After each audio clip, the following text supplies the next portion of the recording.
Yo guys, what's going on? How do?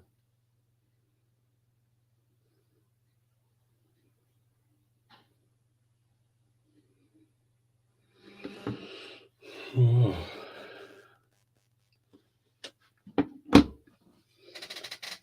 see if anyone comes in then.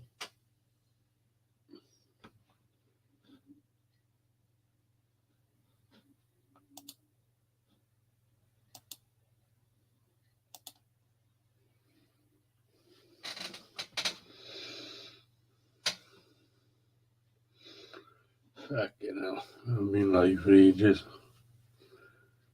Ages in the world. Yo Mike, what's going on, bud? How you doing, mate?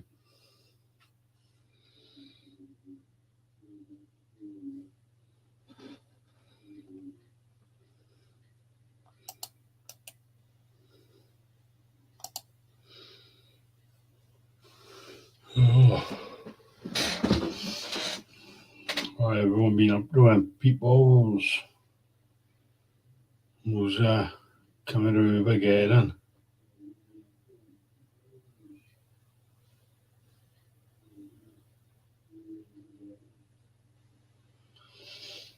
Mm-hmm.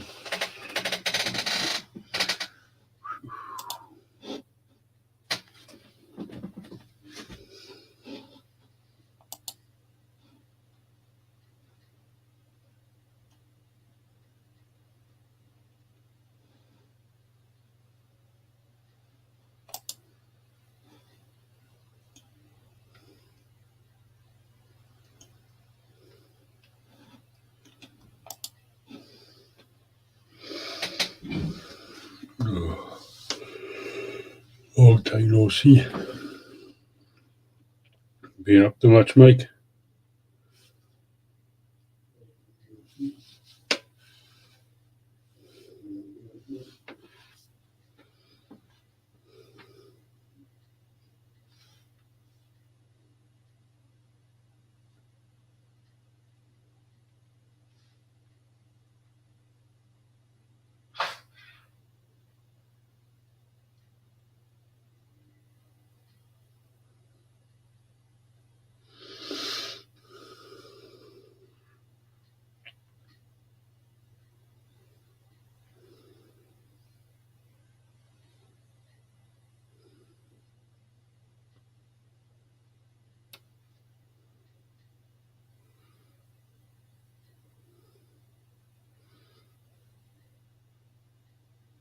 How many people about, guys? Everyone's in bed or something, are they?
Yeah, exactly like I was saying, mate. Too much work and all off play. Just can't wait for Rivergate next weekend. It's gonna be wild.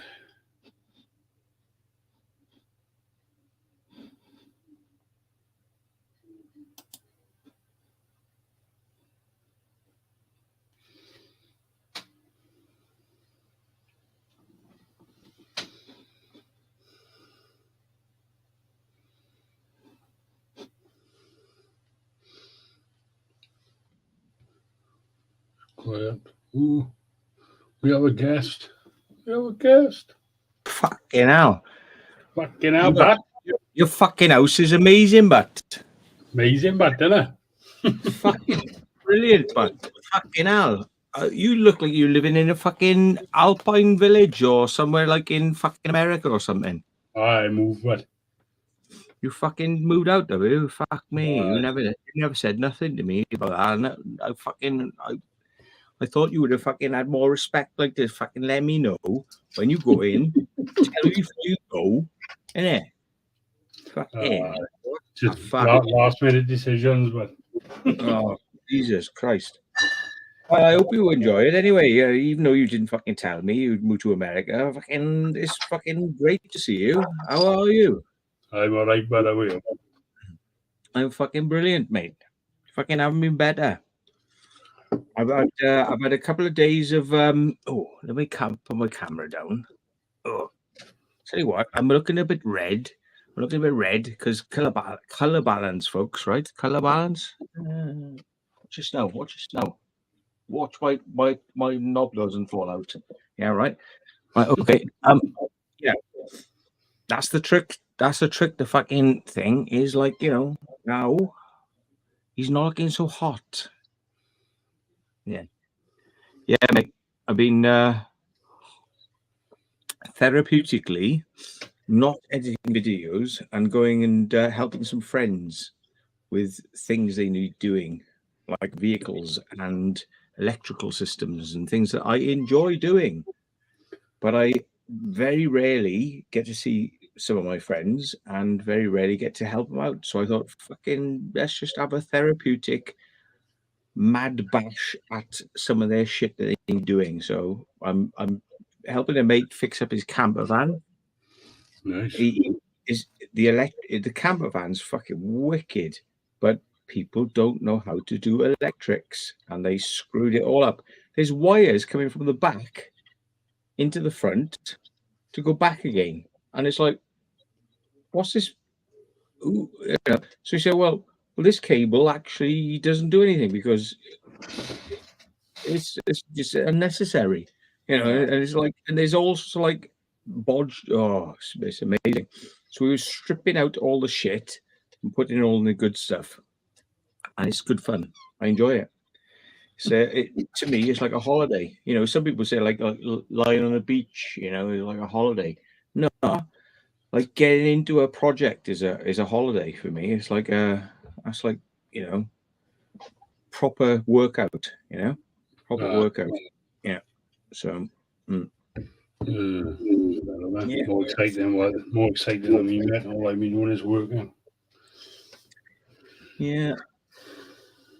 That's all I ever seem to do lately. Well, you got to make money somehow. That's true, it is. You have to fucking do it. Unless we become all Klaus Schwab and fucking we will own nothing and be happy, and we get universal credit to work or not work. Exactly. What the fuck? I honestly don't know what is going on with the minds of the fucking apparent leadership that we have in this this planet at the moment. But I think they're fucking cuckoo. And I think they're off their fucking rockers. I think they lost the plot. Elvis has left the building. Right. Net zero. Oh, let's stop doing this. Let's stop doing that. Let's stop driving around. Let's shut everything down. Why don't we just go back into living in fucking caves? Yeah. Turn your heating off. Turn your lights off. Don't eat so much. Don't go out on the road. Don't go on holiday. Don't do nothing. No. Nothing. And I can tell you for fact, right? So this will get you fucking. Sorry, it was just an alarm. This will get you fucking demonetized. Do you want to be demonetized for a fact? Yeah. I'm not monetized at the moment because I haven't had enough watch hours. I haven't uploaded back over ages. Climate change is bollocks. If we turned off every single fucking reactor, everything, nobody drove a car, and we all fucking sat in the field and did nothing, for the next 10 years, the climate will still be going up, because climate from change is not happening from us. We are such a small amount of the CO2. It's a lie. It always has been a fucking lie. Just like, ooh, take the COVID jab. It'll stop it. You can't pass it on to somebody else then. It's all lies. Oh, it's all Lies. scaremongering everyone, that's all, isn't it? Yep, it's all fucking lies. Little signs you see on the side of the road, it says there's a speed camera here. No, there isn't. Lies. Yeah. No, there isn't. There isn't. No, there's a lot like that, but So they're allowed to lie to you, but you're not allowed to lie. Yeah. They're allowed to lie to you, but you're not allowed to lie. But it's like it's obviously coming into effect now, 17th of September in Wales, 20 mile an hour bollocks. You can't fucking do it. 20 mile an hour where? What do you mean? In Wales, all 30 mile an hour zones in Wales are turning into 20 mile an hour zones from the 17th of September.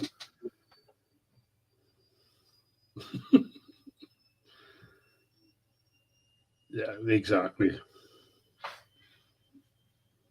These people are spastics. They're mental spastics, and they're fucking anti-human.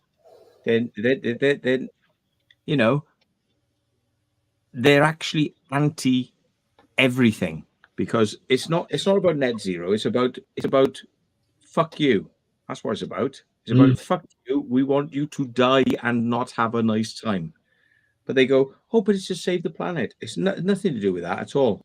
That fucking idiot Drakeford that you have over in your country, you know, which I come from, and I was born in, yeah, Wales. If people don't understand what we're talking about, right? Drakeford was saying, oh yeah, children should start learning to eat insects at school. It's like, Drakeford, yeah, you fat prick, yeah, you overweight prick, yeah. Why don't you show us how it looks when you eat insects?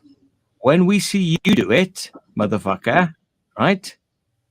Gorging down fucking insects to maintain your fat fucking jowls, yeah, right? When we see you do it, then we'll do it. How's about don't tell us what to fucking do until you're prepared to do it yourself? Fuck off. Well, it's all the bollocks, but especially like where I am in the valleys, we got hills like fuck. We're going to be going up hills in second gear, hitting 2,500 revs, polluting like fuck. So what difference is it going to make? Like the pollution is going to be worse.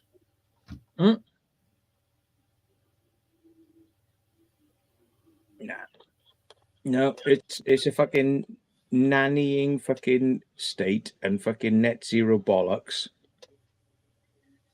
Idiocy. It's never going to happen, but it's fucking impossible to go net zero. Yeah. I'll stick a video up now to say we're over on yours, and I will. Hey, I'm over with Exploring with Gav. He's alive now. Exploring with Gav. Check him out. There we go. I'll upload that. Little puppy.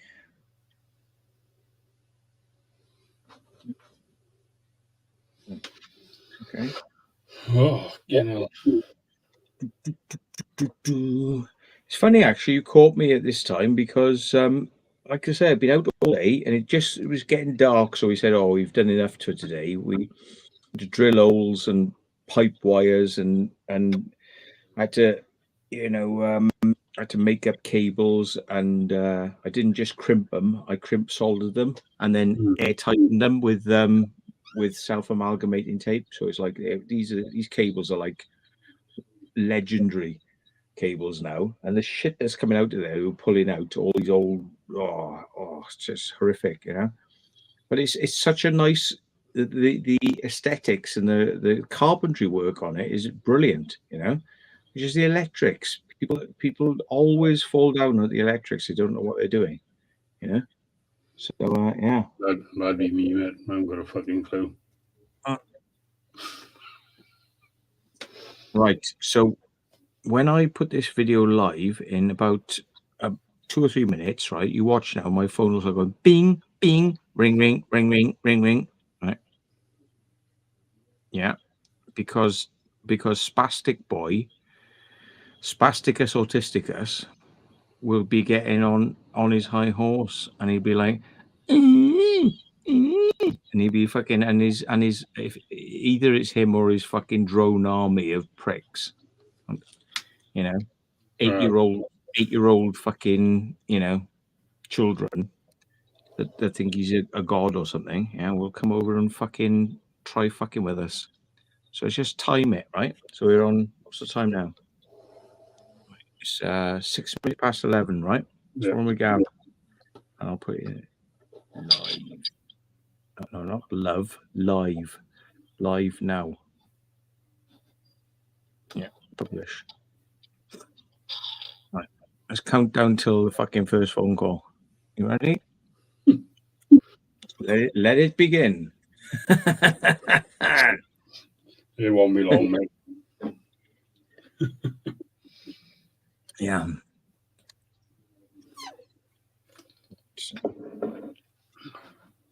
So yeah, just work and work and work and work. How's the family?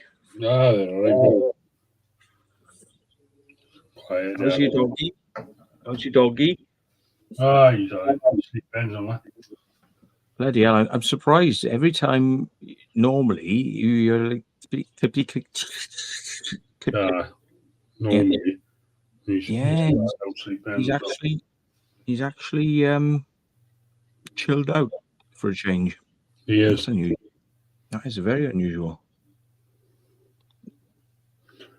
There is a noise. There's too much. If there's a bang or something, now you'll be up.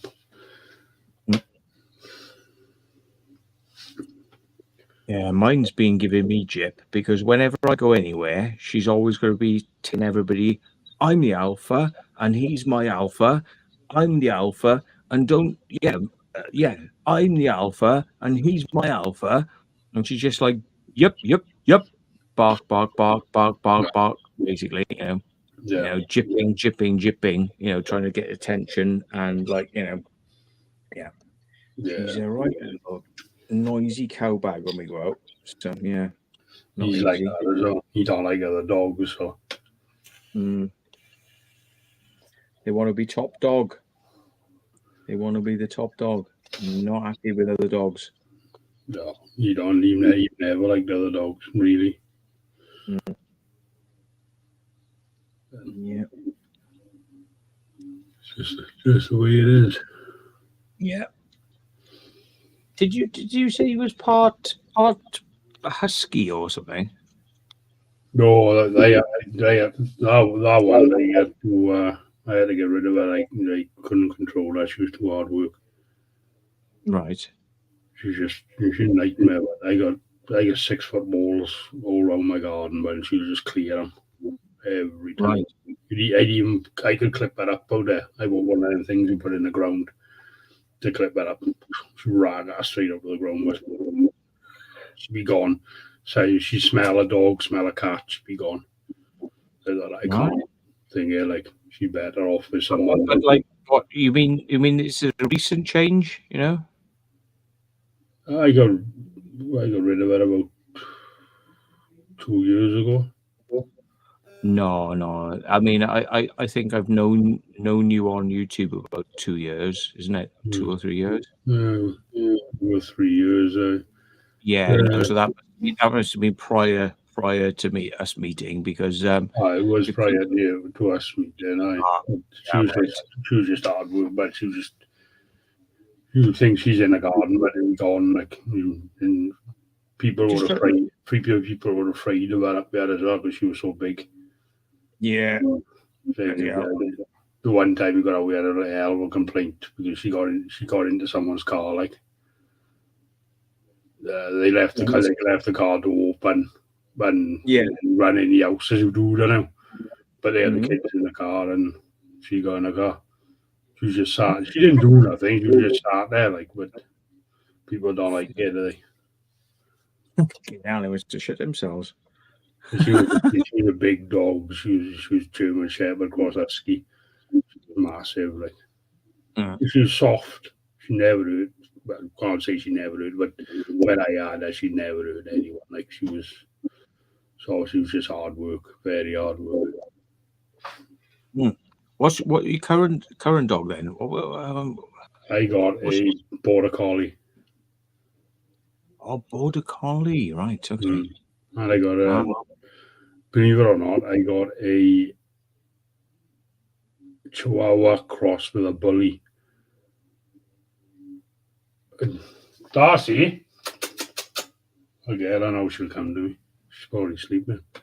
Yeah, because I don't know if we've seen your pups. I've heard them. No. Any of them. Never seen them. Max.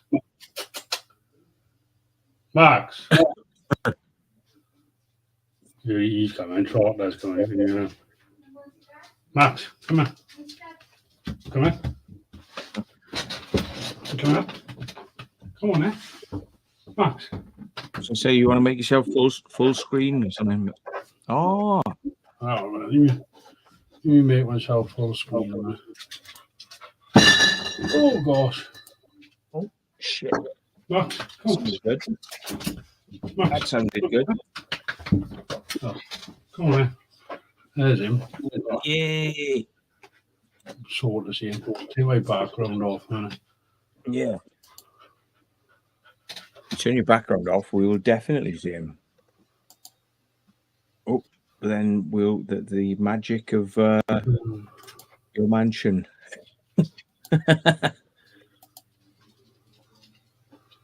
Oh God. I forgot to do my background off.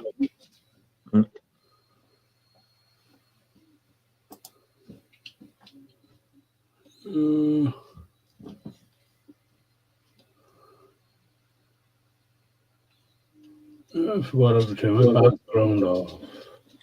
Setting cog at the bottom, virtual background. Settings, virtual background. No, that's it. Yeah, there we go. Max, Hey. come on, then. Come on up. Darcy, come on. Max, come on. Come on. Oh, he's hard work, but you want to be. Come on. Get up there. Come on, then. Max, come on. Come on, then. Up then. Yeah, you good boy. There he is. He is. Bloody hell. Yeah. Oh. Sheepdog.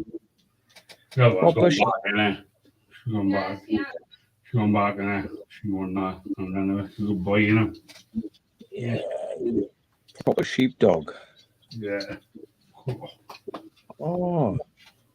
Why did I have this weird vision in my head that it was some sort of like cross husky? I'm getting confused with somebody else or something. Yeah. Yeah. He's gone as well. And I must be totally. My memories are faulty. I'm sure. Because I thought you had one dog, not two. No, I got two. She gone, the other one. Yeah. Oh Christ! Why did I got my wires mixed up somewhere? Then yeah, sorry, man. Yeah. Yeah, but yeah. Talk to so many people. Chihuahua cross. Was it pug or something? You say? Chihuahua called Polly. Darcy. Yeah. Yeah. Now that sounds interesting. Okay, oh. Honestly, I'm very. I always want to see people's dogs. I'm like, yeah, come on, show us your dogs, show us your pets, show us your cats. You know, there's a woman walking a ferret the other day through the village on a lead, had a little harness on. You know.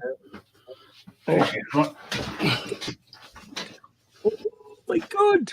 Oh my God! Yes.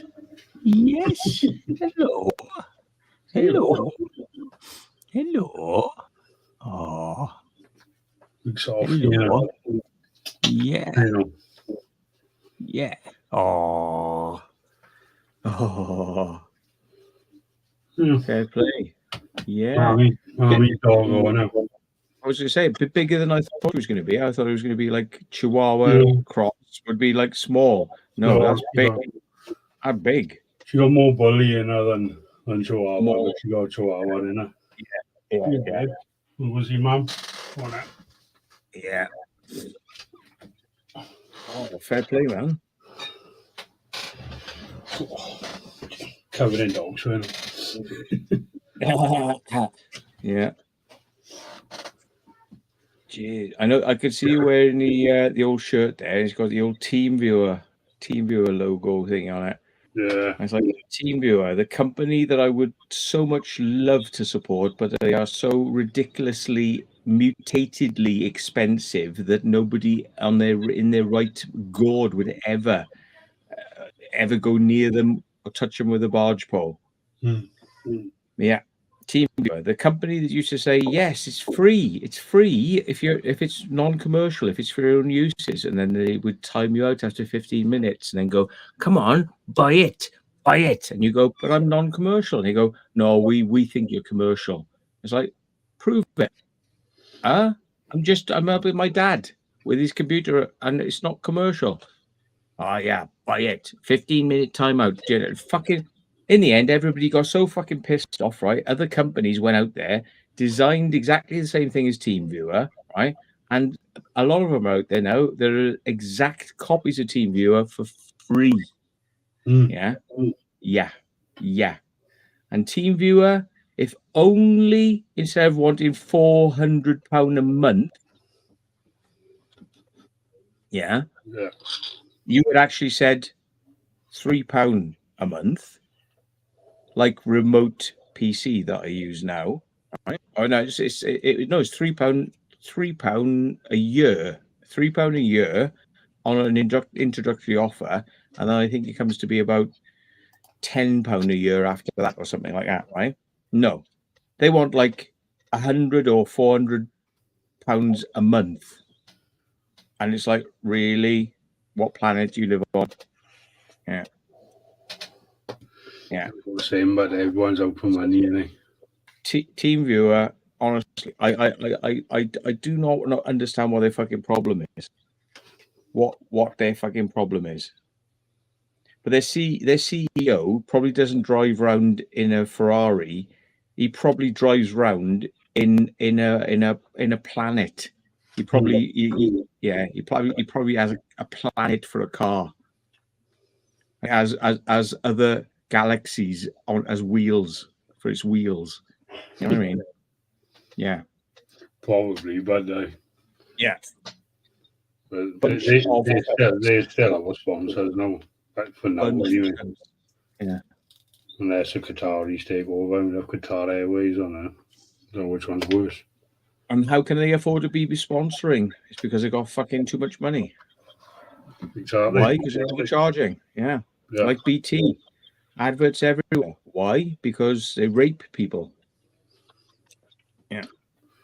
You know, they're handing everything over at the moment.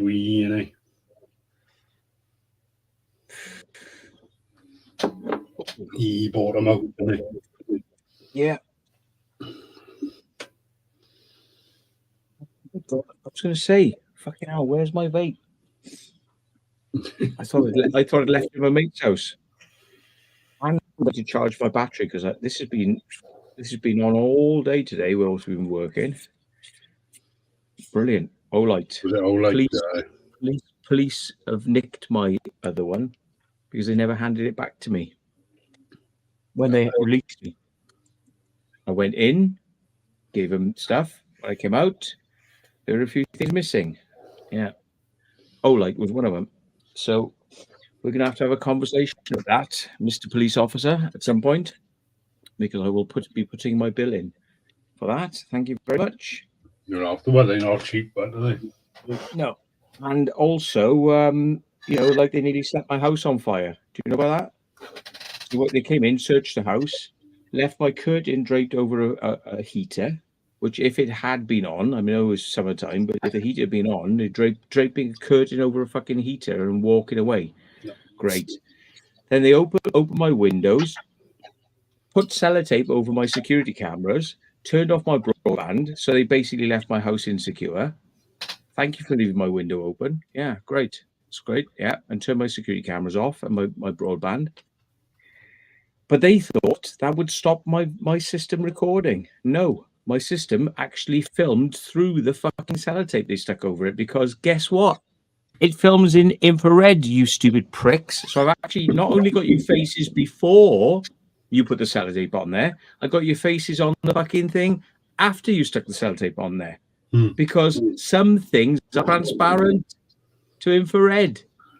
Boosh! It's called physics. Something that police officers probably don't know much about because they dropped out of school and had to get a fucking job real quick.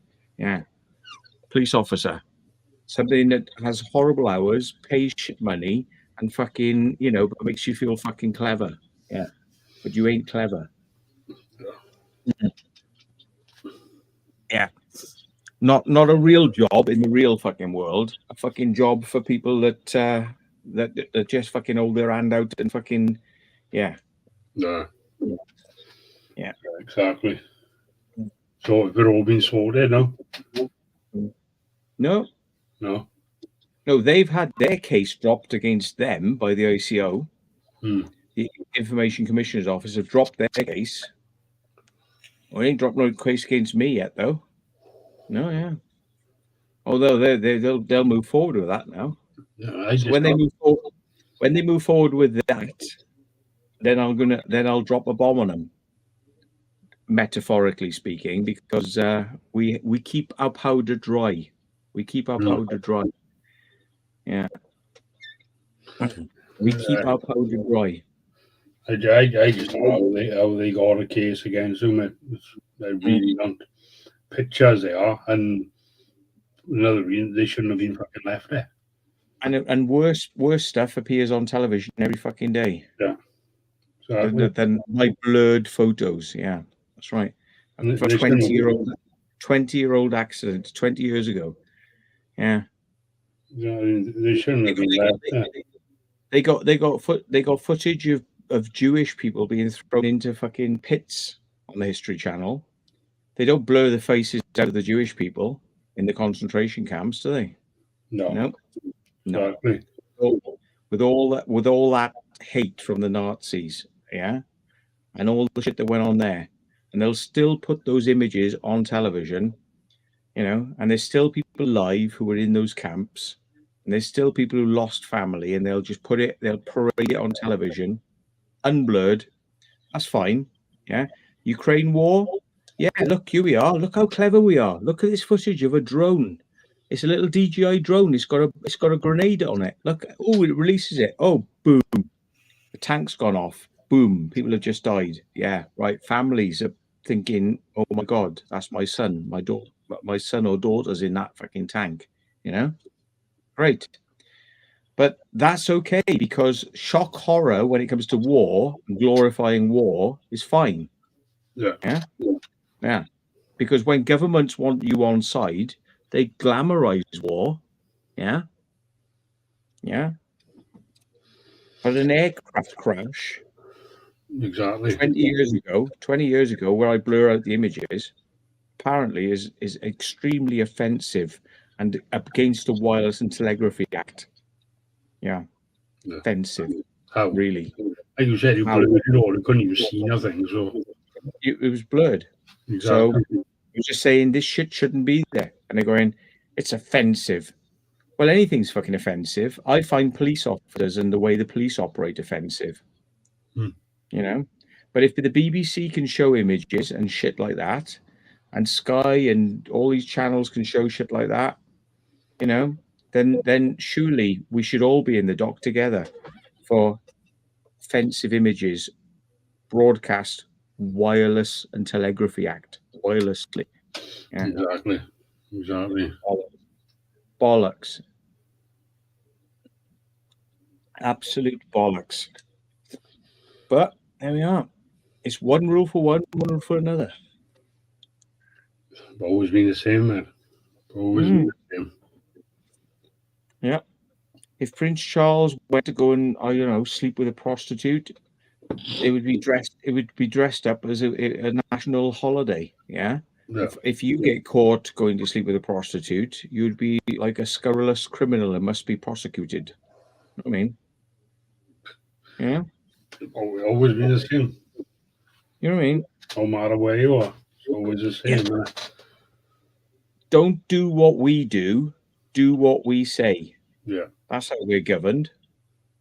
Exactly. Yeah. Always have been. Yeah. They're very lucky that we're very docile in the UK. If we were like fucking French people, this country would have been fucking razed to the fucking ground. They would have. We've been burnt to the ground by now, the whole country. Yeah. We're too lenient, we are in this country. But that's the problem. Too forgiving. Too lenient, yeah. But we always have been. Too accepting of propaganda. Yeah. They let it, yeah.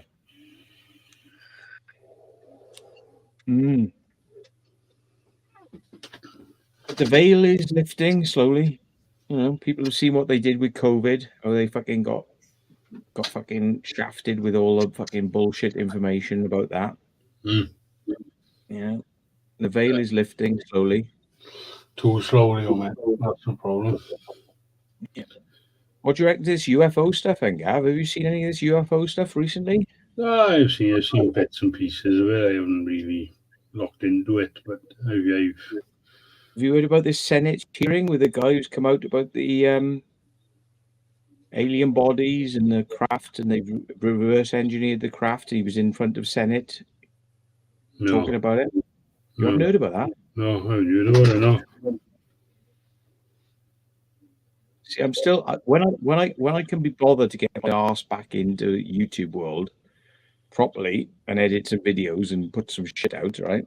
I'm going to do an evening. I know it's gone off the boil a bit now, but it's nice because I'm looking at not only the original event, because there's a massive bombshell. It's like a nuclear bomb's gone off in the States right now, right? And people are scurrying. Everyone's scurrying and trying to go, oh yeah, but all the scientists are coming out going, oh yeah, but it's not proof. Oh yeah, can you trust it?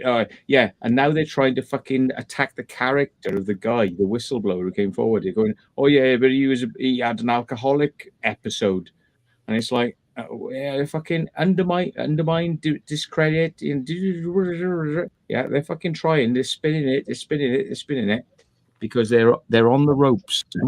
They're on the fucking ropes because half of the Senate people who were there were going, if they're funding a secret project that has back engineered UFOs and they've got alien bodies and they've been lying to us since 1947 and maybe beyond that, if that's true, we'll find out about it.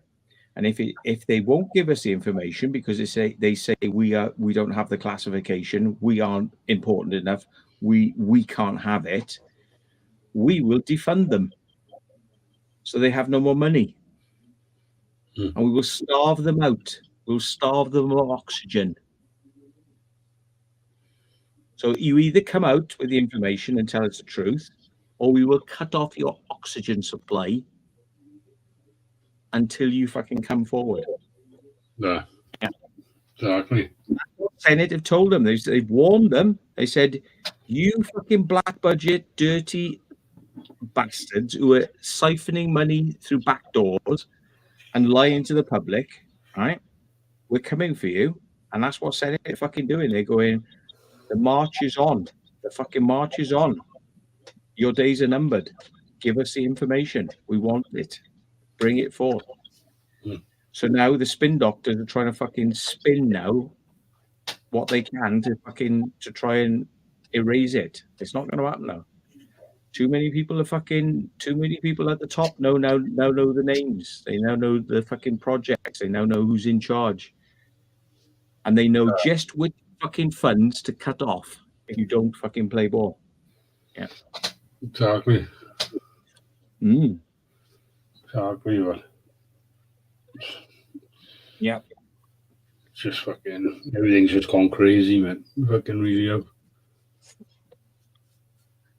If they've got that technology behind the scenes, no wonder they're playing fucking games because they've got toys that nobody else has got, and they don't want anyone else to know what they've got. They're always gonna be like that. They always have been, haven't they? Yeah. The truth always comes out in the end, mate. Truth always comes out. Always comes out in the end. No matter how long it takes, it'll always come out in the end. It's like Jordan's penis. It always comes out in the end. Oh, we know that.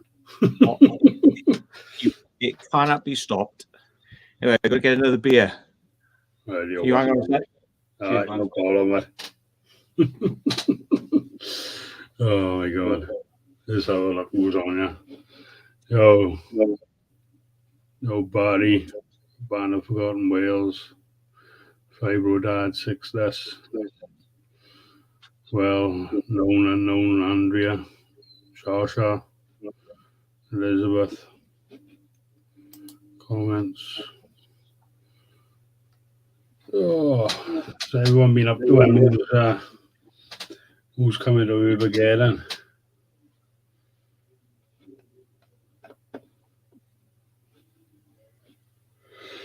I can't wait for Armageddon. I can't.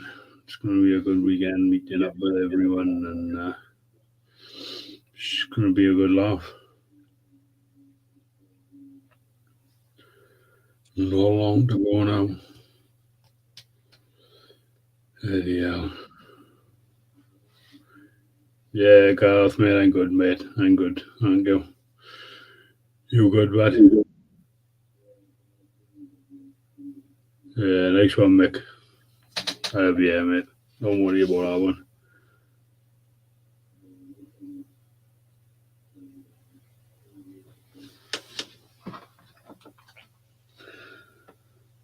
Yeah.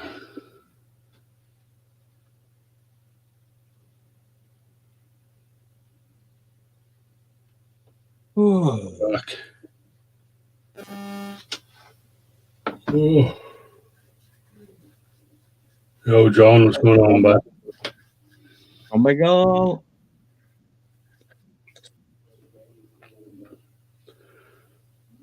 Oh. Mate, do you get upset when you know that there's people who are like seriously fucking shit-faced driving cars around and smashing their cars into other people's cars on a regular basis? Yeah. And they never get done for it. Yeah. It always happens around where I live, mate. All the time. Yeah. They never get done for it. And their neighbours know who they are, but they won't report them to the police because they don't want to be grasses and they don't want to see their lives destroyed. But yet, they have to put up with them crashing into their cars because they're pissed up, and they come around and crash into their cars, and they still fucking put up with it. No, exactly. Yeah. It happens when you're too regular, but I was at somewhere the other day, and literally, they were in the garden, pissed as farts. Then after that party stopped, suddenly we heard a car going up the road, crunching gears.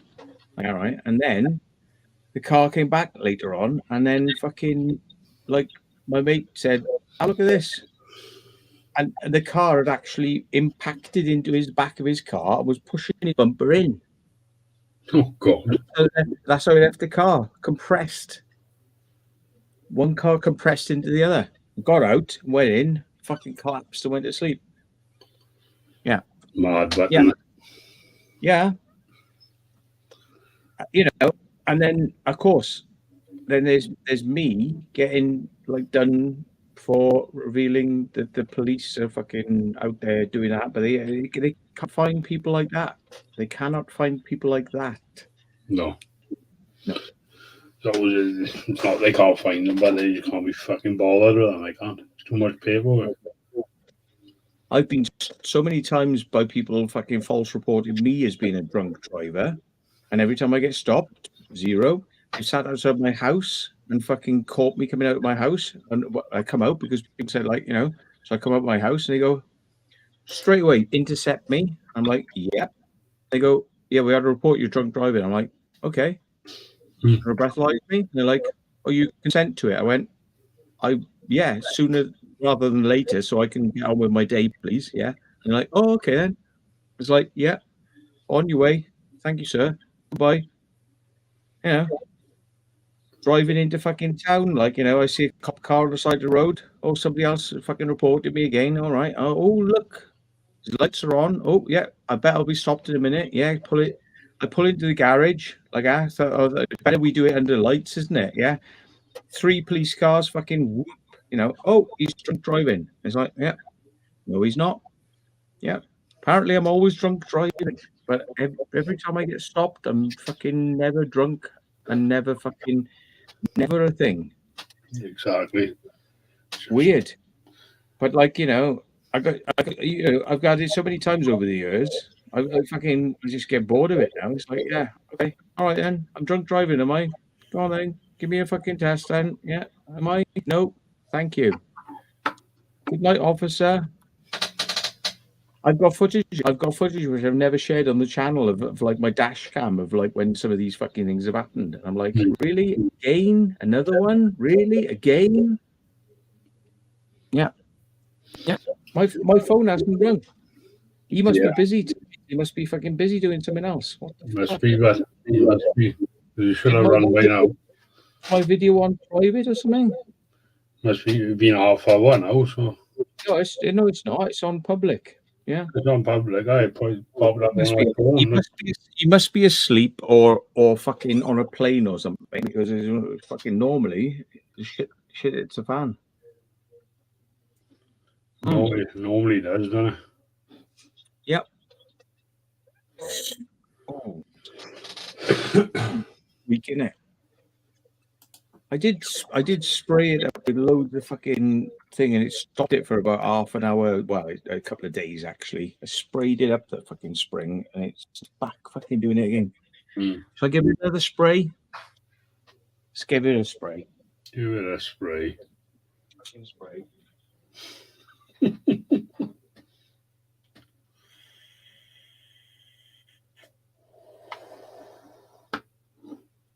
Who's still in the chat, John? Oh, John. Forgive me, folks. I shall be back.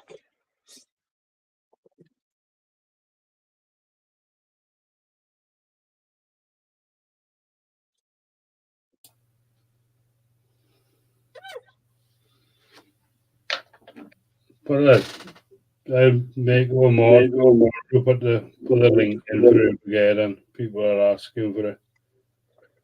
Right. Whoa. Right. Ooh, it's got a bit of a groaner, but if I work it in, work that grease in there, baby. So now, silent for about fucking 3 more days. I know.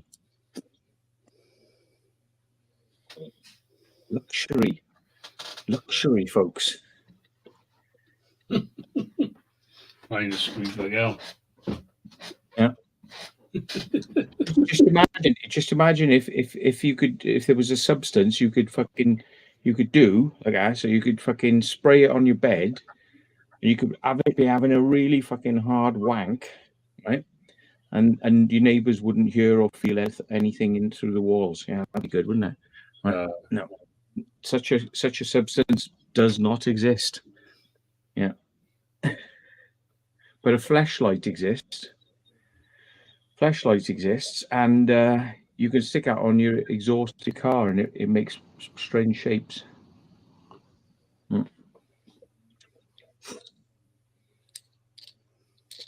You know what I'm talking about, folks.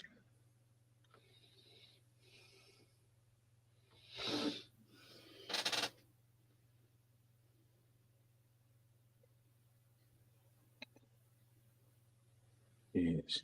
Abandoned and Forgotten Whales. Mick Spanner. It says £12.50, but what's that? Does that mean? Oh, they're on about Armageddon. Oh yeah, that's the price to get in. Yeah. Someone. John just put a link in. Yeah. Yeah.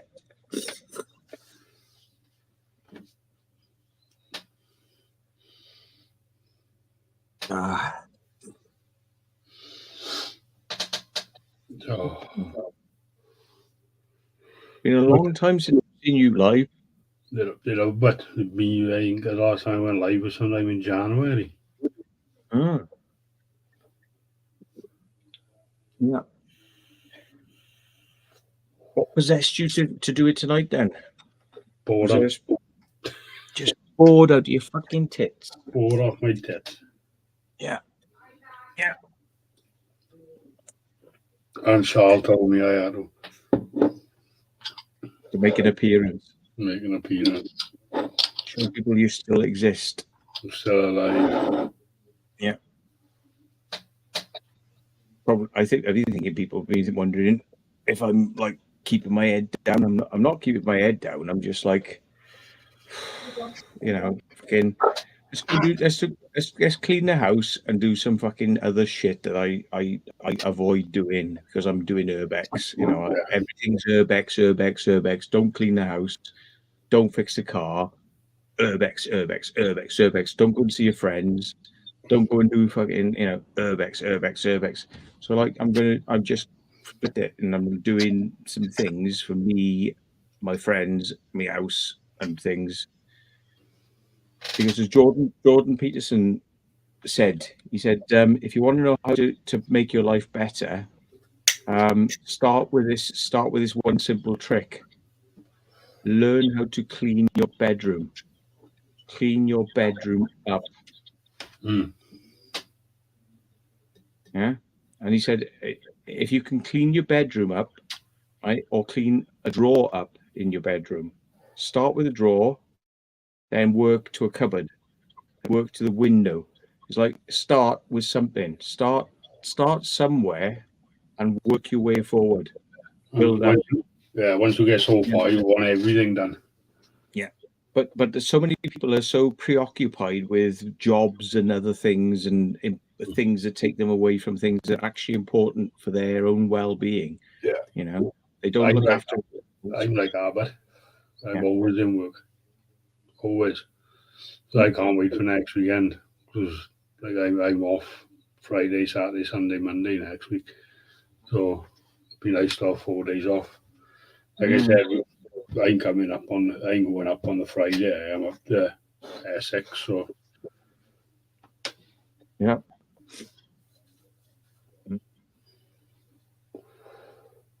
Yeah. The thing is, as well, people are like, oh, well, the police have been in, they've got Matt's computer and blah, blah, blah, so we can't. No. I always, if people remember, I always back my footage up onto somewhere, on the net. So if something like this happens, I have a contingency so I can download it and edit it. So I can get stuff out if I want to. Yeah, it's the best way to do it, isn't it? I'm just doing some different shit for the moment, just to kind of like, just remind myself that I do have another life apart from urbex. Yeah. You got to sometimes, you just got to have a break. I mean, it was like first one. Here it goes.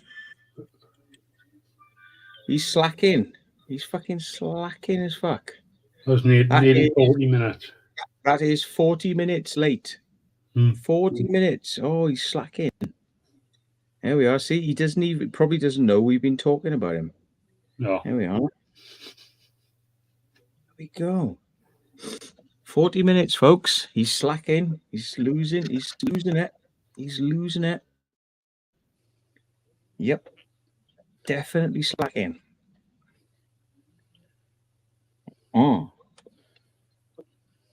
Off the boil. He's off the boil. Not up to his He usual. commented on one of my videos the other day. I didn't even reply to it. Asking me where the location was. Like anyone's going to help you or fucking want to be your mate. No. Exactly. Anyone with a fucking brain cell knows what an absolute moron you are. And wouldn't want to have anything to fucking do with you. There's a few of them out there. But you are one of the crown fucking jewels. Yeah.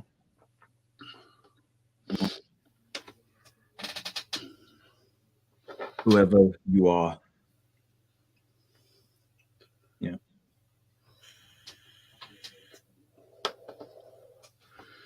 There's plenty of idiots out there, man. Plenty of them. Just for old time's sake, I fired up and charged up and cleaned out and revamped my old vape to see how it compared to my new vape. And it's not very good. It's fucking shit. They're all different, aren't they? When I use a little small thing. It's all right. Like it does a job. It's easier than work, it is. Yeah. This one is probably for your beginner. You know, your beginner, and they think, oh yeah, I'm getting my nicotine. This is great, but there's no taste. I got full taste in mine. Mine tastes lovely. What flavour I got? I don't know. Oh, cotton candy ice. Cotton candy ice I got at the moment.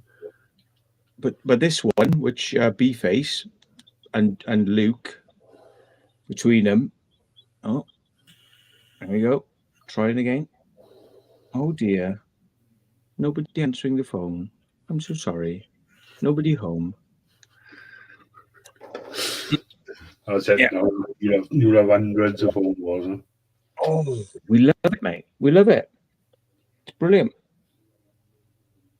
We fucking loves it. We loves it. We log it all down, goes in the file, ready for when eventually you do get caught. You were going to get fucking hammered the fuck out of by the police, not by me, by the police. Yeah. One day it's going to happen. It will happen one day, man. Hopefully one day soon, but yeah. But they don't take much. They don't like advice. The police, they don't like taking advice because I've told them an immediate way to catch this person in the act. But they don't listen. Like they spent 10 minutes at my front door trying with keys when I told them it's back door and this is the key. And they're on camera for 10 minutes trying the front door when it's dead bolted from the inside. So you're not going to get in that way, are you? They don't listen because they're on a mission. And their mission has nothing to do with reality or what they're meant to be investigating or what they think they're investigating or anything. They're on a different mission to the what you fucking. So yeah, so good luck with that one then. Yeah, I've got nice footage of them for 10 minutes at my front door, fucking playing around with keys, trying to get. Yeah, what you say, but they don't listen to you. They never do. No, they're in their own fucking little bubble, and that's fine. You carry on in your little bubble.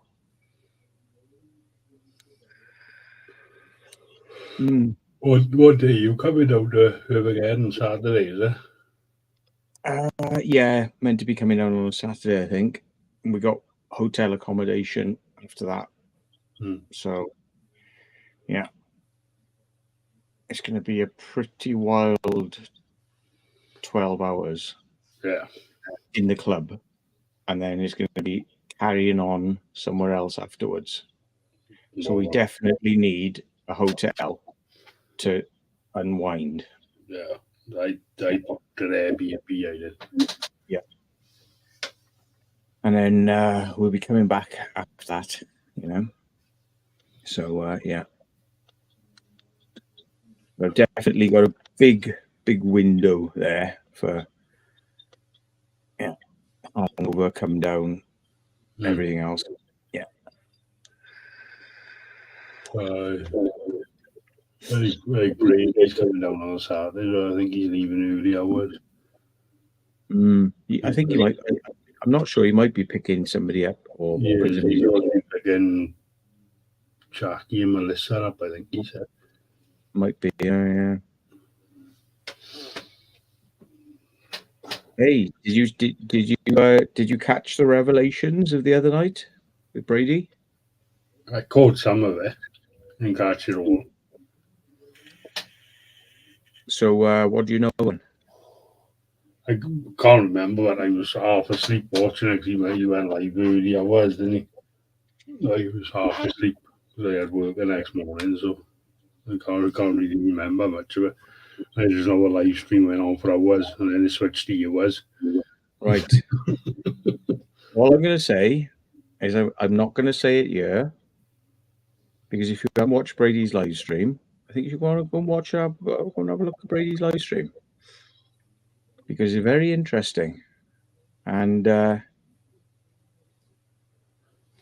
hang on, Have we still got it up? I don't know. Probably not. I know he likes to take things down, but hang on. So, oh yeah, boy, you still got it up. It's still up. There we are. See, Yeah. he's proud. He's proud of what he was talking about. Oh, Now, yeah. Gav, I'm going to send Gav a message, right? Oh yeah, you haven't got it up. Yeah. Don't put it in the chat. Don't put it in the chat if you know. Don't put it in the chat. Let everyone guess. No, you have took it down. He has. Yeah. So only if you weren't at the party, what happens in Vegas stays in Vegas. But some of you know what I'm talking about. No, Shirley just said he put it to members only. There you go. There we are. So it's still up. Yeah. So, yeah, if you weren't at the party, you don't get to know what went on in the party. What happens in Vegas, stay in Vegas. But I know, and a lot of you know, and very, very, very, very interesting conversations. I missed that. Yeah. Good on him. Good on him. Fucking right. Absolutely. Sometimes, you just think like, what's the fucking point? What's the point in fucking, let's just be honest about like what I think about my job, what I think about my family, my life, my everything, my whole everything. Exactly, but the thing is sometimes you got to do it, and that's the end of it, isn't it?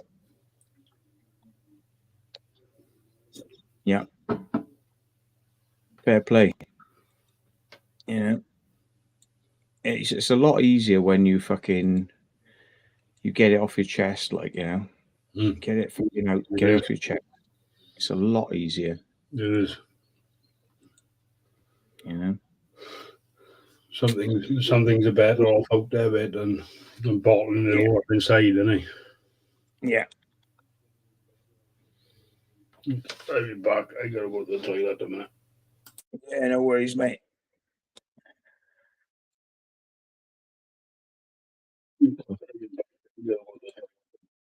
That's all right. I'm just pulling the chat out into another window so I can have a look at the chat in big writing, because on StreamYard is very small.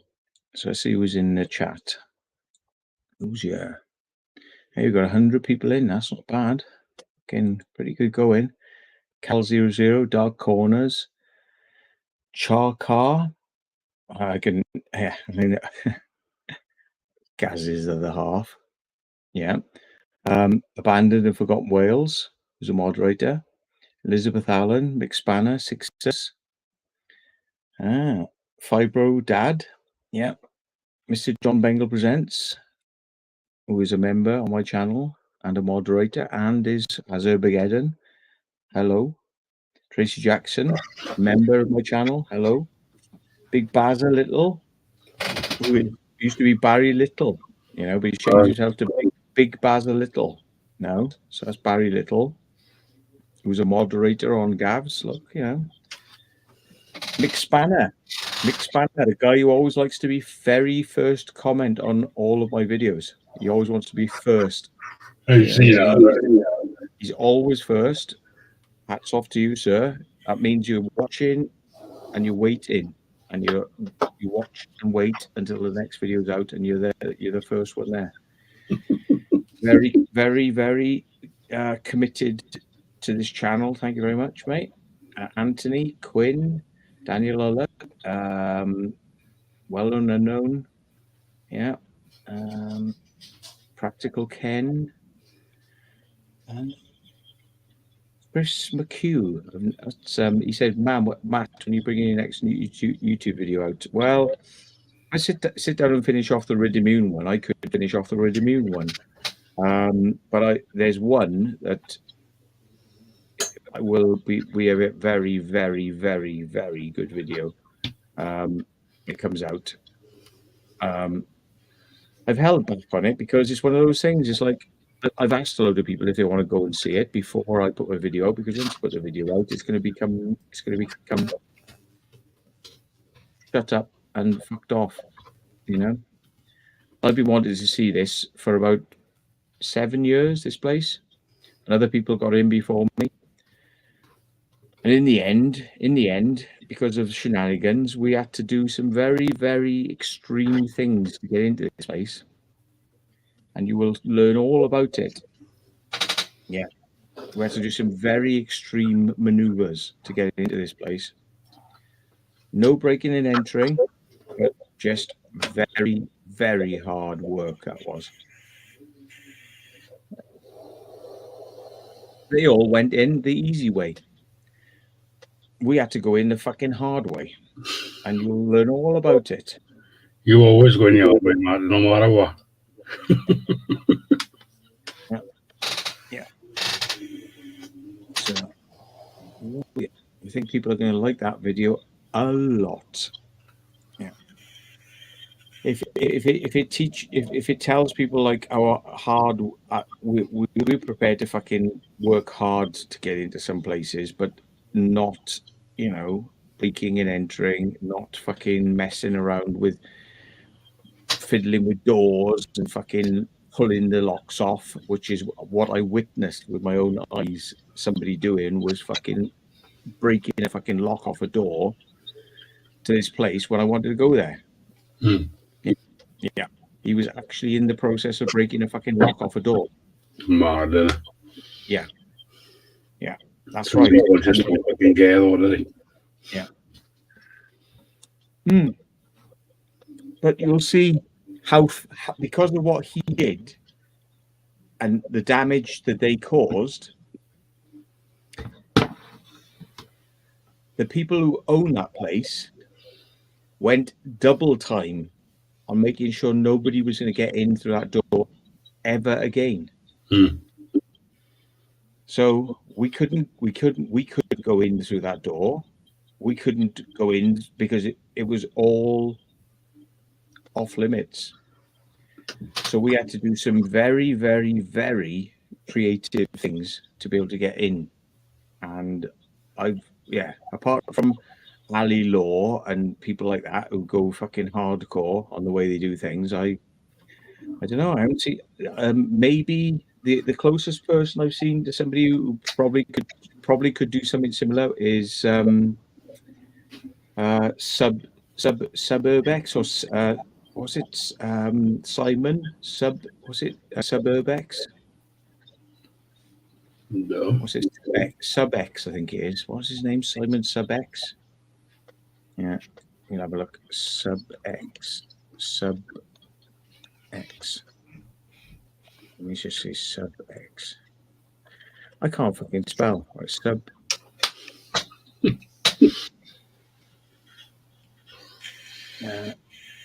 Urbex. What is his name now? Fucking, I haven't seen him. Sub Exploration. Sub X is his logo, but his channel name is the Sub Exploration. Yeah. I think he's ex-army. I think he might be. I've had some sort of training in the army or something. No. But he's got some skills. Yeah. And no fear. You know, he's been trained to fucking just get on with it. Mad, isn't it? Get the job, do it. Don't be frightened. Jump out of a fucking aircraft with a parachute on. Fucking just get on with it. Do it. No crying. No fucking no wimping out. No fucking scaredy cats. You know, just do it.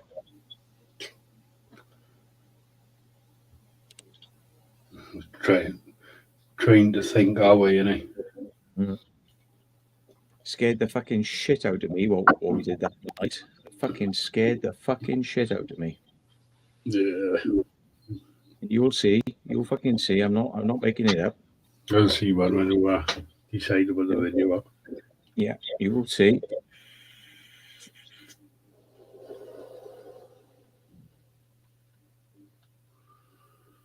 It took a lot of fucking planning and training and several months of training and execute before we could execute what we did there. Mad, but you must be mad. Yeah. Not for the faint of heart, and definitely don't do it if you haven't had some training.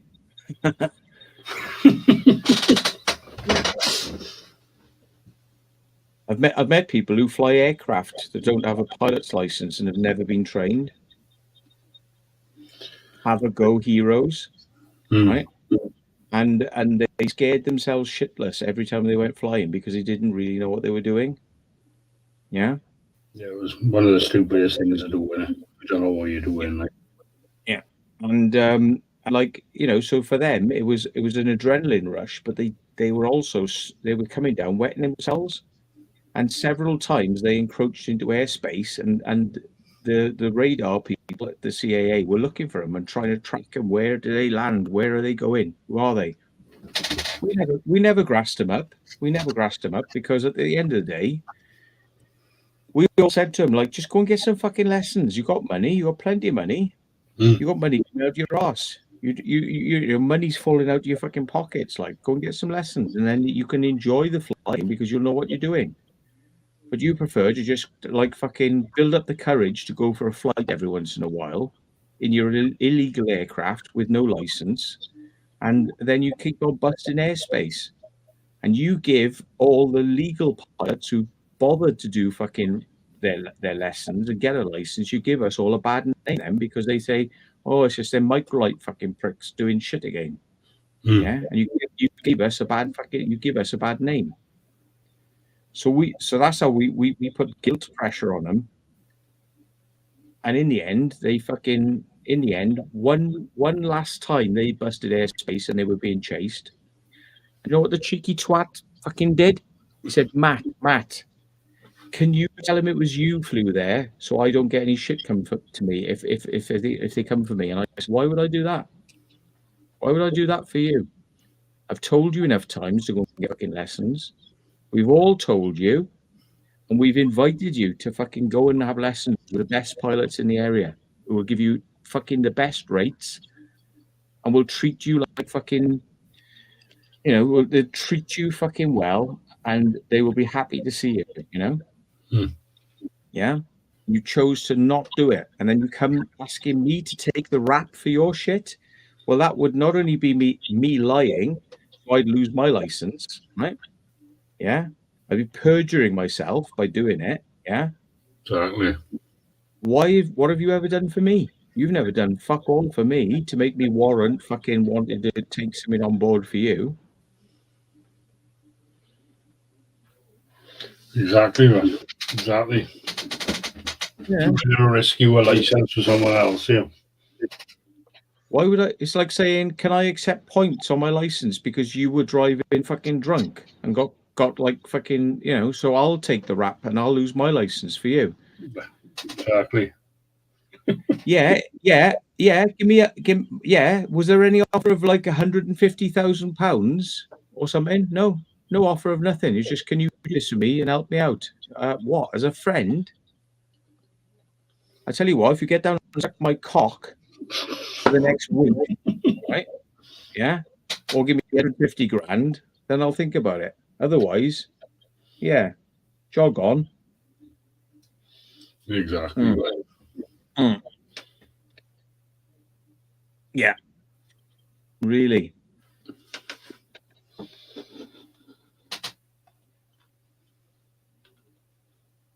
Yeah, man. In the chat, yes, absolutely. Whatever. Yeah. Oh, fucking hell.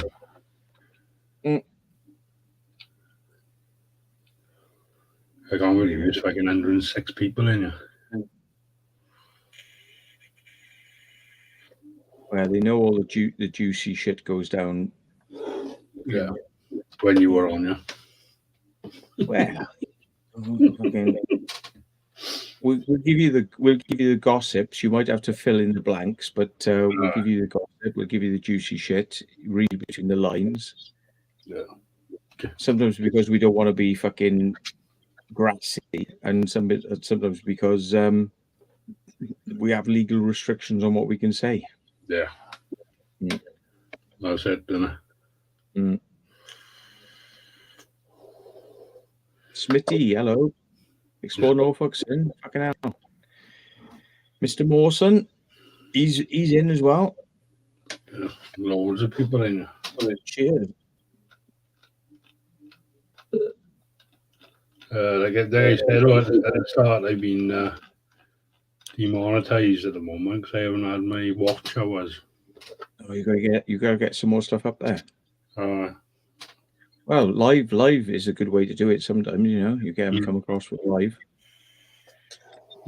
Get it back, get your hours back up. We were on 19 hours the other night. Me, Jackie, and Melissa, and Brady popped in for a bit, and yeah.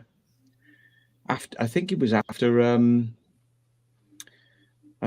Will. It was on Tuesday night. Must have been because Tuesday he said I came home and he went, "Are you coming on?" I was like, "Fucking hell, we just come in. I'm fucking knackered." Of course, it's Tuesday. Shit, yeah, all right then.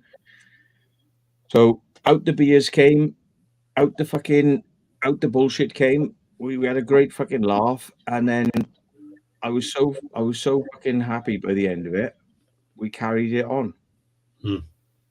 And I was on for 19 hours.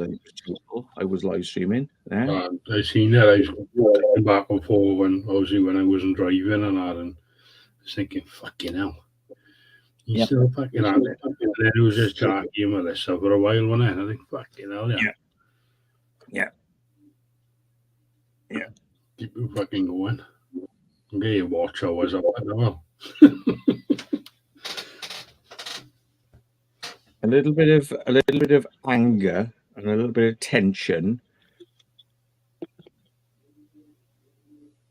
gets me going fucking a long way. And if I don't take my tablets, which I haven't taken any tablets today, I like that nervous energy because provided nobody's fucking pushed my buttons, bit of fucking adrenaline, over adrenaline, because I have over adrenaline problems. Can make me fucking work hard, fast, and fucking If I take my tablets and I have a drink, I go to sleep very fucking quick. But you take me off my anti-adrenaline tablets, like I say, there's a side of me that can come out, which needs to be suppressed. Yeah. There's a side of me that like, won't be very popular. No, John just said you went from Will to Brady's to you as all in one night. Yeah. Yeah. As I've told people, and I joke, I'm a bit of a werewolf, bit of a fucking werewolf. And when the moon is out, yeah, watch the fuck out. Yeah. Mm. Those that know me really well, there's an inside joke on this, but those who don't, I am a werewolf, a literal werewolf, and I will change into a fucking werewolf at night and fucking, I'll savage you and rip your throat out and fucking, yeah.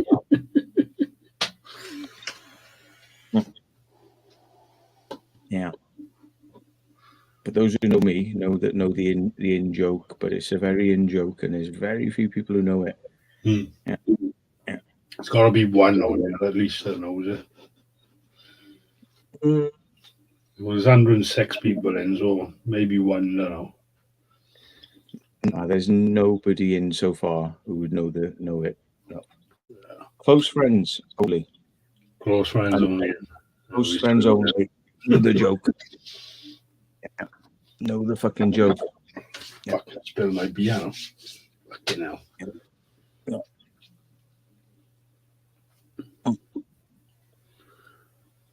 Yeah. Mark, have you heard of the HAARP base in mid Wales?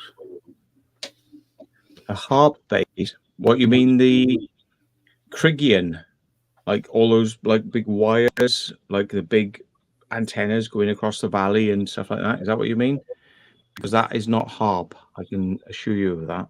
So I'll tell you why if you say that's what you mean. But there is near Snowdonia, there is actually a very small harp station, but it's very small compared to the big harp station in Alaska. Mm. Anyway, I need to pop to the loo. I'll be back in a sec. Yeah, no worries, but no, I haven't heard of it.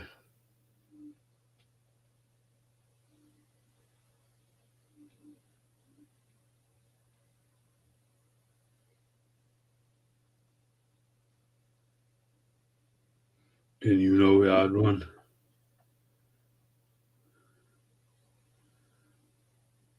Yeah. I'm not far from mid Wales, and I've never seen it. Drove them roads many times, never. Didn't you know there was a harp base in Wales?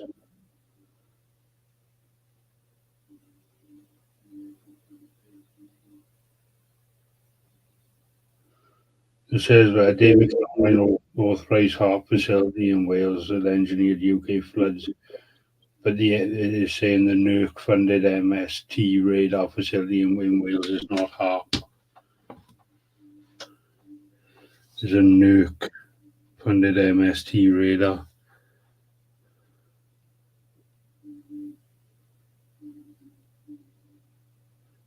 Just outside Aberystwyth.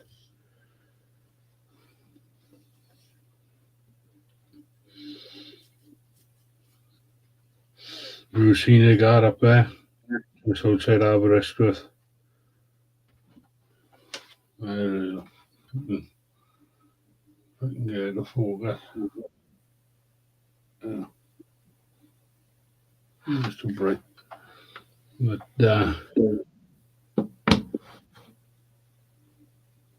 they must have. The place is massive. They got pictures of that. If you go on metabunk.org, you'll come up on it as a nuke funded MST radar facility.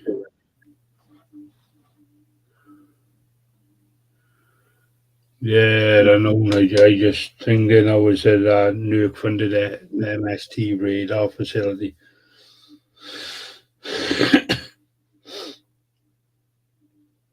Aberystwyth. AAW near Aberystwyth. Yeah, You're about the ranges. Aberystwyth's a bit north. Hang on. It's a nuke funded MST radar facility. It's not HARP. That's what it says online. Yeah, right. Oops. Camera on. Yeah, it's time. It's time for me to take my tabs. So there you are. They say it's I'm going to need to get some sleep tonight. a new MST radar facility. That's what it's saying. Well, you got everything from Fishguard and Aberporth and all that way, all to the west towards Ireland is a big range of danger areas and prohibited zones, and they test firing tanks, firing missiles, and all sorts of stuff out that way. And they got lots of radar facing out that direction, so they can track the missiles and track everything. And it's, you know, we're not at risk of nuclear war from Ireland, are we? Let's face it. Yeah. No. So the reason that all that radar stuff is facing out in that direction is because they've got big ranges there. If you look on an air map, my most recent air map has arrived just a couple of weeks ago. I got it downstairs. It's my latest air map. And if you're going to fly an aircraft or a drone, you should really have a proper actual air map. And you should then look at your NOTAMs and any temporary restricted areas and look at what's active and what's not active. And it could change day to day. And, you know, sometimes you're safe to be in a boat out there, and sometimes you can fly your drone out there and your aircraft out there. But some days you wouldn't really want to be out there because they'll have to stop firing if they detect you coming through there because dickhead has not listened or not read the NOTAMs, not looked at the notifications, and he's flying through our fucking airspace like a dickhead, and now we can't fire our missiles and tanks and everything into the sea. Yeah, there's a lot of stuff out that way, but it's mostly, you know, kosher, above board, fucking military testing. So, I found it there on Google Maps. It's not that big. It's really one field. But it's 2 hours from me. Does anybody want to send me a link or what's it called again? What are you saying? I'll send you the coordinates. So. Okay. Okay. Well, I got it. I got a link as well. Where it is, copy link. Keep sending me latitudes and longitudes, folks. Oh, such a fucking, such an awkward one. Hang on. Open the link is on. It's on the link.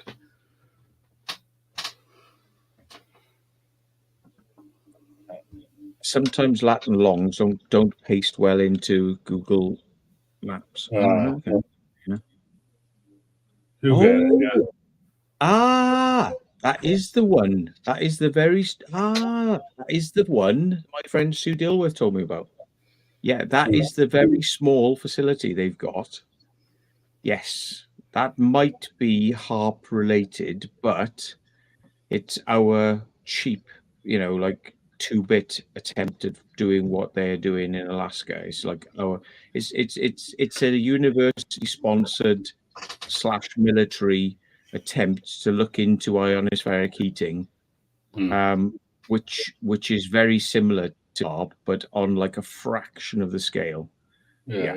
It's saying online that it's a NERC funded MST radar facility. It's not a HARP installation. So right, let's have a look then. NERC. So who are they? Atmospheric Radar Research Facility has come under scrutiny of the UK chemtrail community. Yep. Yeah, I heard about this years ago because my friend Sue said, what's this? This looks like HARP. And I said, no, it's very similar. It's upward facing antennas looking straight into the sky. And it's an array, and it looks like a phased array.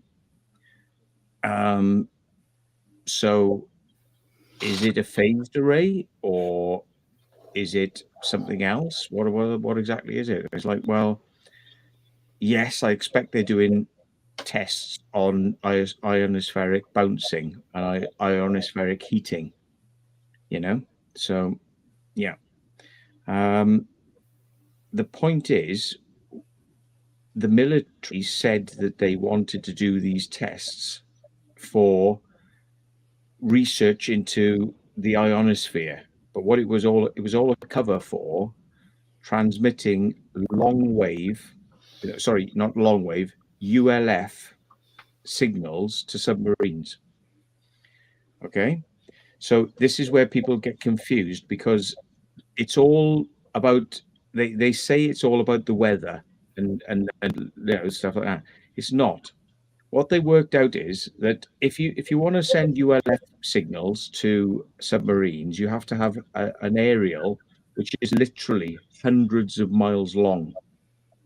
Yeah, and they have them. They actually have aerials which are a wire which is hundreds of miles long.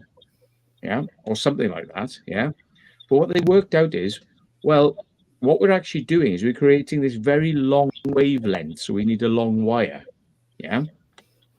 And what we can do is we can just heat the ionosphere and bounce the ionosphere slowly in an up and down fashion, so it creates the long wave for us without having to have a 100 mile long wire to do it.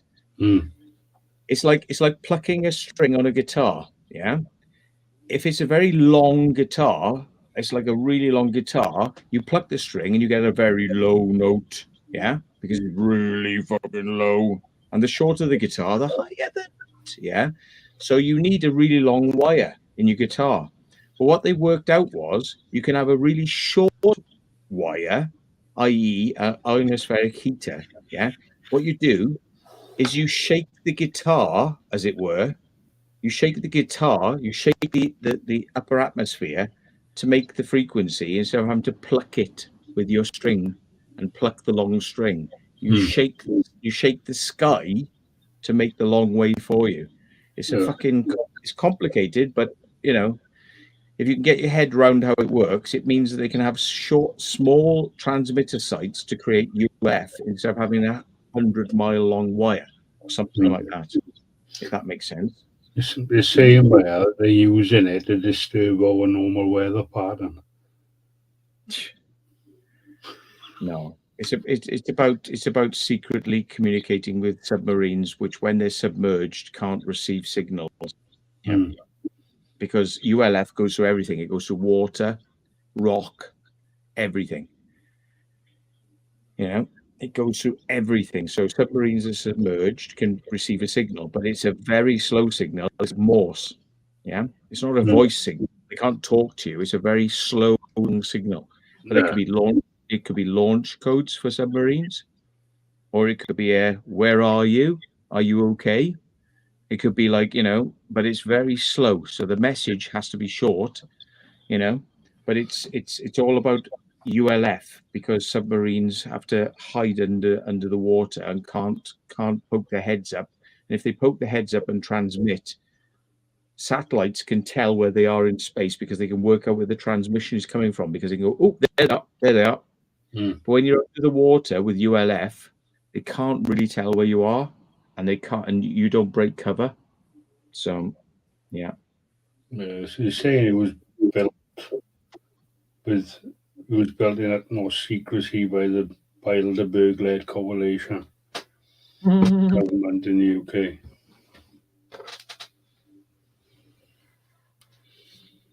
You don't. I mean, there's going to be a lot of conspiracy theories about it, but I think at the end of the day, they're more interested in communicating with the military than they are in, like, you'd have to have a lot of ionospheric heating to change the weather patterns.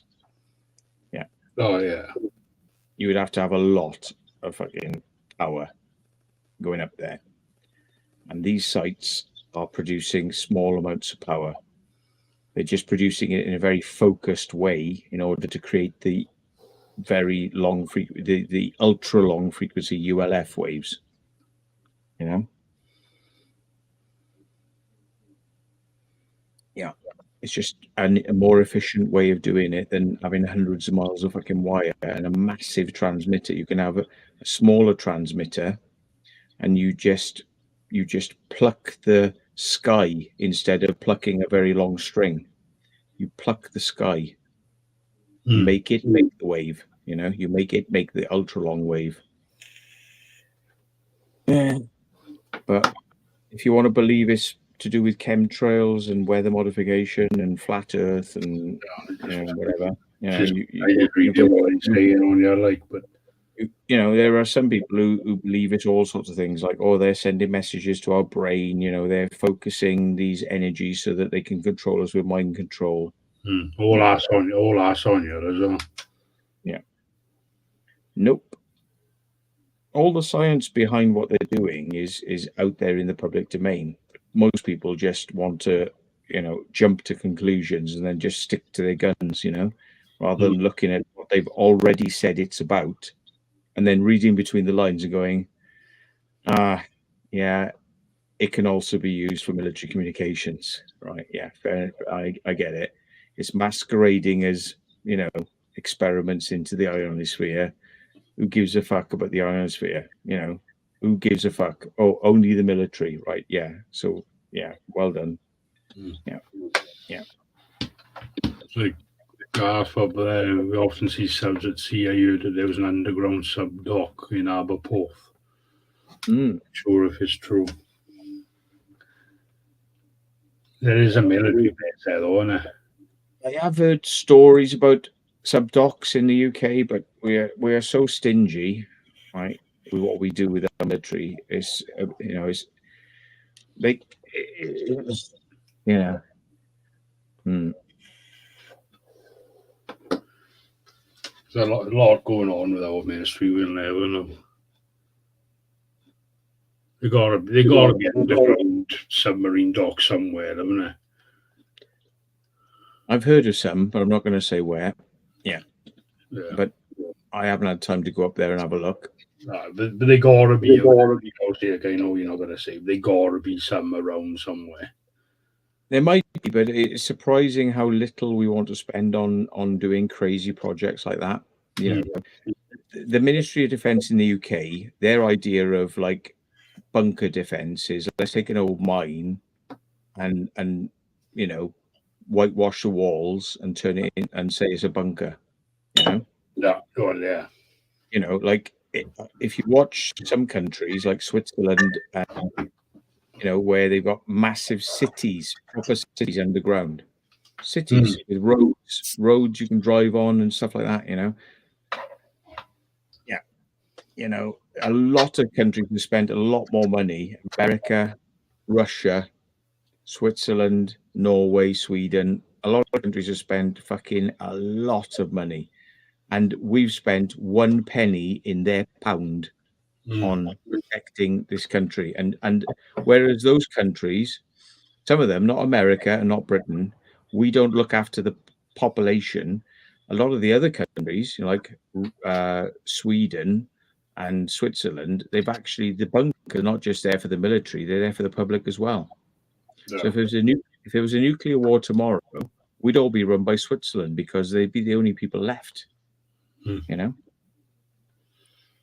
No, I know what you mean.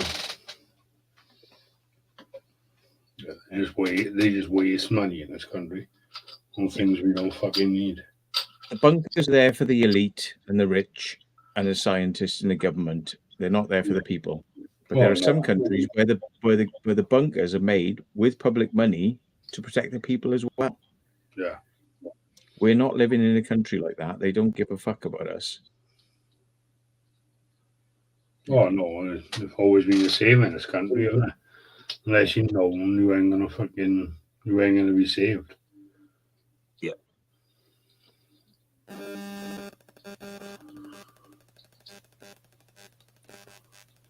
Which in Yarmouth have been known to have some submarines.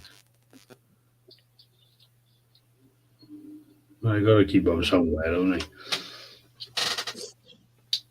They just a lot of them are in Scotland, in Fastine, and places like that, and loads of them are just dumped in the ones they can't be bothered to decommission. They don't know what to do with them.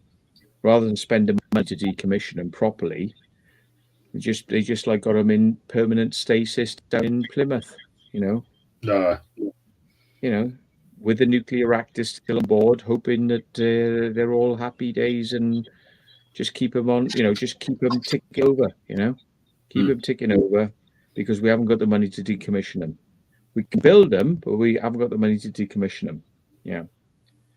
So it's like military bases. Like we can build a military base overnight, but when it comes to decommissioning it, we just let it mothball and turn into a piece of shit and fall apart.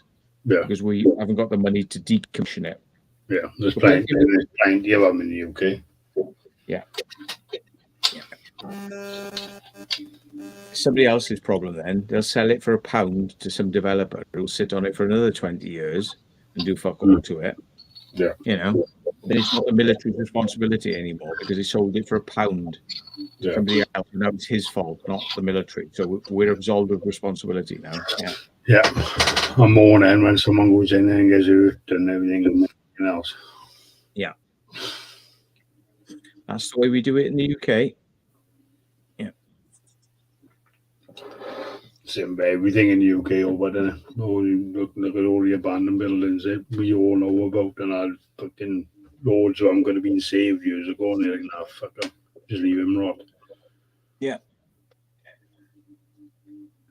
And now they're no good to no one because it'll cost too much money to fucking even think of fucking rebuilding them or making them safe. Yeah, loads of mansions and castles, all they had to do was fix the fucking roof, but no. Nobody steps in. It's the owner's responsibility. So the owner walks away and fucking is nowhere to be found, and then the roof goes in, then the building goes in, and everything falls in, and all you're left with is a shell that was a castle, was a mansion, but now it's just a nice shell, Yeah. Exactly, but this fucking thing. Like, you see it on the news about Newbridge McDonald's? No, where Newbridge is, don't know. I should do, but remind me. Just outside Blackwood, there. Bridgend. Over the top, no, Newbridge. Just outside Blackwood. Blackwood between Pontypridd and Blackwood's between Pontlanfraith and Tredegar, Crumlin. North of heads of the valleys, then. Yeah, south of the heads of the valleys. Right, okay. Blackwood, yeah. The thing they had someone that ordered food, their car caught on fire in the drive-through. The whole thing went up. Shit. You got that little canopy over, haven't they? When you did just to keep it dry. And then the flames went up, caught that on fire, and the whole thing went fucking up. It went up within minutes. It was gone. Yeah. It's fucking crazy. Like.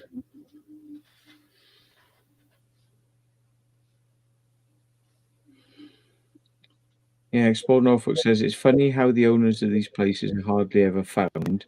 At the moment they burn down, the foundations are soon set for development almost overnight. Yeah, it's true, it is. Yeah. It's true. People will buy them. They know someone will do something to them, and then that's it. Then. But saying that, like where I live, not far down the road from me, there's an old pub. It's a listed building. It's only 2 walls left of it, and it's held up by scaffolding. Yeah. Because they won't even fall down. Yeah. So why? Well, when we did the cinema, there was that place up the road, and I said, "Oh, that's abandoned." But when we looked at it, the roof was in.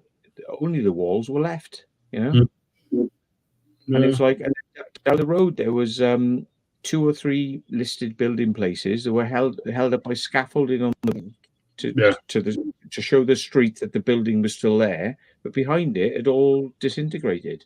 Yeah, but that place we done, that'd be sold now. But Nothing's been done to it. It's been sold for £1 or not much. It got sold at auction, but someone Yeah. went, hey, one day you would see people on the roof and everything else having a look at the damage and that, and then nothing been done ever since. It's going to cost millions to do a place up like that. Yeah. But look at the state on it, look at the state on it once we got in, look at the inside of it. It was just all collapsed now, wasn't it? It was death trap, really, wasn't it? I mean, Yeah. we nearly fell through the floors and the Yeah. floors had fallen through. Remember that toilet that was just hanging in midair? Just around the corner, wasn't it? Oh, amazing. It's like, It you know, was you very look up and there's a toilet like, 20 feet above you in midair, just like there. It's like, that's a hard toilet to get to. If you're gagging for a shit, Yeah. and you're gonna have to swing like Tarzan on the rope out to that toilet, and then would you trust it? Like, taking a shit there, like, fucking, you're taking your life in your hands. So like getting up there, would you be able to get fucking back down? Yeah. That's an urbex shit of legend. That would be. It'd be like abseiling or swinging on a rope out to a toilet that's up there on, taking a shit on that one. That's a B-face. That's one for you, mate. Yeah. Yeah, like you said, and like up the road, that one up the road at the roof of collapsed, and that was an hospital. But it's still mad now because if you go on to the level where the car park was in the front, you had the gates on the left hand side. If you go and get too close to that, all the alarms go off. They're still alarmed. There's no windows left in it. There's no roof left on it. But they still got sensors on it that still work for some apparent reason.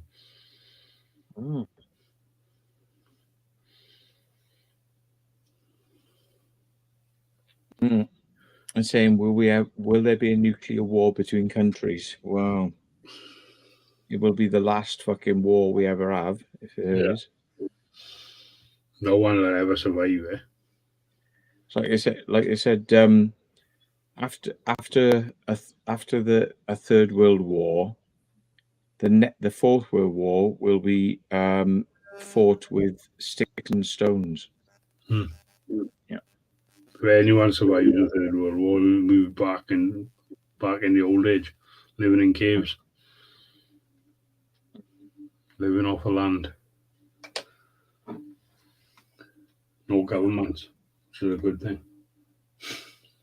I think the powers that be like to raise fears of nuclear war because it's good for getting the military industrial complex funded back again. Like Putin's not stupid. The more he ups the ante, and turns Russia into a more like, oh, we're on the growl. The more he does that, the more everyone stands up behind him because everyone's fearful. They get patriotic, and then suddenly they go, yes, funding, military. Build back up your military. Ka-ching, ka-ching, ka-ching, ka-ching. Yeah, same in the West. The more fear there is of Russia from the West, the more money gets flooded into the army and the air force and developing new weapons and ka-ching, ka-ching, ka-ching, ka-ching. So all the puppet masters who puppeteer this fucking fear behind the scenes, they're all the ones who got the stocks and shares in the companies who are going to fucking benefit from the end product of that. Because make the public fearful, the public demand more military. More military equals more money in our pockets. Boom, it just goes straight back. Problem, reaction, solution. As David Icke used to put it, problem, reaction, solution.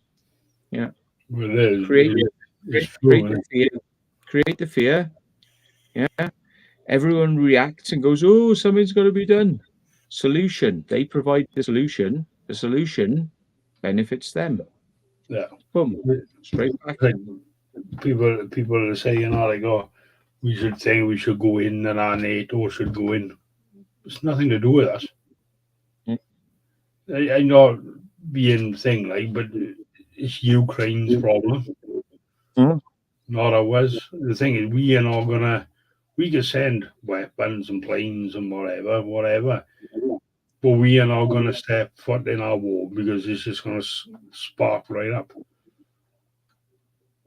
No, but we're, you know, we're saying, okay, then we'll send you, you know, all the resources to allow you to destroy yourselves, Yeah, and fair play to them. They're like guerrilla warfare in Ukraine. They're fucking hardcore. They're in it to the end, you know. yeah. But it's like the US sending jets over, which they are, but they got no pilots on them. None of them have Yeah, ever flown these new jets. So it's going to take months now of training and money to train them. It don't make sense. Just send old planes. Planes they know how to fly. yeah,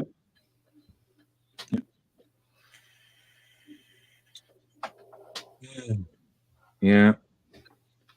But it's like you said, Power it's like, grabs, power grabs, isn't it? You know, well, fucking it power is. grabs and posturing.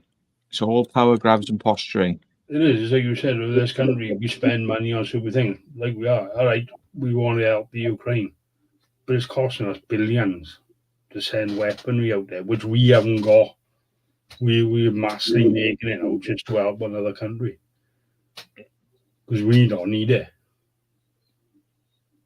and we got to send out. So we're in mass production now, and it's just, well, like you said, it's just going on in circles, then, isn't it?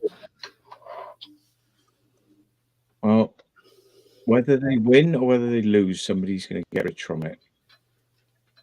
And as they always say, it's motive, opportunity, and yeah, and follow the money. So So like somebody said, Russia had a spy plane over Scotland the other day. It was in international waters, but there's always Russian planes in international waters top Scotland, always. But they only tell us about certain ones. yeah, I mean, they got bored. British pilots got bored because Russia stopped doing all that over the, like saying, right, we're coming over, and then you get escorted out. So they were actually glad to have the, it gives them something to do. Like British pilots are like, oh, yeah, here they come, doing their fucking posturing. Oh, yep. Okay, well, we'll escort you out. Hello, there you go. Yeah. It's like something to do. Yeah, because like a lot of fighter training is like fighter training on scenarios that haven't happened, And it's like, well, here's a real scenario. They're coming to spy. Send them away. So it's a boring scenario, but at least it is actually a It's how real scenario. I just see I'm round there regular because obviously I live close to the Brecon Beacons, and there's always fighter jets not about. Always. Every couple of days you see them and they're flying low as well. And you're thinking that's. I know they got to do it because they gotta keep up with it and everything else, but that's costing hundreds of thousands of pounds just for them to fly about 20 miles and land. Yeah. But they got to do it because, well, there's nothing, like you said, there's nothing going on for them to do, is there? So they got to get some sort of practice in, haven't they? Yeah. But like I said, I see them all. I see Chinooks, everything just flying all the time around there. Well, they do it a lot over Wales because it's quite sparsely populated. It's a bit like the Salisbury plain here.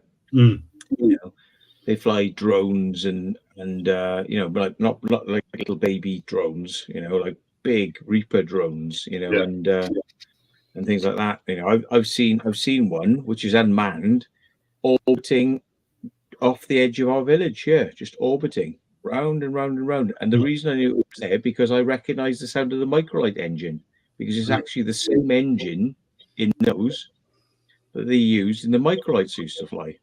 Yeah. And you get used to that engine noise, and you're like, Yeah. You know, I was like, is somebody flying a microlight around the edge of Salisbury Plain? And go out there and you get the binoculars out. And you go, that's a fucking Reaper drone. Oh my god! Mm. And it's just going round and round and round for hours. Yeah. No, like I said, they're the same number, but they do so much military training in the Brecon Beacons. It's unreal. It's SAS training, everything. So because it's so rugged, it's off grid, miles and miles of just mountains and forests, and if everything. If anything goes wrong, there's not much to. There's no civilians to hit. You know, if it falls out of the sky. It do go wrong, but usually a couple of years away. A man was SAS training, and he died. He exhaustion because he was so on. But they know the risks, don't they? That's the thing. They joined up for it. They know the risks. So I would like to see public drones fitted to paint spray attached for the monitoring cameras. Oh yeah. You can see that as well. Hundreds of us flying around with spray guns on our drones. Yeah. It would be easier to just get a fucking ladder and just like climb up there and just go if you're going to do that. I would say. Keep your face covered and just spray. Most of you can spray arms and ends anyway, because they're not that high up, a lot of them aren't. Not that I recommend anybody do anything illegal, but I did see a video of somebody on YouTube. He goes, Sadiq Khan, have a look at this. And he's got 15 ULEZ cameras in his garage. He goes, this took me an hour to get these 15 cameras. It'll take you 15 days to put them back. Mm. You know? It takes you a day to put a camera up. It takes me 15 seconds to take it down. Fuck you, Sadiq Khan. Yeah. But I would never in my life suggest that anyone do anything like that illegal. But it's funny to see that there are people out there doing that because, like, they get in a lot of trouble if they get caught for that. But naughty, don't do that. Yeah. There we are. I'm gonna get more beers, mate. More beer. No problem, I got plenty by the side of me there, so. Yeah. Or as they said in that famous video with Will Ferrell, can I have 4 beers? 4 beers? Can I have 4 beers? Yeah.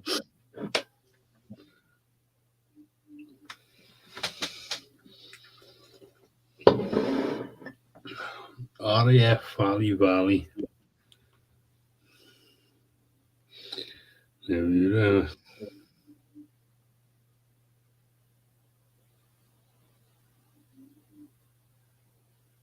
RAF Valley overhead.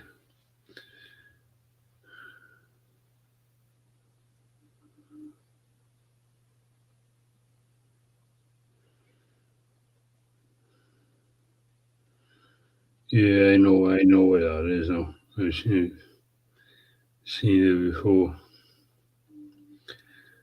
It's a decent sized site, RAF Valley. But yeah, again, it shouldn't really go in on, guys. As I found out. I went to I'm not saying where it was, when I went and military police and everything, normal police at my house, so I wouldn't advise you to go to any military bases, guys. Even if they say they're shut down. This one, they think that it was supposedly shut down, but obviously it wasn't. And when I put the videos up, I got in a lot of trouble for it. Thankfully, I got off with it all. They didn't want to press charges, but could have been worse. Got to explore. Very good explore. What's going on there? It's approximately money. Yeah. Weaponized drones. Back to basics.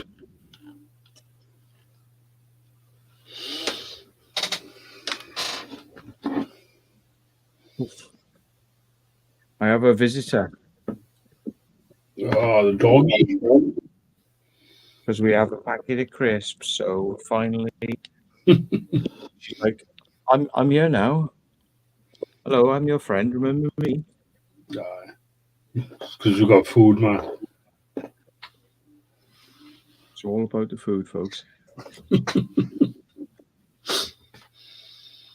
go for a piss a minute.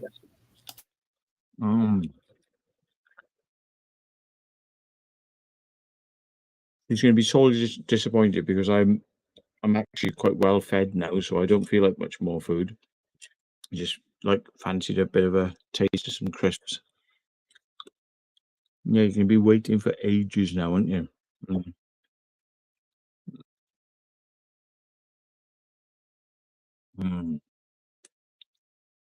Drones would be less identified. Could be a flight skill competition with footage. Yeah.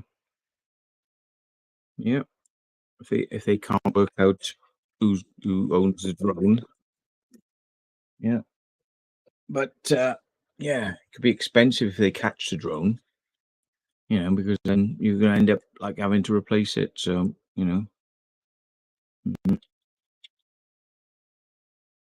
cheaper ways to do it than risking a lot of expensive equipment. If you were going to do that sort of thing, I would suggest not that I would suggest somebody was to do that sort of thing, but yeah.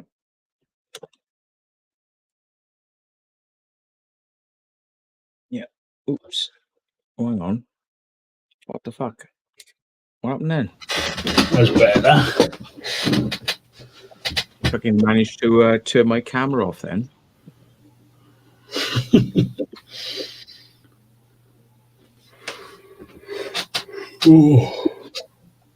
Be waiting out. Yeah. You know she's got to be buying crisps, man.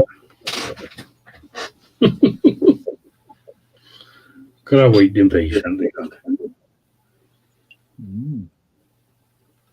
You give kisses.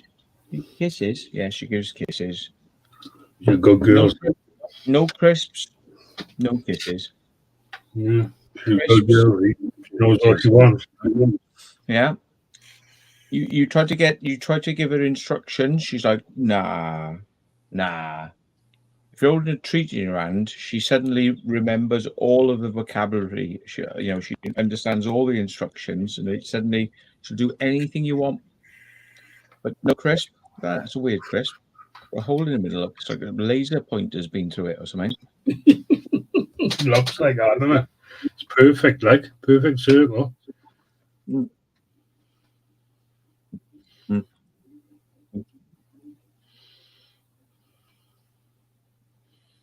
You need to stop worrying about so much about food and start thinking about reading some books.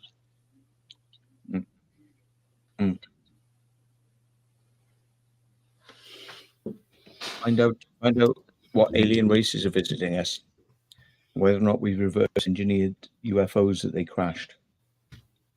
Ever think about that? Yes, she said. Yeah, just give me some crisps. I'll do it next week. She's fucking beautiful. I haven't seen her for fucking ages. Where's the pups in here? How old is she now, man? 11 and a half, 11, something like that. Yeah. Bloody hell. Going strong after her operation. She's doing really well. She's cheeky as ever. Good. She's like, don't give me no shit. I just want my crisps. I just want treats. I just want food. Food. She's never changed since day one. She's like, give. She'd rather a teaspoon of that. You give now.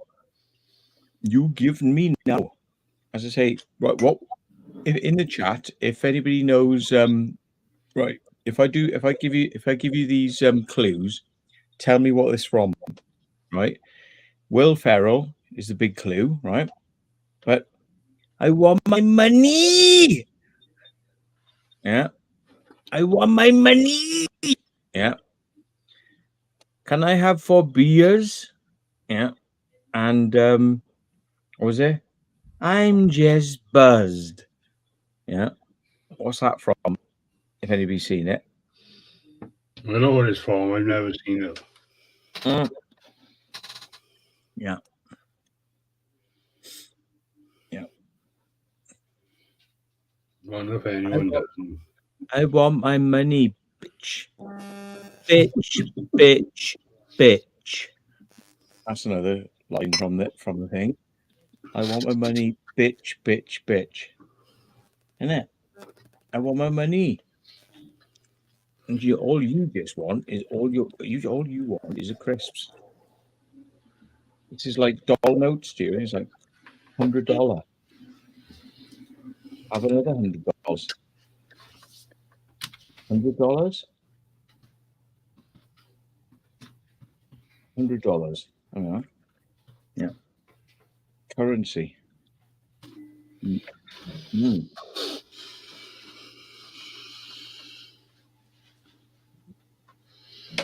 She knows what she wants.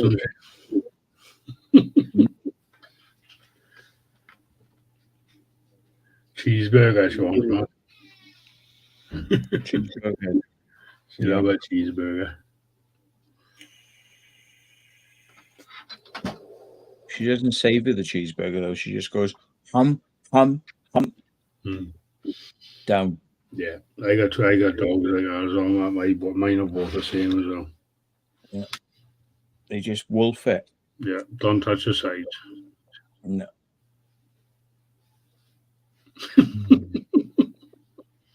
She's like, give me more. Give it. Give it. If I say like, oh, go on, give us kisses, like that, she's like, sorry, I've got an appointment. Sorry, I'm late for an appointment. Yeah, yeah. If you got something in your hand that she wants, she'll give you an immediate kiss, which means like she just licks your nose, which is like dog speak for "mummy, give me food." Yeah. You know, because dogs lick the parents' nose to get them to give them food. You know. Yeah. Yeah. So, but yeah, you won't do it, will you? Unless there's something in it. You're like, oh, there's nothing in it for me. Oh, do I have to? Okay, maybe just a little bit. Just a little bit. The moment that you got something, she's like, yep, kiss, kiss, kiss. She's like, yeah, anything you want. Left paw, right paw, sit down, lie down, stand up. She doesn't know roll over, but she's like all the tricks. They all come out. Full understanding, vocabulary restored, but like no treats, and suddenly she's like, no, no speaker English. Yeah, yeah,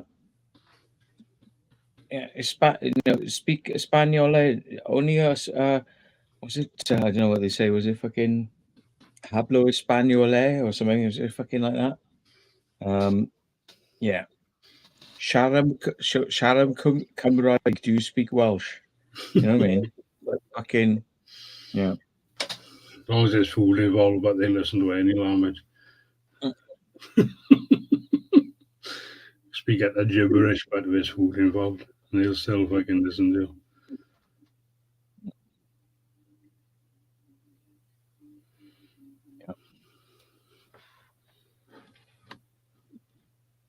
Crunchy nut cornflakes. Yeah. That's I like crunchy nut cornflakes. Yeah, I used to, but they're just all those Kellogg's things are all just like carbohydrates and sugars and just like sugar max out. So empty calories, like beer, but it tastes nice. This is the first time I've had a drink in about 3 months. Really? Bloody hell. I just never be bothered, but I just normally I go, oh, I have a drink tonight. No, hard day in work. I have one beer. I'm like, yeah, I can't be bothered. Like I say, I only ever drink beers when I'm on a live stream or I've had to do a lot of stuff that day, and I'm like, right, I want to go to bed now. I want to crash now. So you have a one or two cans, and you're like, right, like I put something on YouTube. I'm 3 minutes into it. I'm out like a light. It's just like bosh. Beer to me just sends you to sleep. So They do eventually. We'll have all of us sleeping in over together now. We'll all be in the chairs there. Yeah. Come 5 But o'clock. if I haven't had my tablets, I'm usually quite awake, like when I've had a drink. But yeah, there's a limit though, because it's like, you get to a point where it's like you just have to crash out, So yeah, Your body gets at a point, but anyway, you would try and stay awake as much as you want. Once your body you've had it, don't know. Did I get at the water tower in Whitchurch? Yes, it's in my video. Yeah, the water tower in Whitchurch. We got up there. Were you there, Gav, when we went down there? No, I think couldn't make it. I think I went once with Dan Dixon. I can't remember who it was the other time. I think we went 2 occasions, and I thought it was quite scary. The height of the water tower, it was quite scary, but it had a great view. You could see out all the way to the bay, like out to the sea, like from where we were. I've tried it a few times. Always got caught. But believe it or not, I took a man down to Velindre about 2 months ago, which is just behind Whitchurch, and he told me how to get in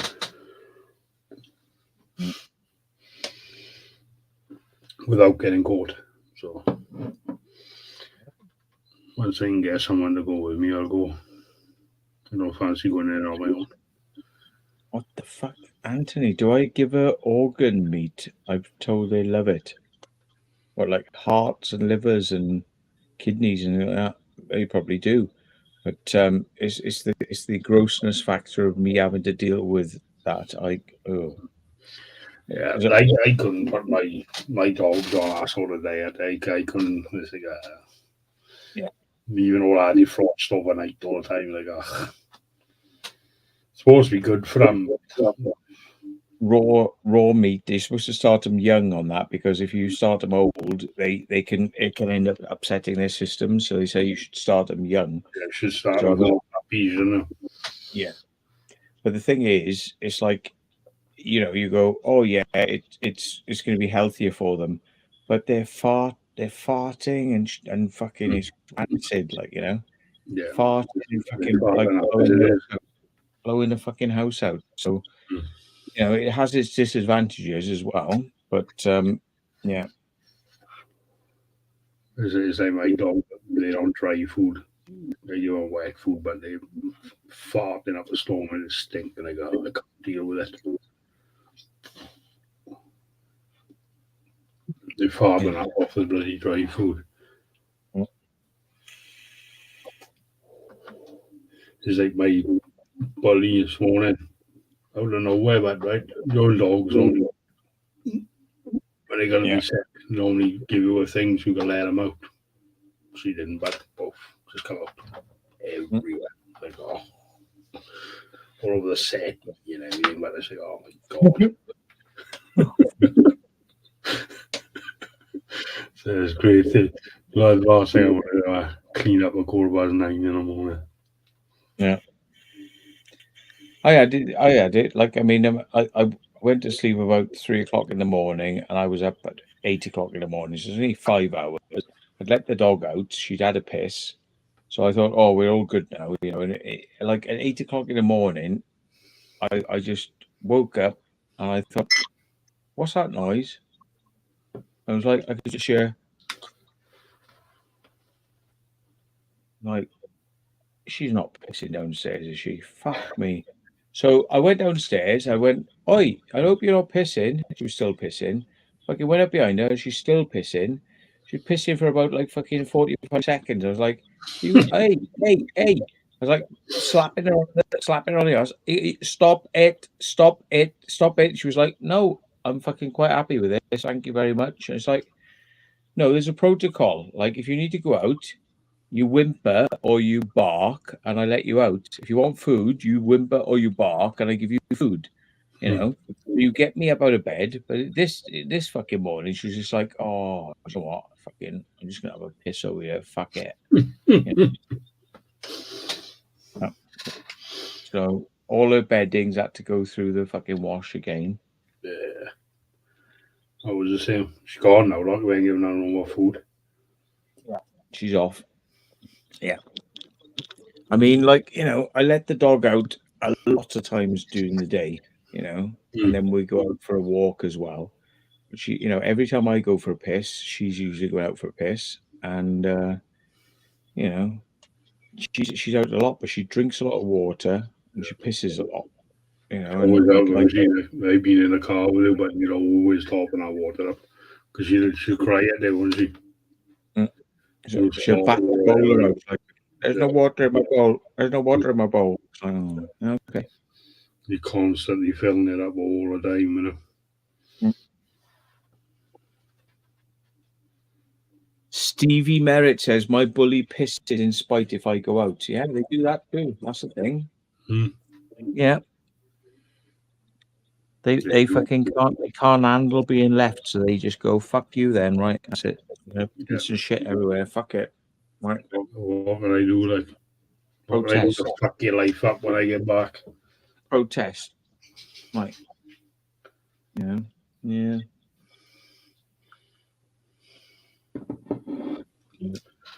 Like, all dogs are the same, like that.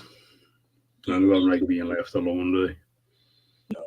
They always like to be in the pack and doing something, and you know, they get more used to you going away as you get older. Like, oh yeah, you're coming back. I know you're coming back, and it's, you know, like she used to cry when I used to leave her when she was young. You know, if I had to go out for a few hours, and you know, the neighbours would say like, "Oh yeah, she did cry a bit, but she settled down." You know, and as they get a bit older, they kind of like, they know you're coming back. They're all right. They're chilled, but it takes a long time.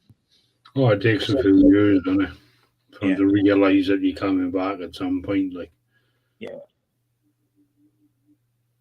She was crying this afternoon, even though she had somebody in the room with her. Like, you know, she was like, "Oh, he's outside. I can hear him. He's out there." But like, I'm not happy because I'm in your. Even though I've got somebody with me, it was like, She can hear you, so she want to be by your side then, doesn't she? yeah. So, yeah.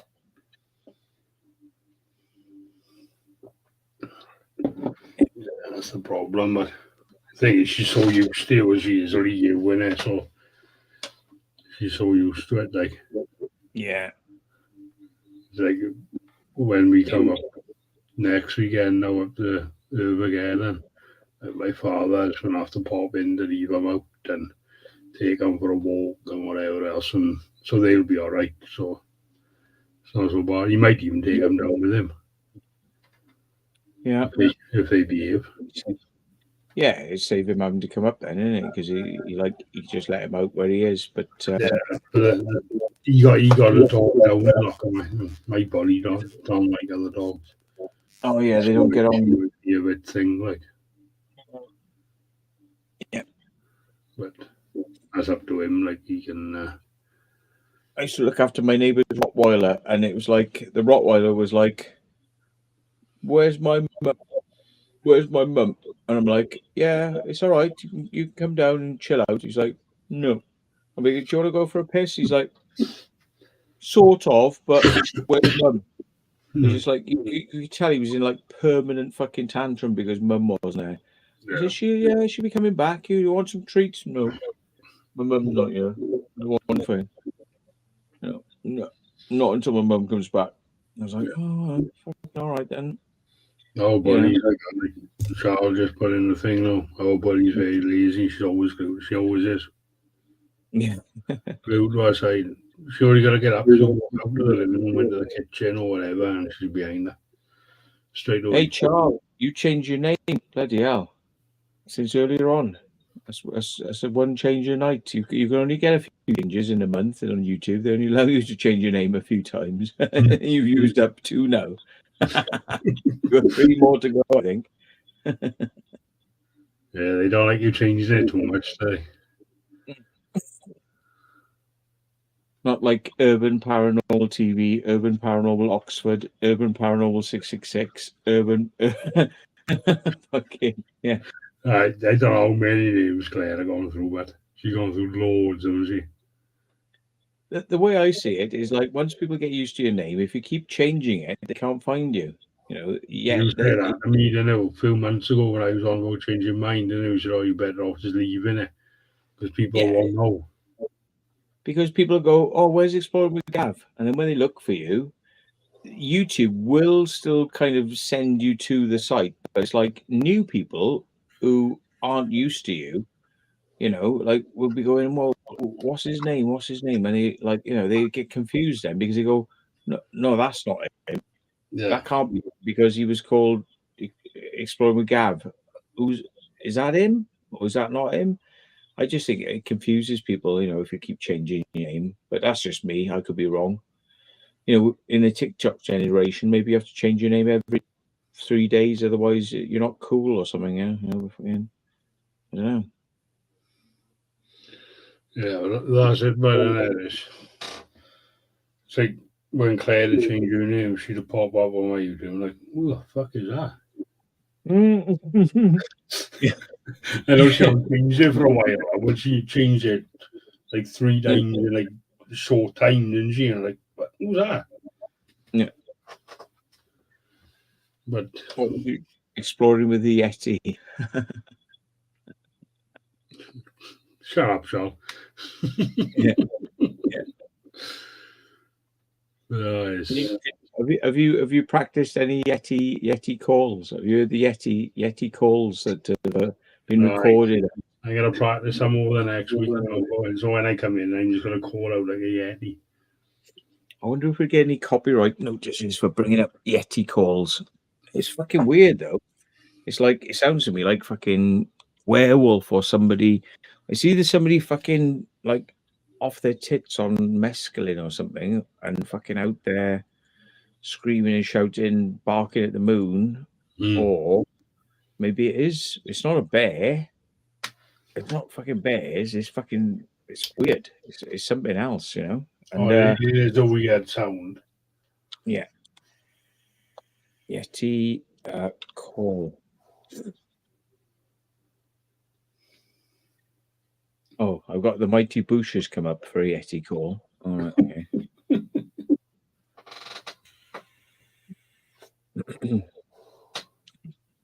See if we can find some Yeti. Yeah, what a typical day. Yeah, so.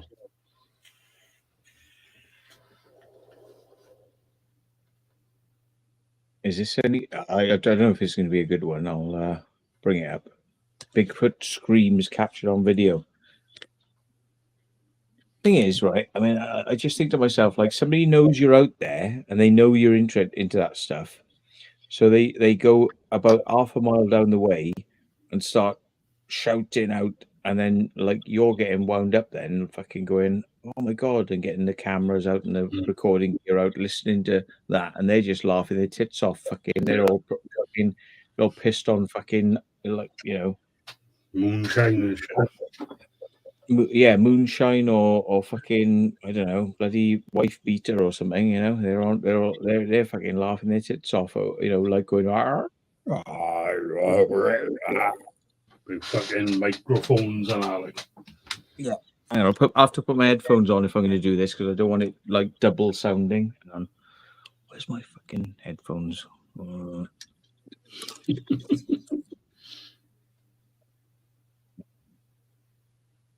Oh, this is not going to work very well because I'm on.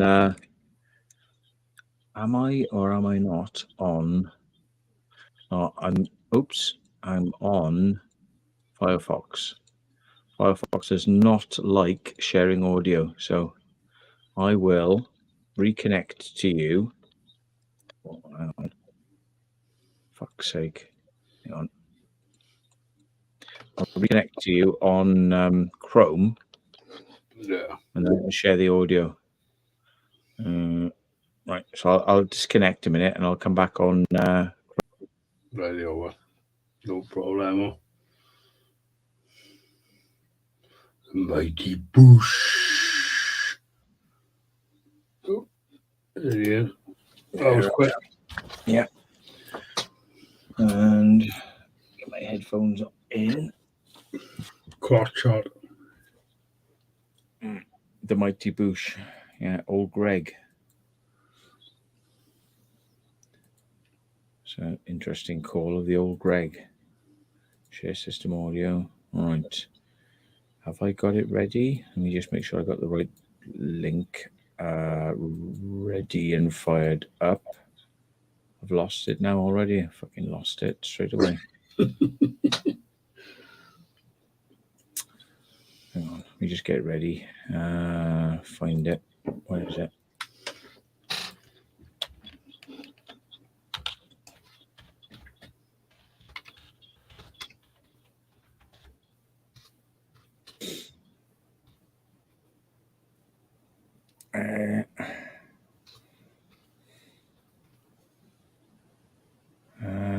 What's that? Right, okay, I've got one. I'll just play the audio because if I do the video and the audio, I'll probably get a copyright strike, so I'll just do the audio. The audio will probably be alright. There's only sounds in it. Yeah. But you have to bring it up, don't you? You have to bring it up. I think you have to like share the thing, and I don't know. I'll just. Can you see where I am? Can you see the share thing? No. Yeah, 2 seconds. Add the stream. Mm-hmm. Yeah. Right. Yeah. Okay. So if I press play, but come back to us. Can you hear that? Yeah. I've been camping around the mysterious area close to Crater Lake for a few days now. Oops. Now that it's dark, I've been walking around doing whoops and wood knocks to see if anything responds.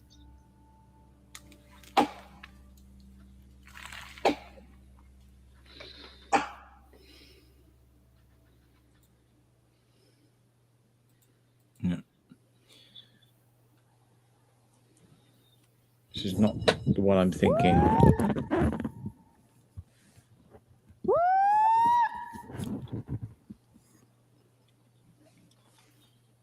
It's not the one I'm thinking of.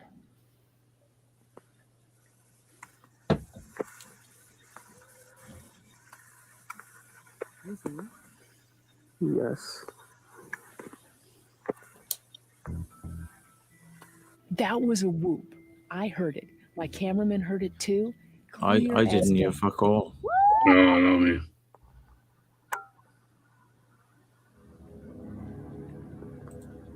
Let's put music over the point where we're supposed to be hearing the sound. So, yeah, that's great. Well done. This episode of the Y-Files is brought to you by Aura. Oh dear.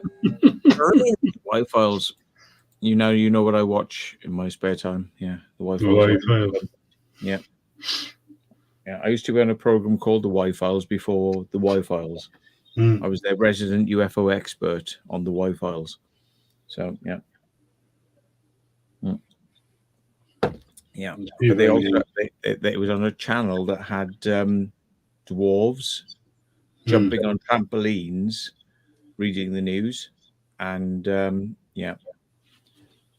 reading the weather and news. You know, fucking pretty crazy channel. But yeah, so of course they're going to take what they saw from us very seriously after that, wouldn't they? So yeah, trying to be very serious after trampolining dwarves and women with their tits out, fucking.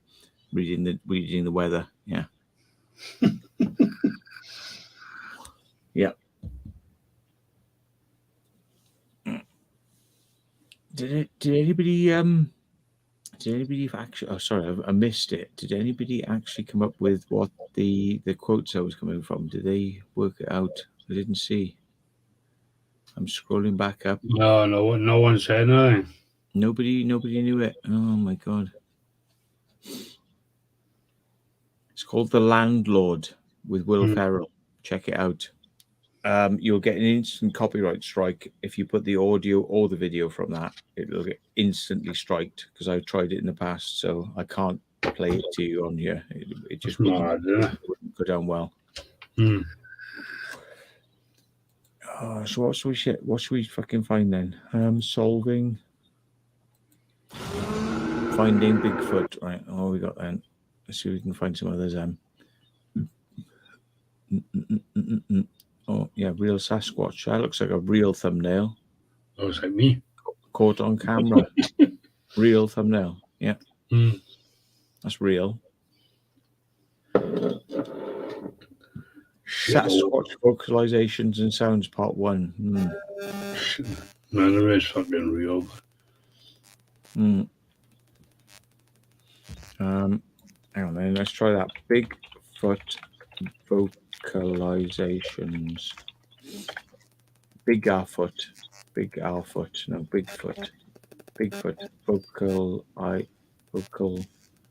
vocalizations, yeah. Mississippi moment, Bigfoot sounds. Should we try that one? All right, get rid of the copyright music. Well, he has something to say from the Mississippi Moment Corner. Well, Walt is out today, but he has a story that he doesn't want to wait until next week to tell us. So, Walt, what you got? Yeah, I'm just a little under the 300th anniversary of the first sighting of Bigfoot on the North American continent. That's a very serious piece. In the process of telling the story, I interviewed Robert Flora. I was gonna. Remember, a little bit more big talk to a person in the woods.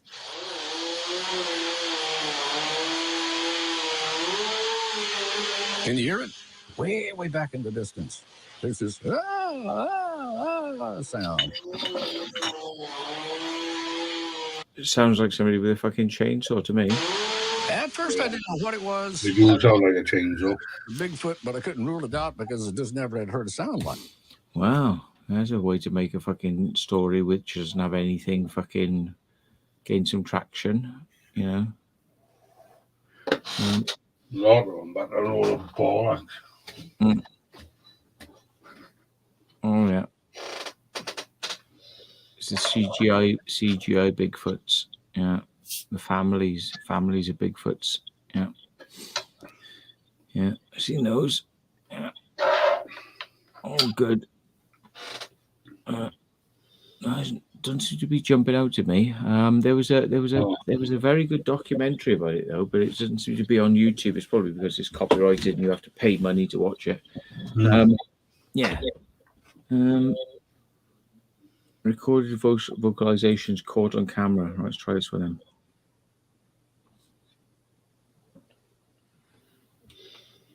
Why am I not hearing anything? There's no sound on it. Just turn the volume up, it says.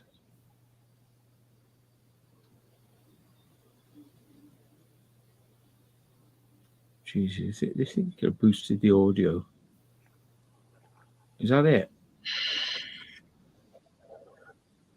Oh, if I was you, we would have been there for ages boosting your audio and everything, wouldn't it? Yeah. Yeah, I'm not hearing very much there. That's good. Yeah.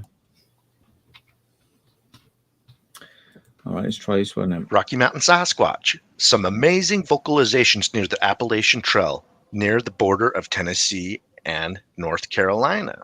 I will play this Bigfoot vocalization video again at the end and boost the volume, all except for the dog barking nearby, to avoid bursting anyone's eardrums listening to this with headphones. You're welcome.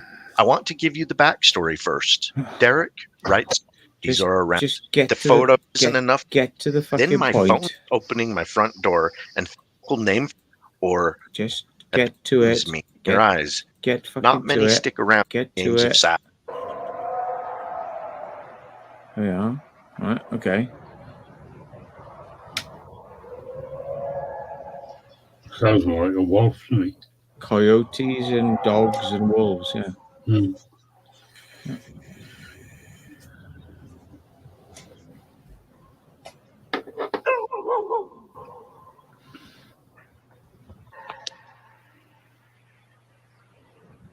No.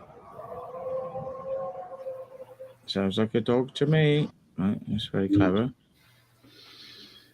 Yeah, like I say, the best ones aren't on YouTube because you have to pay to watch them, you know? Yeah. Which I didn't do because I have ways to not pay, but say no more.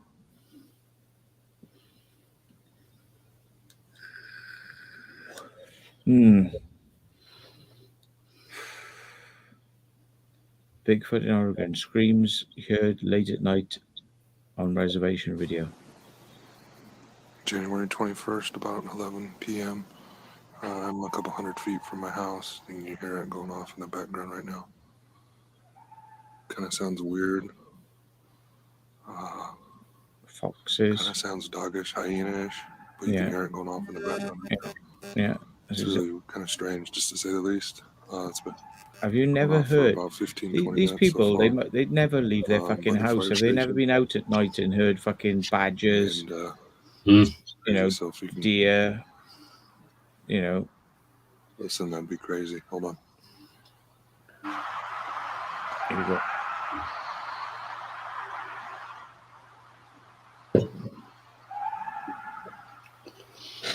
Sounds like wild dogs and wolves and coyotes. These people need to get out more and fucking be out in the countryside at night, you know? They just don't even know what the fucking... They wouldn't know what probably an owl sounds like even, you know, at night. Jesus. Fucking owls are scary, I don't know. The one that freaks me out the most is sheep. You know, like, you know, you're walking around at night and you think you're on your own and you're like... and you're like, that sounds like a bloke coughing next to me. Is there somebody in the field with me? There's a person in the field. Sounds like a human being, you know, like coughing. Yeah. Yeah. Sheep. Turn around, it's a fucking sheep. Yeah. Or it's dead silent and a fucking horse going, hey, you're like, fucking nil. Especially when it's been dead silent for ages and then we hear the sound of it, like you said, a sheep or an horse or a cow or anything. You're like, fuck, what was that? Well, yeah, it's not going to be an easy one to find then.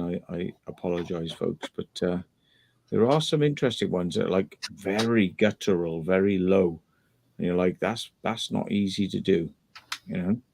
No. Really fucking low and rattly, you know?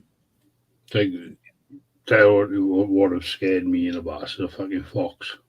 You sound like a screaming child, and you're like, fucking hell. You know, go for it. Yeah. They got so many different vocalizations, so many different sounds, you know, that they put out there, you know, and all it is just because they like to go off and wander off on their own, but they like to know that they're not too far away from the rest of them. Yeah. You know, so they're always keeping in constant contact. Yeah, like they need to be in cold distance, don't they? Yeah. It's like wild dogs now, and they all like to be in cold distance of each other, so they're not too far, so they go back up and.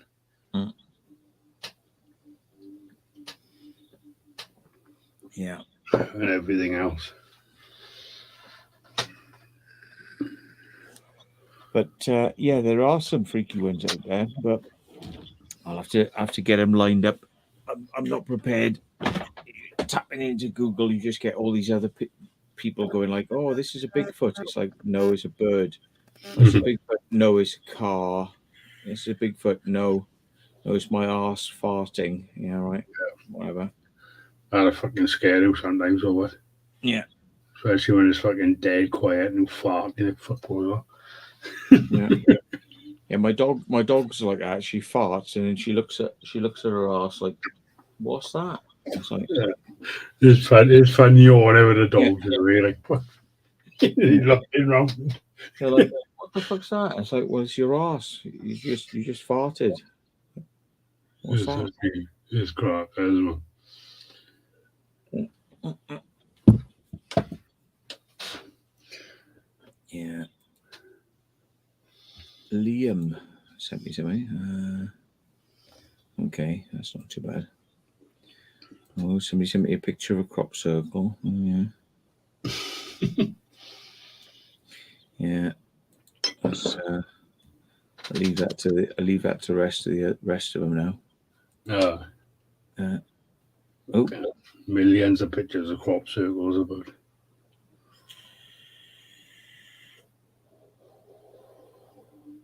They are cool, man. Some of them, but fucking loads of them. Oh dear.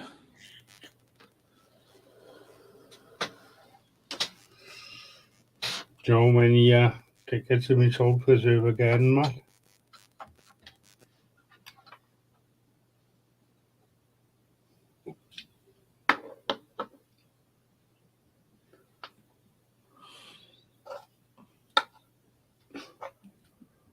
Oh my God.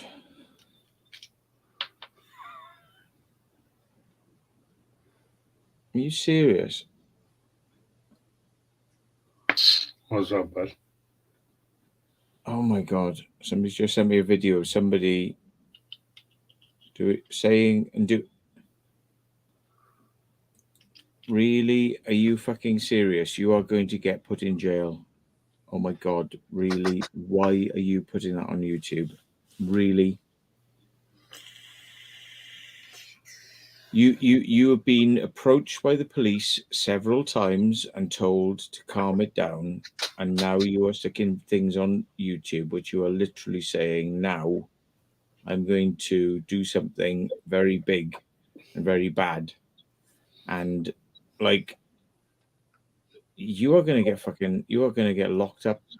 You're going to get so fucking locked up for you cannot put that on YouTube. Very, very silly. You fucking idiot. You absolute fucking idiot. Really?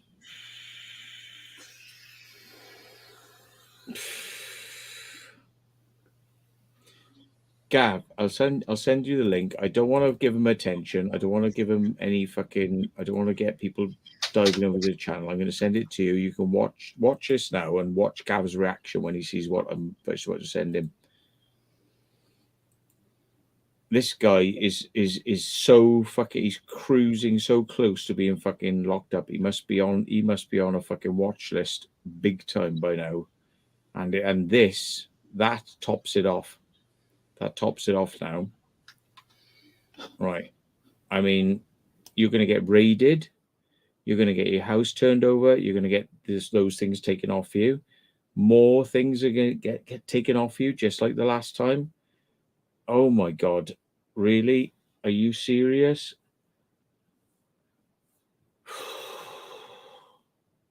Red flag, red flag, red flag. Why do these people have to fucking go, oh, look how dangerous I am. I'm dangerous. I'm unstable. Look at me. Look what I've got. Yeah.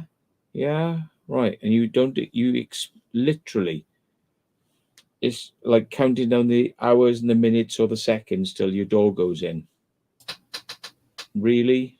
Wow. Yeah, that ain't gonna be long. Oh, fucking hell. Yeah?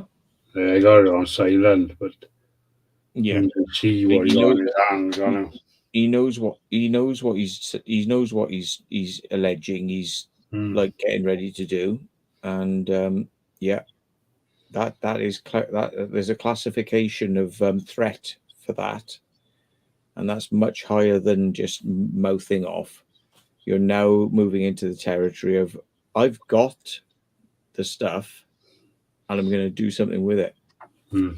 Yeah. Oh dear. I feel sorry for some of these people. I really do. I just don't know what they. I don't think they think they're going to become like famous. You know, like you won't. You'll become infamous, and you'll be locked away and be forgotten about because people won't remember for the things you've done that are good, because there ain't many. In fact, I don't think I can count of any. But like the bad things you're trying to do are monumentally stupid. So that is stupid. Yeah.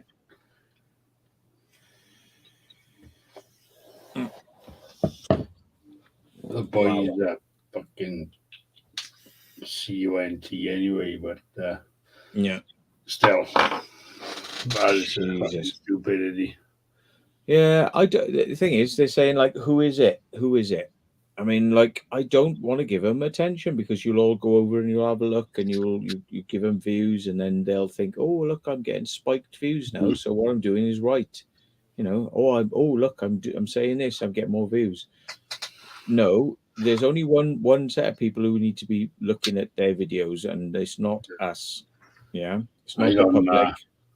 It's the authorities. I don't even see his videos at all. I don't know. I've blocked him. I did. Yeah. Yeah, Tracy's just seen it by the sounds of it. Oh my god. Yeah. So some people will guess who it is, but obviously it's best just left there and ever.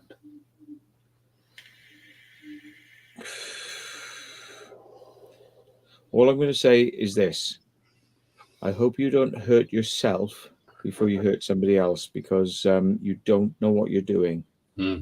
So really be careful. Really be careful. You could end up hurting yourself before you end up hurting anybody else. And yeah.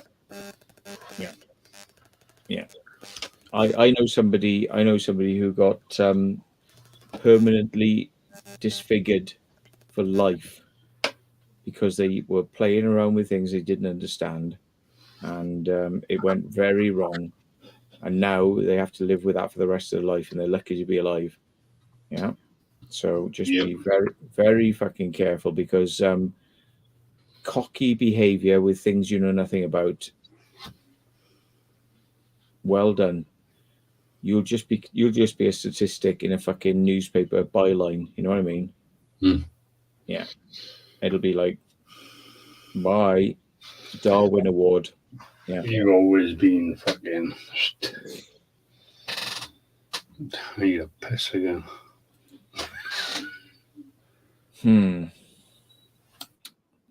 There's no helping some people. I've tried to speak to him. Loads of people try to speak to him and say, just chill the fuck out, just calm the fuck down. And they're like, yeah, okay, and yeah, and then like whoop, and then they're like, that is the limit. There's no way that the authorities will allow you to be doing that, right? I think you stepped way over the line there now. You are imminently, if not already, in jail. I gotta say it. I mean, you literally, you are so in jail you don't fucking know it. Yeah.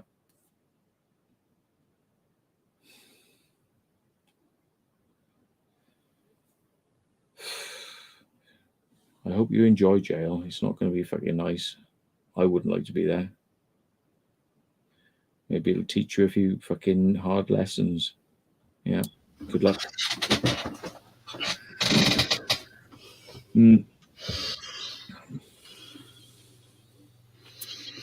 Yeah. Yeah. I said a few people I know, didn't I? As soon as you said it. Yeah. Fucking hell. Jesus. It's a liability. Always have been. Oh dear. Yeah. Yeah. Oh well. See where that one goes on. We'll probably hear about it in the next 3 days. Probably won't go fucking nowhere, Matt. You know they like.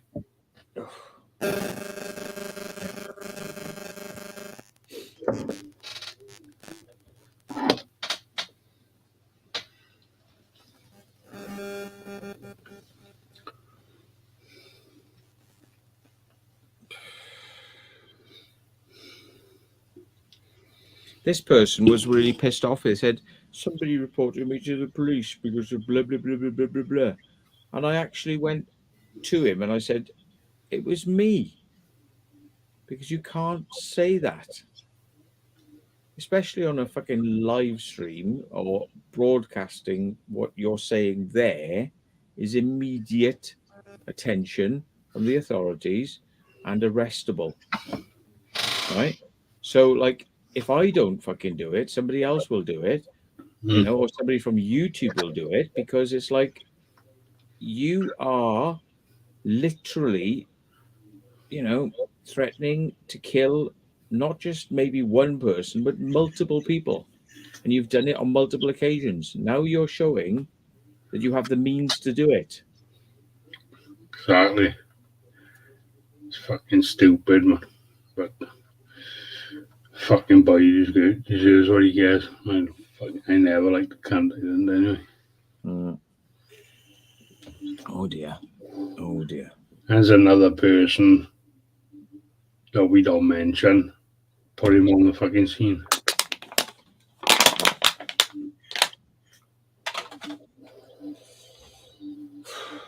Yeah. Oh well. Yeah.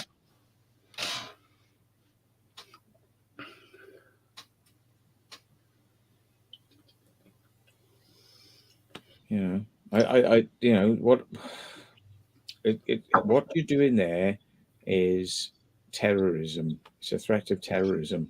Yeah. You know, so you won't just be being dealt with by normal coppers. You'll be dealt with by special branch and fucking higher up than that. You know. So good luck with that one. Looking at a few years, but just for owning the fucking thing. Yeah, no threatening people with it. Yeah. His owning stuff, but his owning stuff, innit?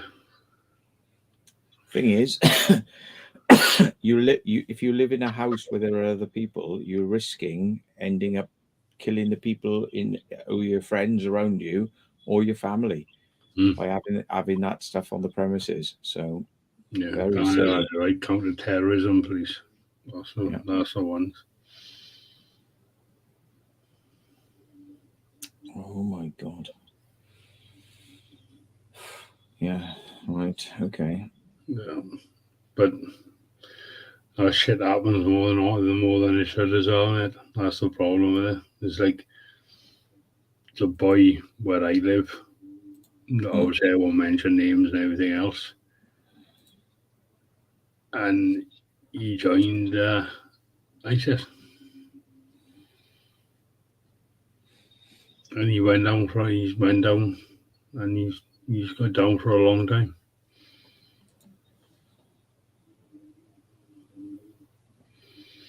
It's closer to home than what you think. Yeah.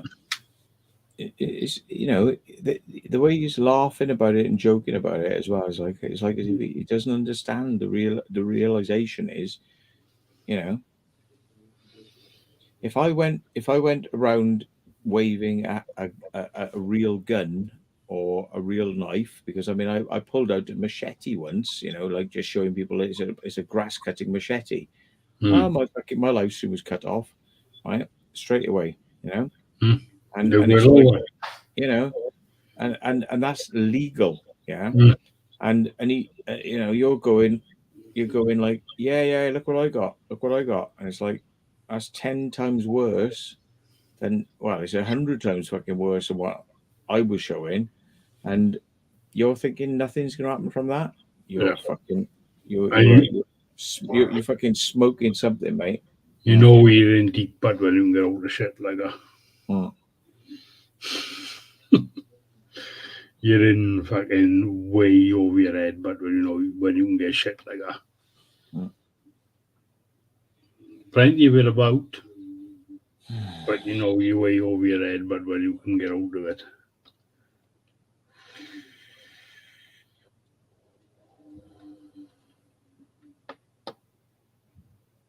It's almost like he's advertising it because he wants to be stopped and caught before he actually does something bad.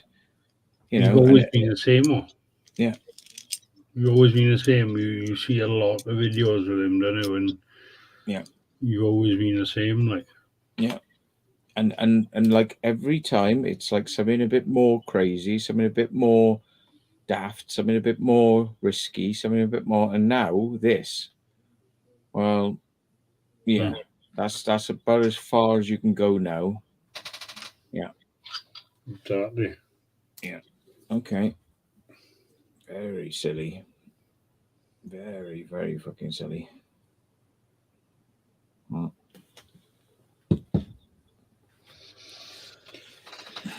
It's just stupid. It's just plain stupidity, and it is. You can't be showing off things like that, like this, especially live as well.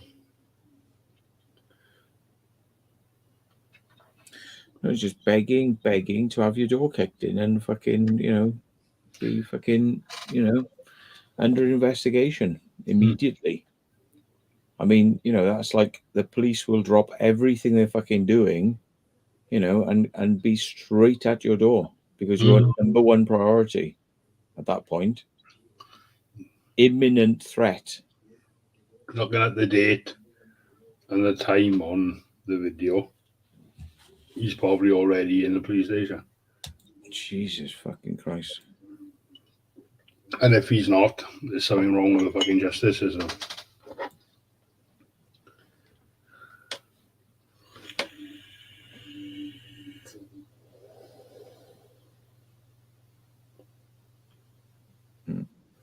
The live get instant shutdown if of anything like a weapon in view on the screen. Adding the appalling saber behind me on the wall next to uniform. Forgot it was there. Shut down pretty quick. Yeah, exactly. No fuck. And that's on the wall. It's legal stuff. Like they just don't like it, eh? I find that very disturbing. I'm very, very tempted to end this stream, mate, and make the fucking call, mate, because that's very disturbing shit. It is disturbing, man. Very. They don't know about it, man. They should know about it by now. There's been a thing, haven't it? What was it? What was the date? That's why I couldn't work out what was the date on that. Does anybody know what the date? Don't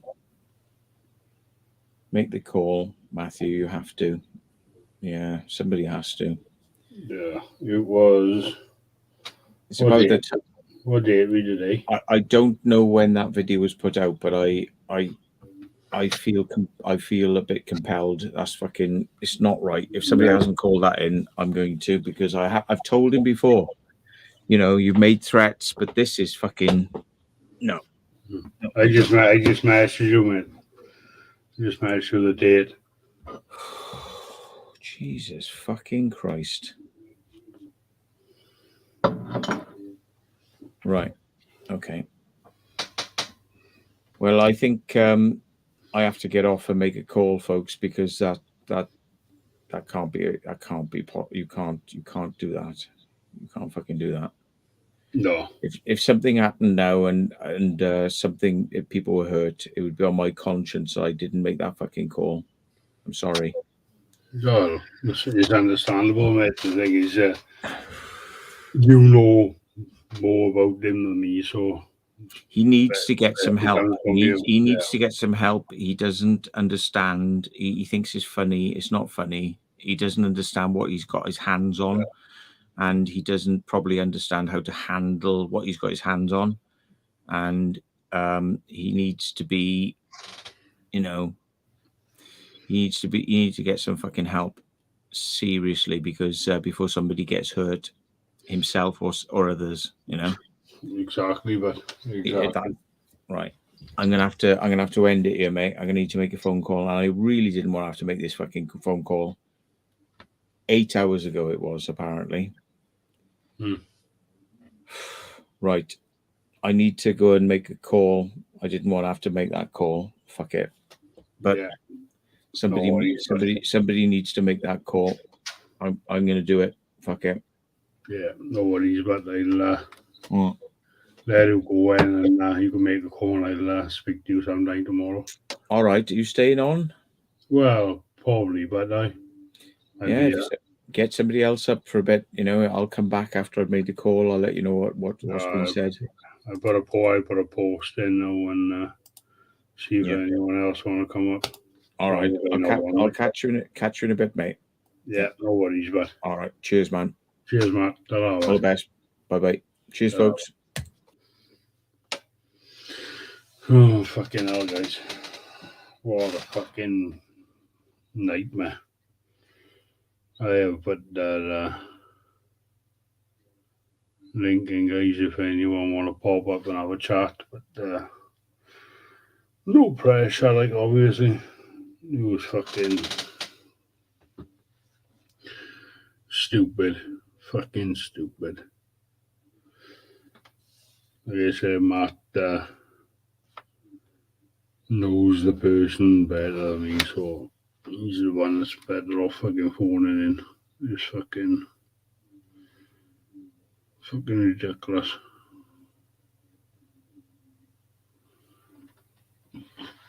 It's fucking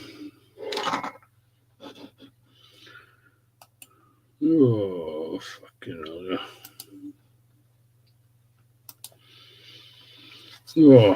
Right, guys, well, who's going to have again? I have been trying to watch the comments, but there's like when you get carried away talking, you don't see half of it. I can't wait. It's gonna be a good day.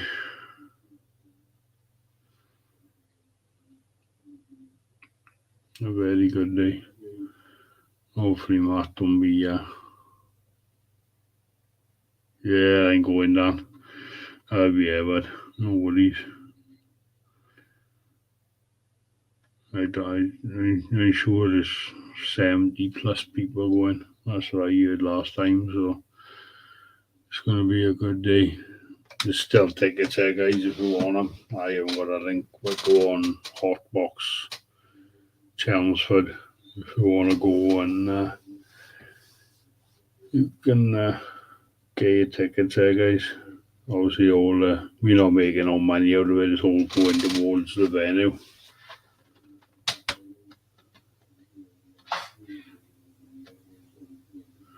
Yeah, no worries, no fucking. It's just one of them things, mate, isn't it?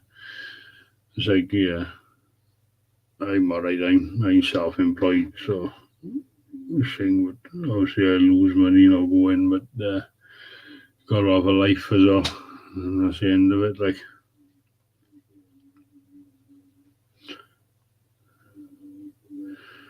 yeah, guys. Hopefully, it is a great success, mate. Hopefully, it'll be a good one, and we can do it every year if need be in different places. Like, obviously, like this.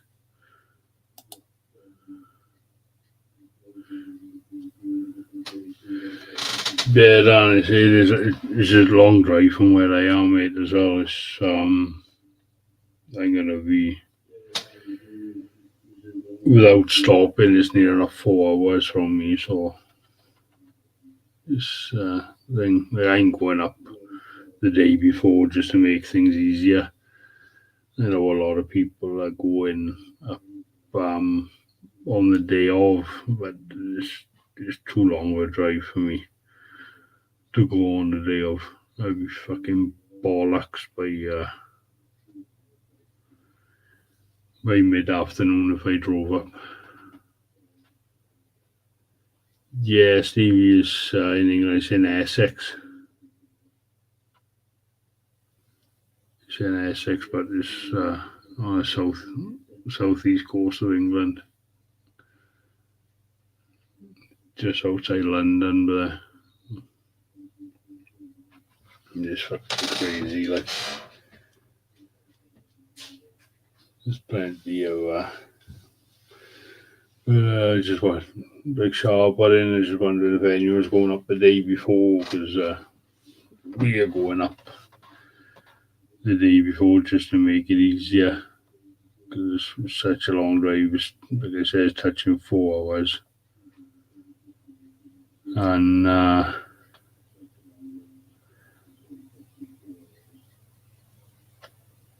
this thing, like, it's going to take 5 or 6 hours and then we stop and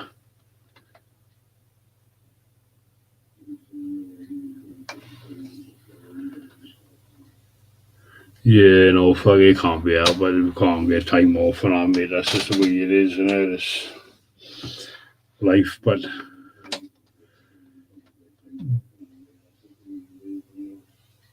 yeah, I could probably see someone going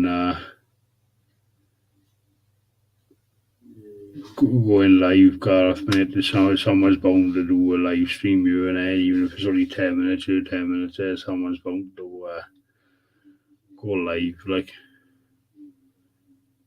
Oh, it's not that far. I live in the valleys, but it is a distance, mate, from Wales. Like, it is a good fucking track to the other side of England.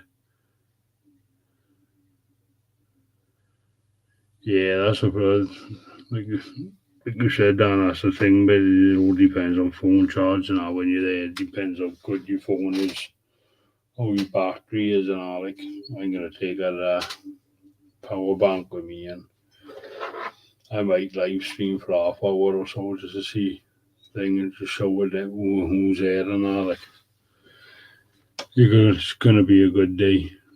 It's gonna be a hell of a fucking 12-hour fucking stint fucking drinking, but the thing, I know a few people are on about going out after that as well, like, so you have to see what will happen.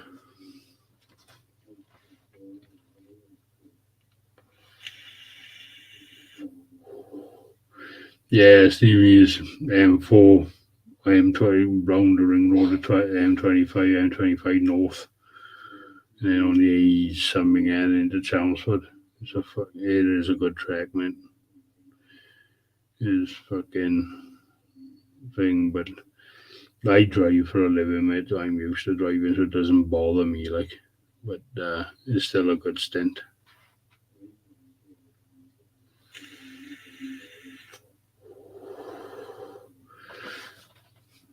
Yeah, Dan, I understand what you're saying, but I got the Fold 3 and my battery's fucking shit.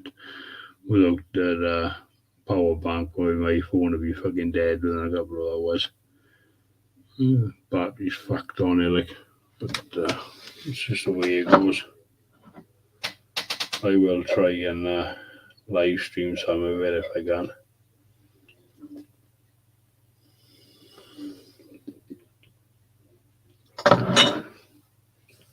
But it's all good.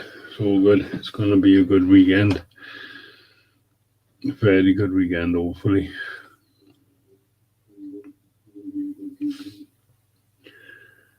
Fucking hell, guys. Fucking 2 o'clock in the morning. I hope Mr. Walt to get back on now for half hour, tell us what happened. If he can, like. I know it's only limited to what he can say, but hopefully he can thing. They're cheap enough, Dan. Go on Amazon, I get one, mate. You can pick one up for about a tenner only. They're pretty, you don't need nothing special. Just make sure you charge it, and it should last you enough all day.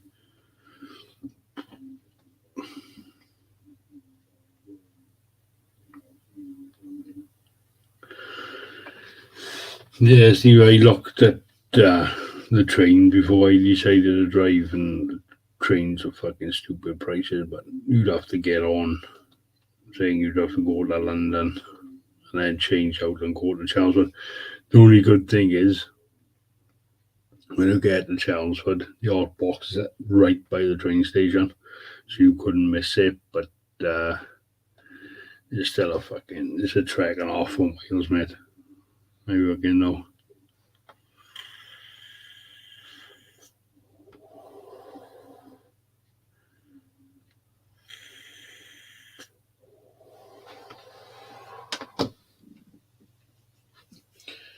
It's fucking crazy, like.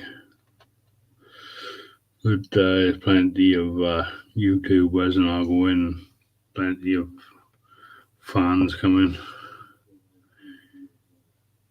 Yeah, probably would have got your place. It's about 340, 345 for mine on a straight run. Yeah, you probably are looking £100 or more, Stevie. Return on a train, but they're fucking ridiculous bastard prices. It's fucking extortionate. But for the distance you go in, what you expect, then it's from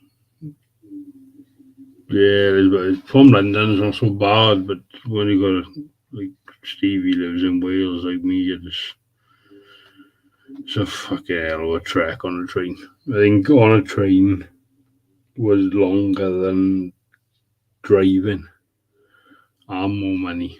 So I thought, fuck it, I'm gonna drive up and come up the day before and spend some time in Chelmsford and have a look around. I've never been to Essex, so it'll be a good experience. Like,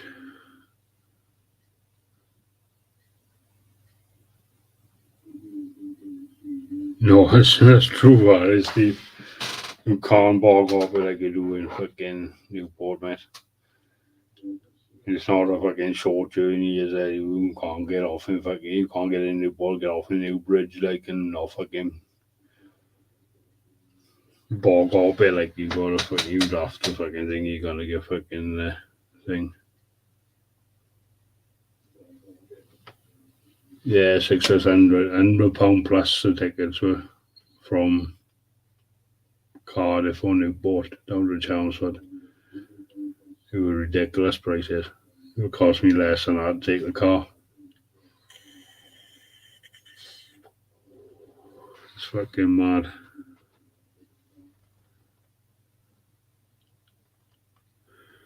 Yep, definitely show up boxing clubs afterwards. Fucking god awful fucking state on some of us. And most of us got a fucking thing like it's gonna be a fucking messy one. Yo, we're back. See, how's it going, mate? Long time no fucking speak.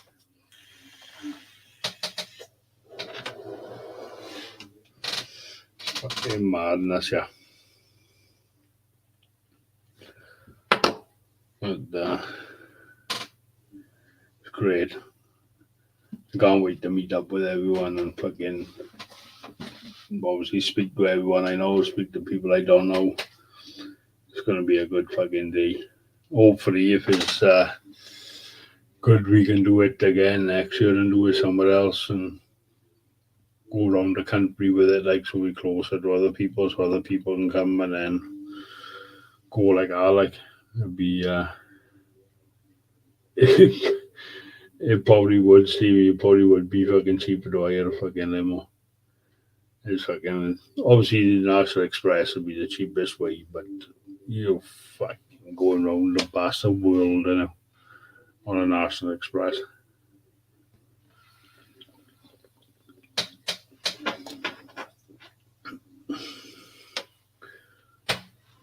Yeah, Lewis, it's a diesel, mate. Mine's alright.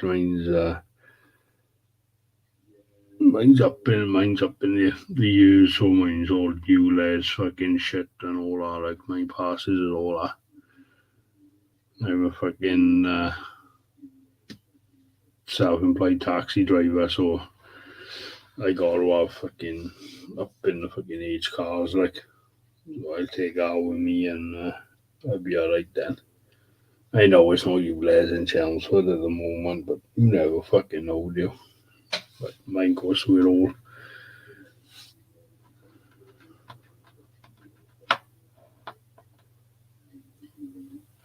Yeah, they've actually flexi buses prices are nuts, but it's like they are cheap as fuck. But fucking, I wouldn't want to know how long it take to get a fucking Chelmsford in on a flexi fucking bus. Like, oh Steve, tell me about it, mate. Fucking where I am, about to get a Cumbrawn right on a bus. It take me about fucking 7 hours. I can do it in fucking 45 minutes in the car. It's fucking mad. Buses are fucking ridiculous. Dan, I wouldn't want to fucking spend 8 hours on a coach either. I can't fucking go from where I live to the next town without spewing on a fucking bus. Fucking useless.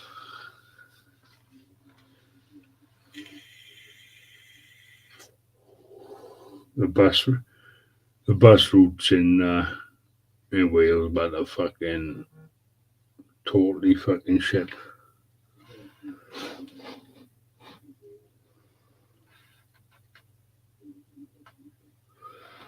It's saying like, but Stevie, if you needed a lift, mate, I'd pick you up, but obviously like you'd have to get your own accommodation for the Friday and Saturday night, and I can bring you back on the fucking Sunday. That's not a problem, mate, but you'd have to let me know, like, I can come and pick you up. I gotta come.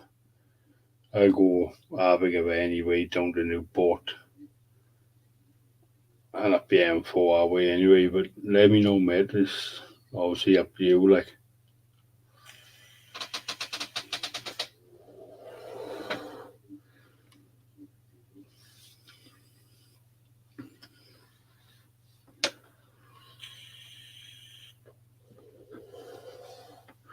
Actually, it's cheaper to fly these days, right, than it is to catch a fucking train or public transport in the UK.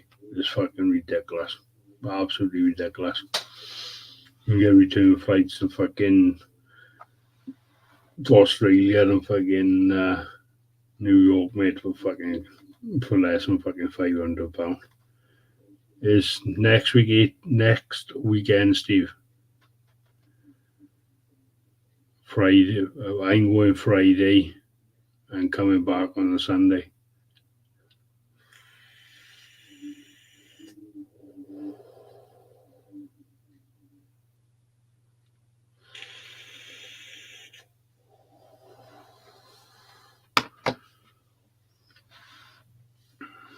Fucking mad, yeah. Fucking hell, Walt must be having a hell of a fucking chat with the fucking coppers. Fucking hell, have been gone ages.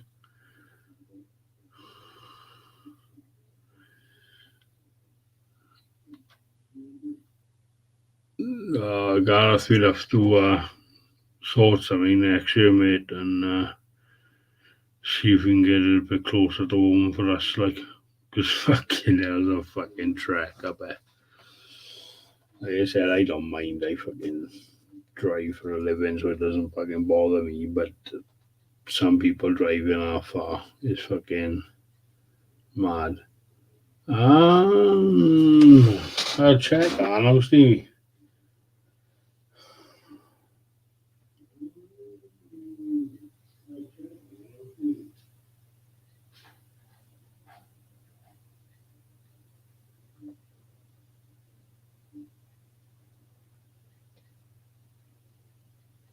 Can't see why you couldn't.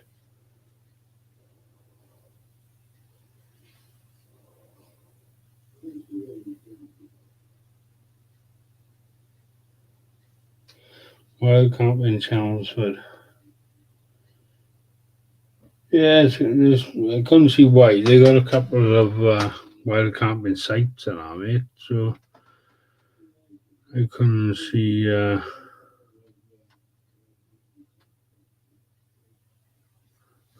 Wild camping England. There you go.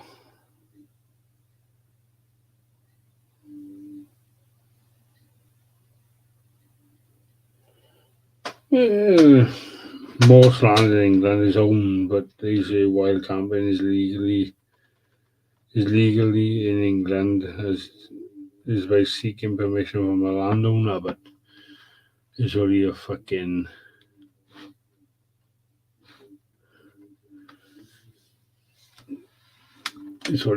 simple matter anyway, and I can't see why you couldn't, mate. Really couldn't.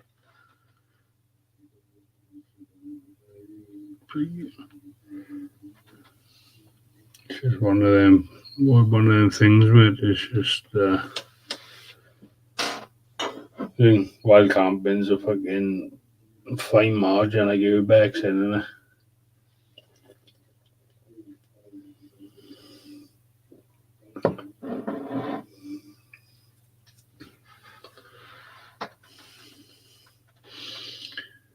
I can't see why you couldn't, mate. Be easier to get a fucking hotel or something, but obviously that's fucking more money again. Like, and it's not cheap up here, mate. It's really fucking not.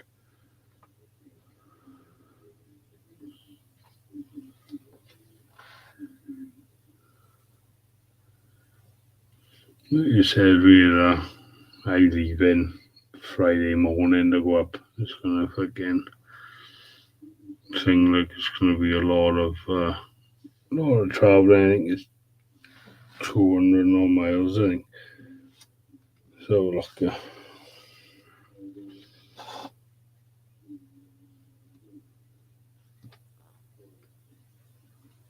It's 3 hours 44 minutes is 214 miles.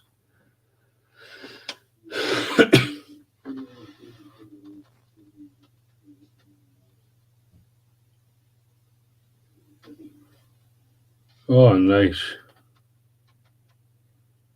Nice, Gareth, but this, that sounds good, mate. Camping Stack Rock.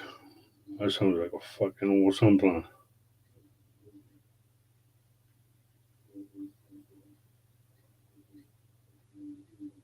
Stack Rock in Pembrokeshire.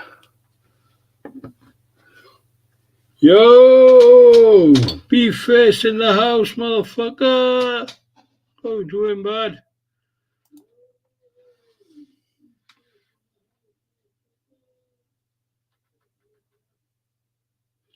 Yeah, success is mad, mate. Your flight is so much fucking cheaper than fucking traveling in the UK, mate. It's fucking ridiculous. Like, flights are fucking pennies, mate, compared to fucking trains and buses. It's fucking mad. I'm good, but I'm good, B-face, mate. Jordan, buddy.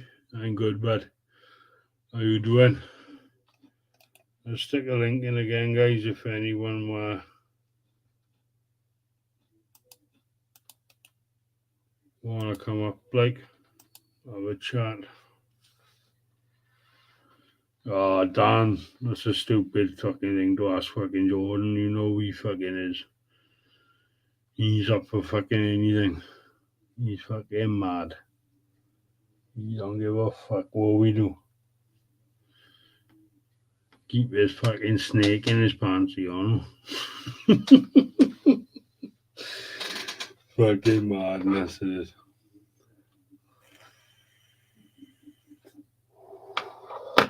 Fuck yeah, guys. I forgot how fucking much fun a fucking live stream can be. Fuck, you know, I gotta do more.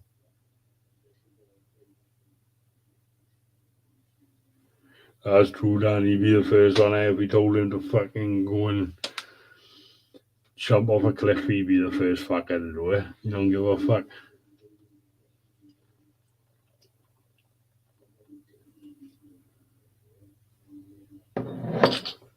Oh, we know what, Jordan. We know what,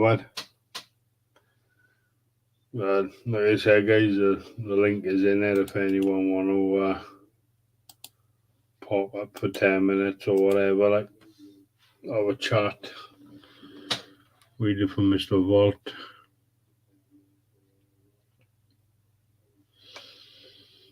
B-Face, long time no see, mate.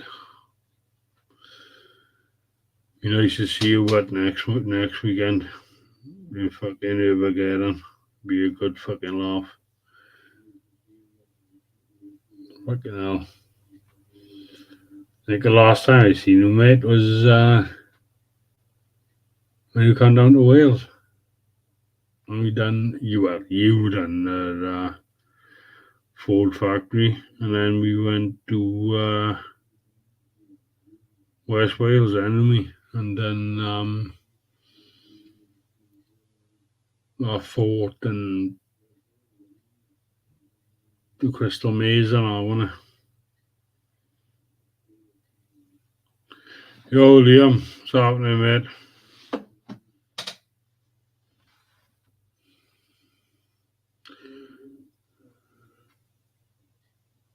Yo, Luke, what's happening, bud?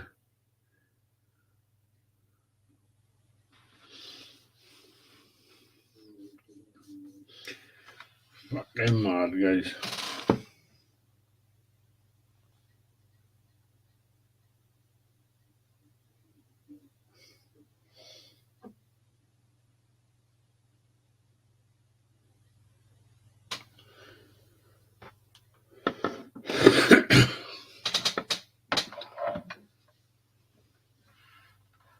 But like I said, Stevie, mate, you're more than welcome to jump in with me, bud, if you want to come down, but obviously it's up to you.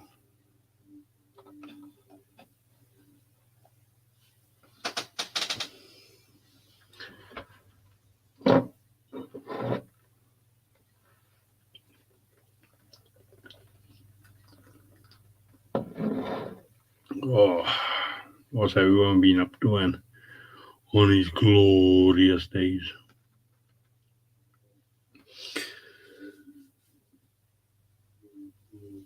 No Paul on Sixters, mate. Good night, bud.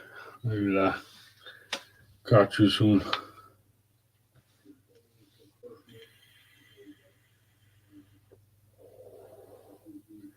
Yeah, that's the problem, Steve, mate. Is you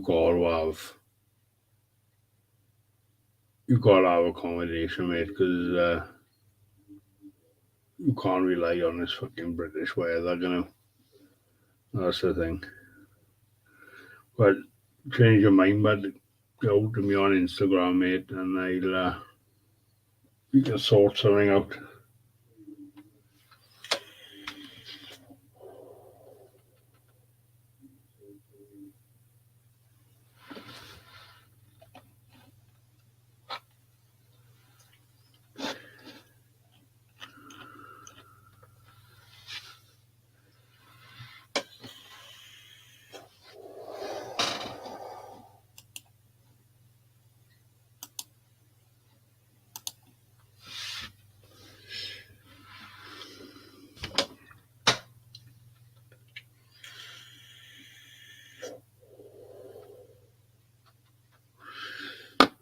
Yeah, I don't think you're gonna stay awake all weekend, Steve. It's a long fucking time, but that is. Like I said, we're leaving fucking the Friday morning, like I'm probably not getting back till fucking late Sunday night. It's a long time to stay awake, mate. A fucking hell of a long time. I couldn't fucking do it. I didn't even know I'm awake now.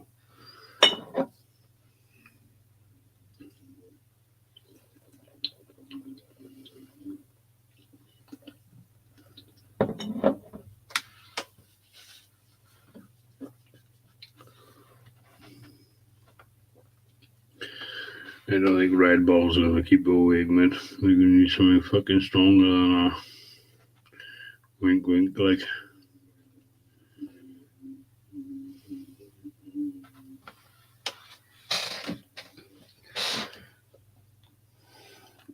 You know, still 69 people in the house, eh? You know, mad. Absolute mad. I mean, live for ages and this many people in a live is fucking ridiculous. Thank you all, guys. Really appreciate it.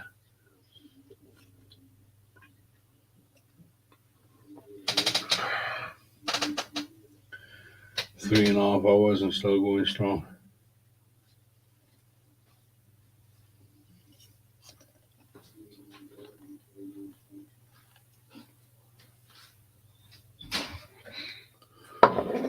Trust you, Don. Trust you to like our number. Wink, wink.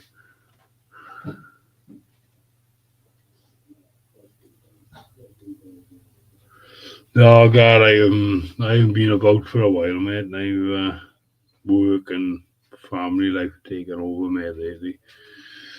It's been fucking hard work. I have got a video out tomorrow night. What time? Asking me these things about this fucking mad. I can never remember what time I got fucking videos up.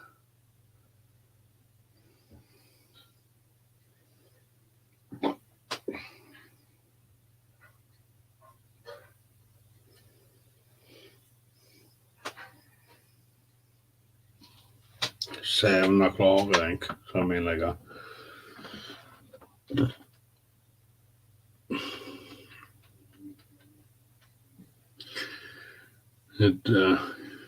It's like family and work, everything else got to come first. It's the way it is. Got to prioritize things, mate. Like I love going out exploring and everything else, but obviously I got to prioritize my family and our first. So, thing. I got a few videos I had to put out. I got to edit. Like I said, I got one tomorrow night. I got a few more to edit, but I do obviously need to start going back out there because I think I got 3 or maybe 4 I can put out, but that's it then.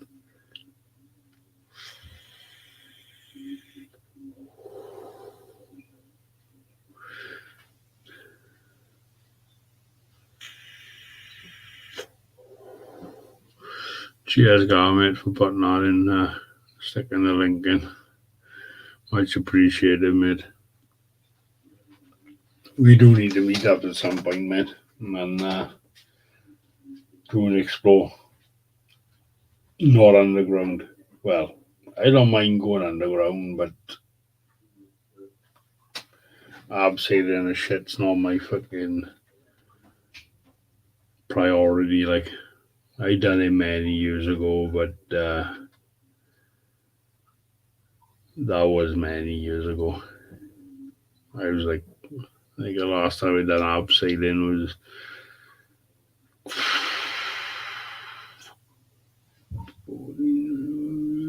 24 years ago, 23 years ago. So I'm a bit rusty on that one.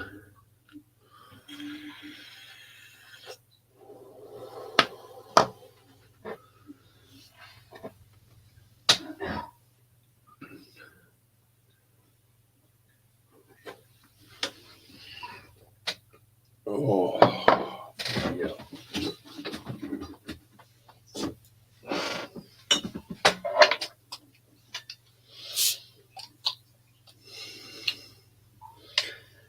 Yeah, definitely, Gareth, mate. You have to drop me a message on Instagram, but then we'll sort something out soon.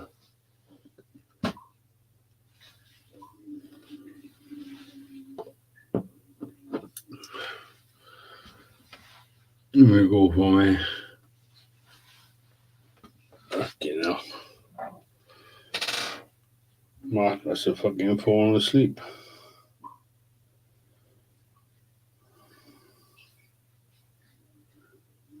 And half hour ago, you again went off, you know. But, never mind.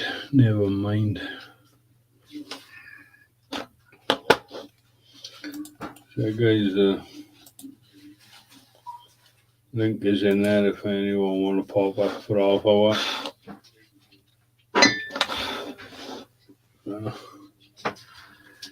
See what will happen.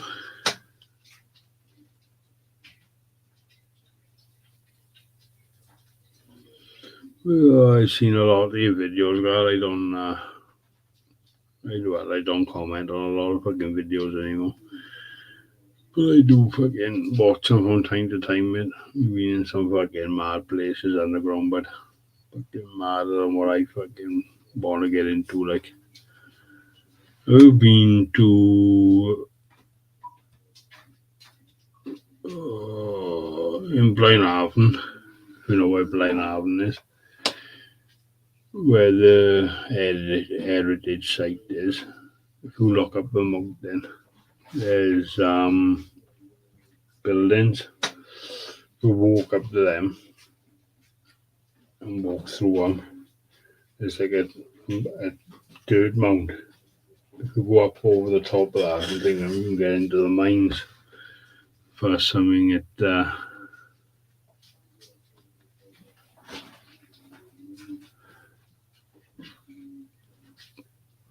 yeah, that's true. That is like false floors is not my per se, mate. I tend to fall through them. This is one of my downfalls. False floors are no good to me. Well, like I say, guys, if you know where Blaenhaven is, Big Pit. Obviously, everyone knows Big Pit. If you look up a mountain behind there, you see the old sheds and that. You go in there and you can get into the mines down there.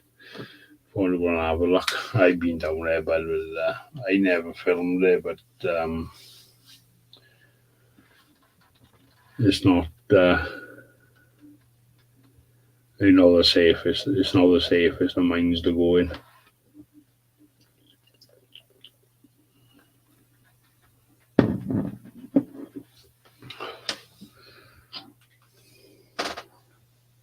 Oh, 2 seconds, guys. I need to go for a piss.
I'm back, guys. Oh. Let's catch up on this. Hey, Melissa, what's going on? Yeah, Stevie, mate, we'll sort something one day, but it's just getting the time to go. Sorry, guys, I got a lot of something to eat.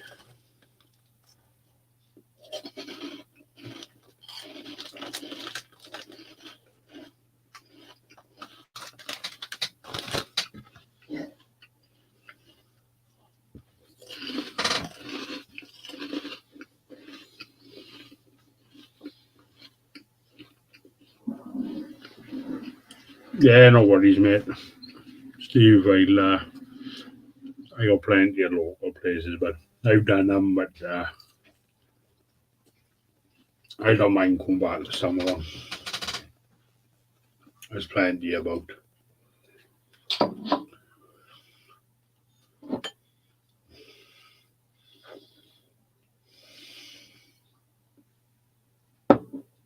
Yeah, no worries, Melissa.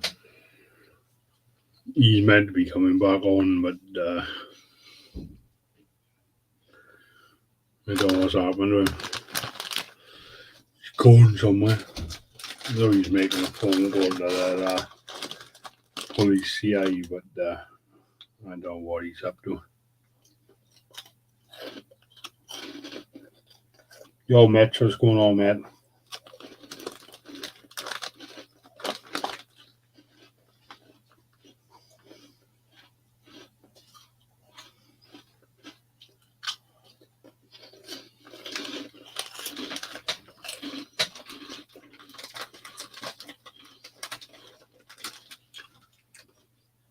Yeah, you probably do, Melissa. You probably do know what's going on.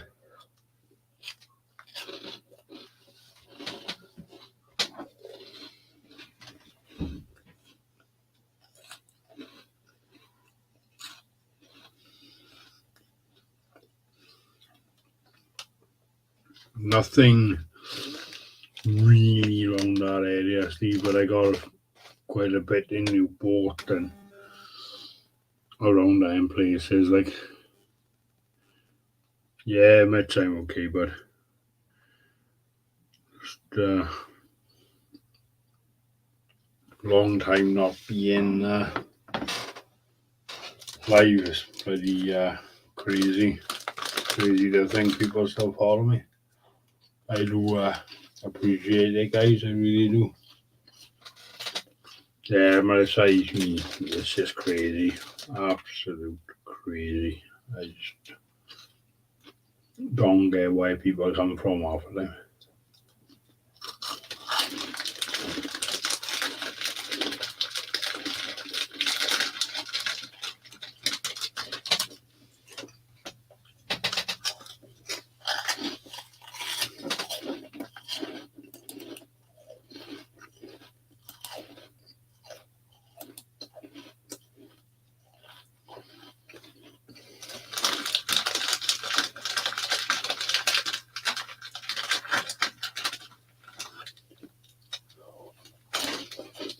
What does it mean? There you are. Hold on, guys. Just Walt is back. All right, just Matt. plug my headphones in. Oh, Jesus. Yeah. Well, I sadly had to do something I really, really do not like having to do. So, there we are. Done now. It's now into my hands. I really, really, really didn't want to have to do that. It was on it a long time, but. Oh, hang on. I can't hear you. Hang on. I must have. Hang on. I've hit something on the amp. Hang on. Fuck, what have we done? Yeah, I got you. Sorry. Right. Say again. Yeah. Say again. It was on the phone in a long time, but. No, I had to ask a couple of people something, and I had to ring a couple of people, and finally we got the answer I needed. The police were on the phone, and they were listening to the calls. So, yeah, I mean, yeah, I'm really sorry that I had to do that. I'm really fucking sorry. But that there, I mean, I'm really sorry, but like, you know, come on, folks, you know, nobody wants to see anyone get hurt. You know, nobody wants to see him get hurt or anyone else get hurt. But this is getting into fucking, this is getting a little bit fucking beyond just a joke and just like mouthing. Jesus Christ, folks. You can't. Someone had to do it, but so. Yeah, I maybe somebody else has. I would have hoped there's somebody out there who watched that who made the call before me. But if it was up at about apparently 6 o'clock yesterday evening, so we said that's 8 hours ago. Is it? So we're on 2 o'clock now. 12, 11, 10, 9, 8, 7. Yeah, about 8 hours ago. Yeah, 8 hours ago maybe. That sounds about right. Yeah. No. It's if it hadn't been called in immediately, I would be surprised. If it wasn't, I have to be the first. I'm so sorry. I apologize. I really don't like having to do that.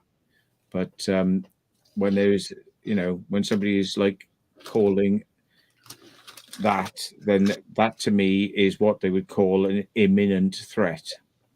Yeah, exactly. So, yeah. I'm not going to be standing by and hear that somebody's got hurt and then have to live that with that on my conscience. Nope. And like I said, mate, you know more about him than me, so yeah, it was easier for you to ring. Like we've asked him so many times to calm down, chill out, fucking, I spoke. Last conversation I had with him was like, please, just save yourself a lot of aggro and fucking just just chill out, go on with what you're doing, and just forget about fucking us, and just concentrate on you, and just move forward. We can't allow you to come to the event because of the threats you made. You're a risk, Exactly. You caused a scene and got taken away by police at the last event, and now you're making threats about this next event. I tried really hard at the last event to not get you carted out of there, but you did that yourself. Like, I had to warn the security because you were threatening, and it was unfortunate, but you and your interaction with the security was nothing to do with me beyond that point. I had to warn them because they had a right to know. There's the public is around, and we want to feel safe, and the public wants to feel safe, right? And I told you it was me, and then he said, "Oh, somebody reported me." I said, "It was me. I told you once before it was me. You seem to forget. I've told you it was me. You're going. You blame. You're going. Yeah. I said, I've told you before it was me, and I'm telling you now it's me. You can't threaten people and then come to an event. And then it's gone from that to being threats of guns, and now threats of substances that you could mix together and create things that would be worse, for more people than just maybe a gun. Yeah. Draw your conclusions between the lines on that, and showing those things on screen and saying, "Oh, look what I've got." And it's like, you literally are gagging to have the police at your door. Yeah. And you're gagging to get our attention. Well, you have my attention fully. It's now out of my hands. Now you have their attention fully. And it's going to be, like you said, it's going to be worse than the police. I don't wish for you to spend time with the police. It's not comfortable. I don't wish for you to have to deal with that. But you have to take responsibility for your own actions. Yeah. What you've done there is, well, it's morally wrong, isn't it? I mean, there's some things you can say and joke about, and there's some things you can't say and joke about, and that there's no sense of joke in what you were saying. No, the said person we know is loopy enough to do it. I would hope not. I hope not. But the way he is. The thing is, it's like, you give people a chance, you give them a bit of space, and they let you down. And then how many times do you? It's like, what's the saying? Fucking trick me once, fool on me, fool on, and then it's like, trick me twice, fool on you, fool on you, trick me twice, fool on me. It's like, you shouldn't be allowed to get away with it twice, and it's escalating, and it's escalated from being to being like, I've got it, showing it, and going, I've got it, and it's like, no. So one day YouTube didn't flag it up anyway, mate. they probably don't understand what he's talking about. It's too vague, you know. But yeah, but a human understands exactly what he's saying. An algorithm probably doesn't. Yeah. Yeah, fool me once, shame on you. Fool me twice, shame on me. That's the one. Yeah, yeah. Thanks, Bexy. Yeah. Oh God, why do you have to do that? But you had no choice, mate. I know you don't like what you want to do, but you had no choice on it. That it was his safety and other people's safety, and yeah, I mean, I knew somebody years ago who was playing around with fireworks, and there was a chemist who made the fireworks, but his mate who came up to see the fireworks, when the chemist was in the pub, decided to go in his car and take the fireworks out, but he didn't know anything about fireworks, so he thought he would light one. He took it into the pub and said, "Look, everybody, I've got a bomb." That's what he said in the pub, and they all went, "Whoa!" And people were shouting, "Get out, get out, get out." So he went outdoors, and he went, "Oh, they don't like me in there. Oh, I'll just light it here."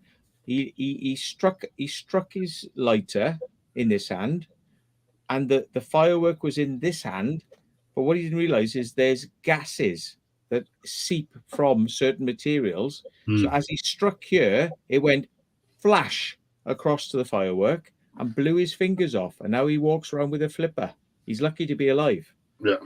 He was in trouble. The chemist was in trouble over that. Yeah. But luckily, nobody was killed. Somebody maimed. Yeah. Exactly. Someone from where I live, but blew an hole in the top of his leg, lit there in his pocket. Yeah. If you don't know what you're doing and you're not a chemist or you're not a bomb expert, don't fuck around with shit you don't know shit about. And he is definitely not on the IQ level to be dealing with the things he's gotten himself hold of. Exactly. He could mix and play with those things in the wrong way, and he'll have an explosion in his face. Yeah, he'll blow up in his house, won't it? Blow up in his house, and then the house will be on fire. All the people in the house could be at risk. Yeah. You know, he could kill himself and others. Yeah, they got to be mixed in a certain way, haven't it? You don't know what you're doing. Don't play with things you don't know, especially things that are very dangerous. If you don't know what you're doing, don't fuck around with it. Yeah. No. Get too much of one thing and not enough of another, and it's good night. Yeah, and some things are even sensitive to being banged on a table.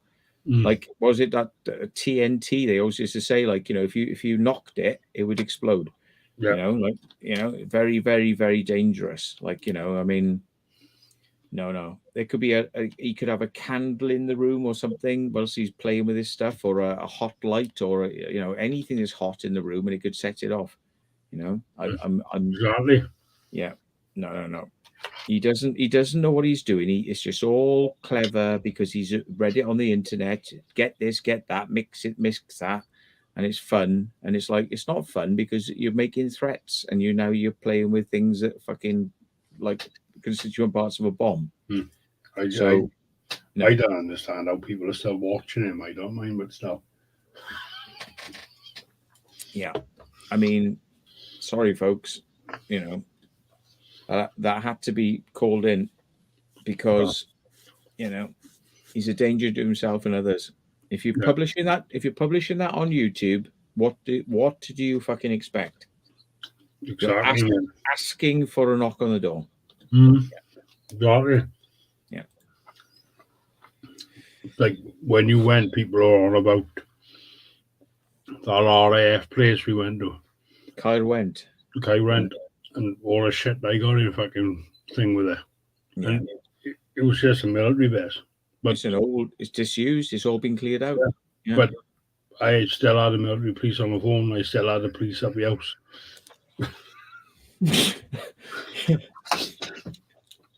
Well, we found bloody we found bullets there, which would be left behind, Exactly, but and we can't put our hands on those because Like, you know, they don't belong to us. They belong to the military, and they shouldn't be left behind, because any what's the word?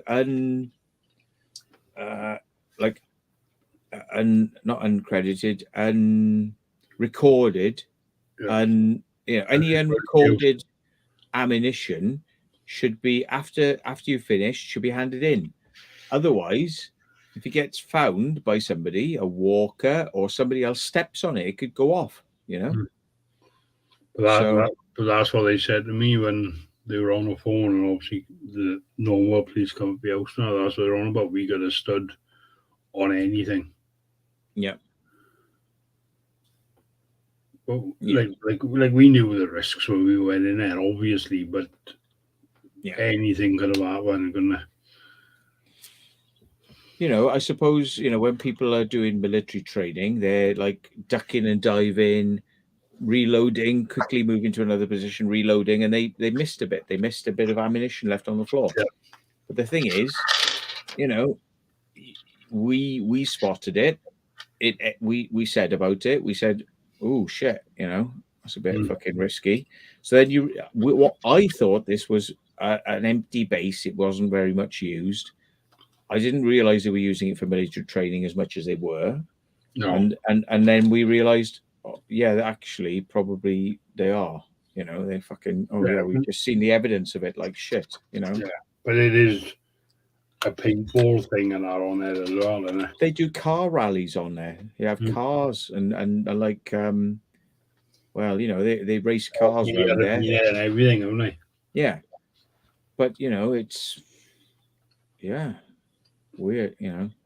But anyway, you know, you can ring them and tell them it's there. But at the end of the day, I put it in a video. They'd be up there the same afternoon the video went out. You know they would. Somebody report it. They go, shit, boys, get up there now. And they'd be up there. They see exactly where it was. They'd be in there, and they'd grab those fucking things and get them out there. Yeah. You know? Exactly. You know? Like, I knew the risks when I put down that it was RAFK went. I knew I'd get picked up for it. It was obvious. But it was just one of them things, wasn't it? It was whatever, like. But they said online at the time it was unused. But we put videos out. I got any shit for it, whatever. And then they put up on a website, it was still active. Yeah, I was a bit surprised actually, because I thought it was very much disused. I thought it was just like, you know, that they just did like bits of training on there, you know, like probably with paintballs, like the military use paintballs and things. I wasn't expecting live fire stuff up there, you know. No. But exactly, you think stuff like that they would have scouted for that all the time. If they're using live ammo, you think, well, someone of them brought 6,000 bullets back. Let's go and find where they left it to. Yeah. But obviously they didn't. Yeah. Years ago, the ex-Vietnam and Vietnamese vets were stationed there. Right, okay. Yeah. But they've been used for so much. RAFK went. It's hard to keep up with it. Like. But like you said, it got to be safe enough for them to do rallying and stuff like that on it. So it can't be that bad on it. Like, or maybe they tell them, you know, you have to stay on the roads. Don't go into any buildings and stuff, you know, because you're not sure about what's there. So don't go on the grass. Don't go on, you know, stay on the tarmac. Yeah, you know? there was some mad buildings at all, Matt, on it. I got one whenever we went in and. I think we had the 2 floors, and you could see down where they used to have the big containers for chemicals and that in, didn't they? And we've seen some good stuff there, like. Yeah, you could just imagine what it would be like in the day, you know, like all these chemical vats, like if kept isolated, are fairly safe, but like you put them together and you have missiles and bombs, and all you got to do is mix those 2 things together and put it in a missile, and there you go. That's your missile bomb. Yeah. There it is. You know, you can let your imagination go wild with, you know, what it was like in the day. But yeah, like Steve said, there are police do training up there now. So we were just lucky enough we were there. There was no one there, but I don't remember seeing any signs saying keep out, and it looked like no. because when we went there, the bloody fence was open. Mm. There were holes in the fence, and I've heard of lots of people going But up there was there. plenty of one, wasn't it? Because when we walked up the one park, we walked one way, then we come back and then walked the other way. There was a massive open gate onto a farmer's fields, wasn't it? He was leaving the sheep and stuff like that up there. So well, yeah, they got sheep and cattle in the place that they're doing training in, but that's the same as the Salisbury Plain. I mean, up there they've got fields of cattle, but I mean, like one stray shell and like there's half your cattle gone, like fucking crazy, isn't it? Yet again, if they are using it like that, obviously the farmers know the risks as well, don't they? But yeah.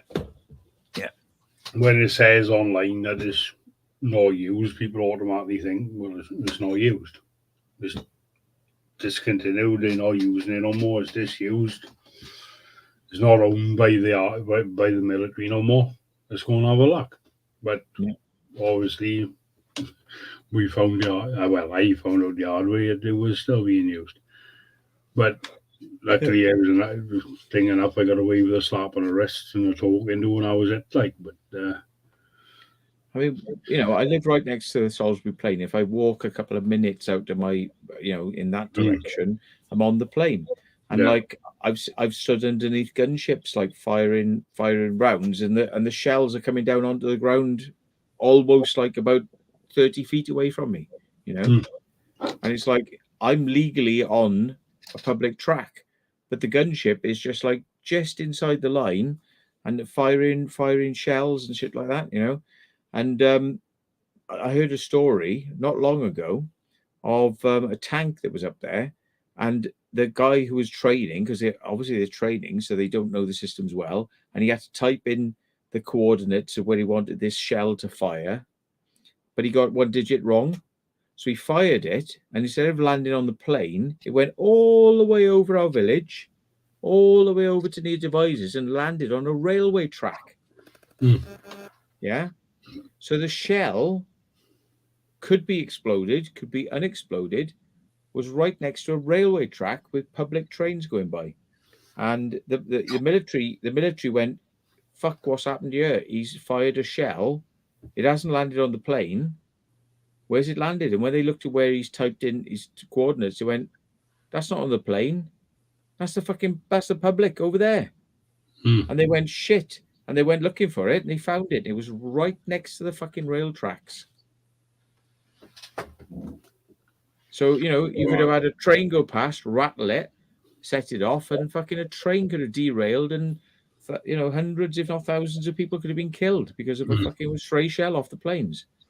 But it happens all the time. That's, you know what I mean? You can't do much about it, like. Lucky enough they found it, but. Yeah, lucky.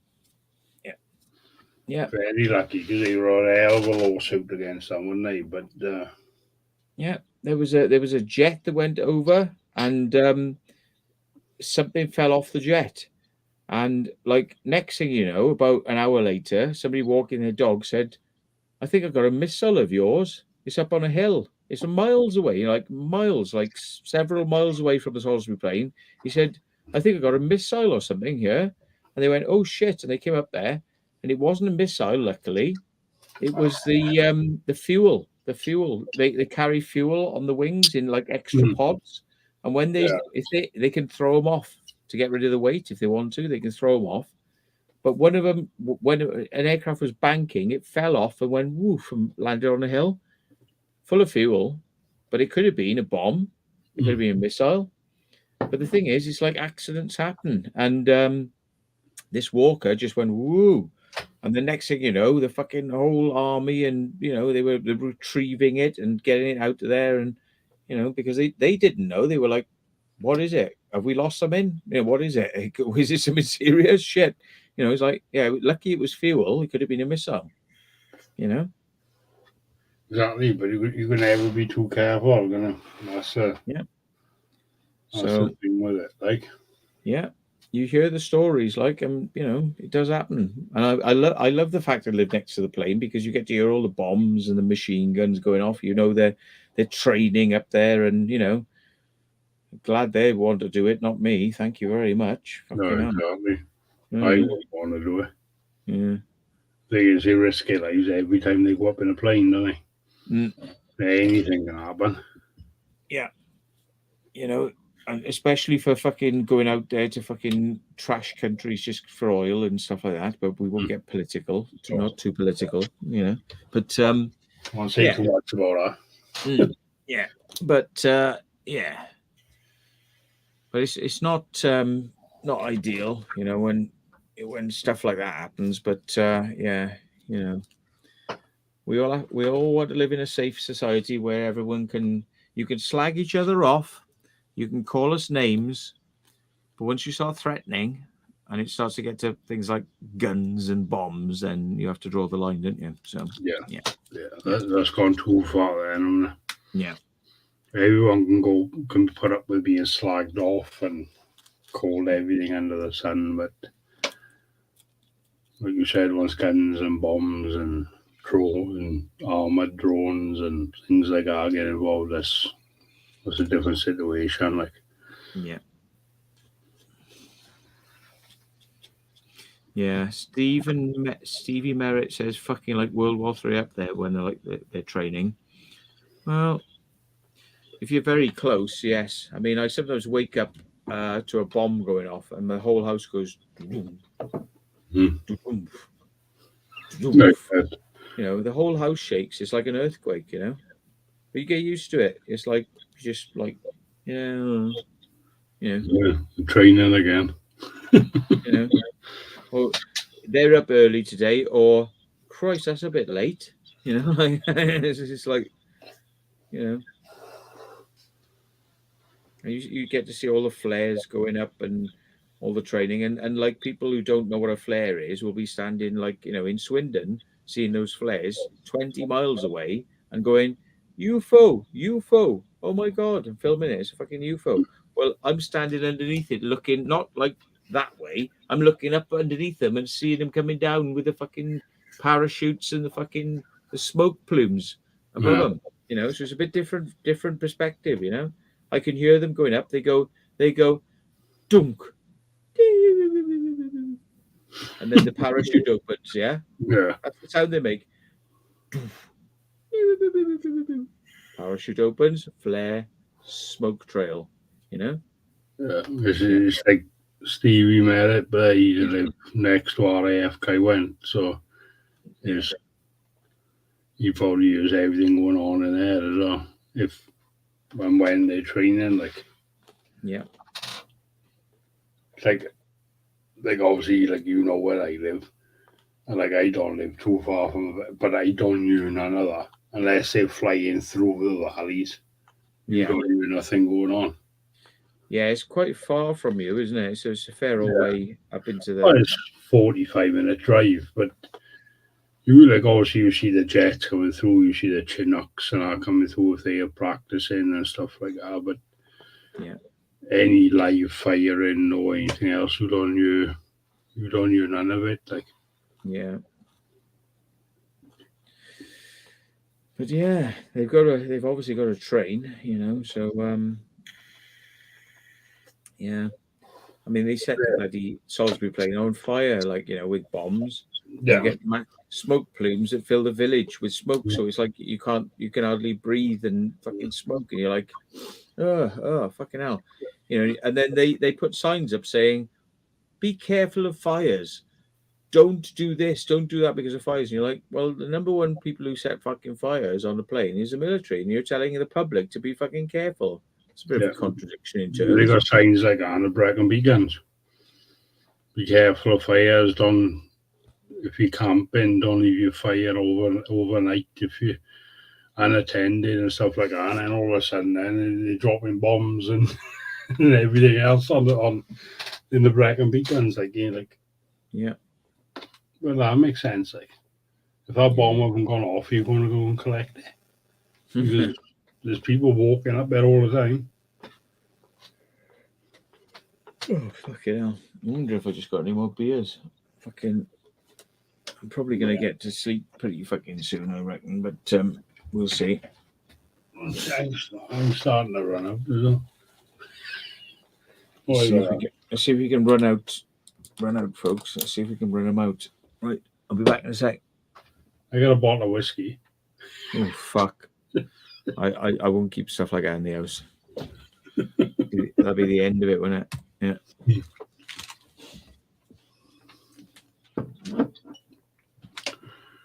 No, Steve, they're always shutting things off, but especially around Kai went and I ran up the Bracken Beacons, Gareth Adair or whatever Bracken Beacons. I know he lives in Mid Wales, but you'll know all about that. Like you said there, Pembrokeshire, Castle Martin, there's always tanks blown up. Same in the Bracken Beacons, people got better SAS training and stuff like that. Because if you don't know the Bracken Beacons, which a few people probably on you don't, it is so unforgiving. It is unbelievable. You could be walking through it with your top off, it is boiling hot, you got sunscreen on and everything else, and it is boiling. And then all of a sudden, then it's fucking pissing down with rain with the fucking hailstones. You're like, what the fucking hell? Yeah, the guys over there, Senny Bridge, not far from Bracken. Fucking some of the most advanced training military in the UK is at Senny Bridge. And it's unbelievable. Absolutely unbelievable. Yeah, exactly. You see 4 seasons in one day. The Bracken Beacons is so unforgiving. That's why the British military train it, because it's so unforgiving. You just don't know what you're stumbling across. You could be driving down there and all of a sudden then it's fucking 100 military running across the fucking road in front of you. It's fucking, pardon me, it's unbelievable. Like, who never seen it, and you can get there, guys. When the military training in the Bracken Beacons, it is well worth the watch because it is unbelievable. Yes, Gareth, they did make a couple of years ago.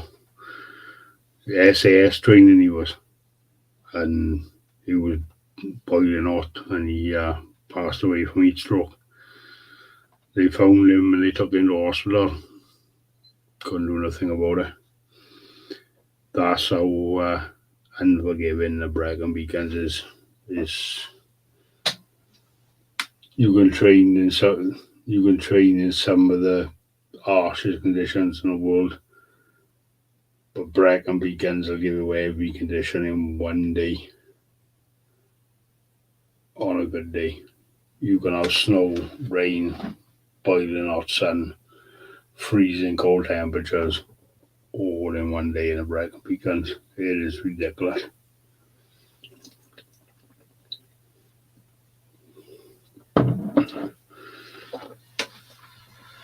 Like I said, they train most of the British SAS in Bracken Beacons, Senny Bridge. It is an unreal place. It's absolutely stunning. The views in the Bracken Beacons is out of this world. But do you know how dangerous the Bracken Beacons is? Again, it's unreal. Yo, Melissa, what's going on? Yeah, exactly, Gareth. And you know yourself, but the Bracken Beacons is so unreal. There's no explaining the Bracken Beacons.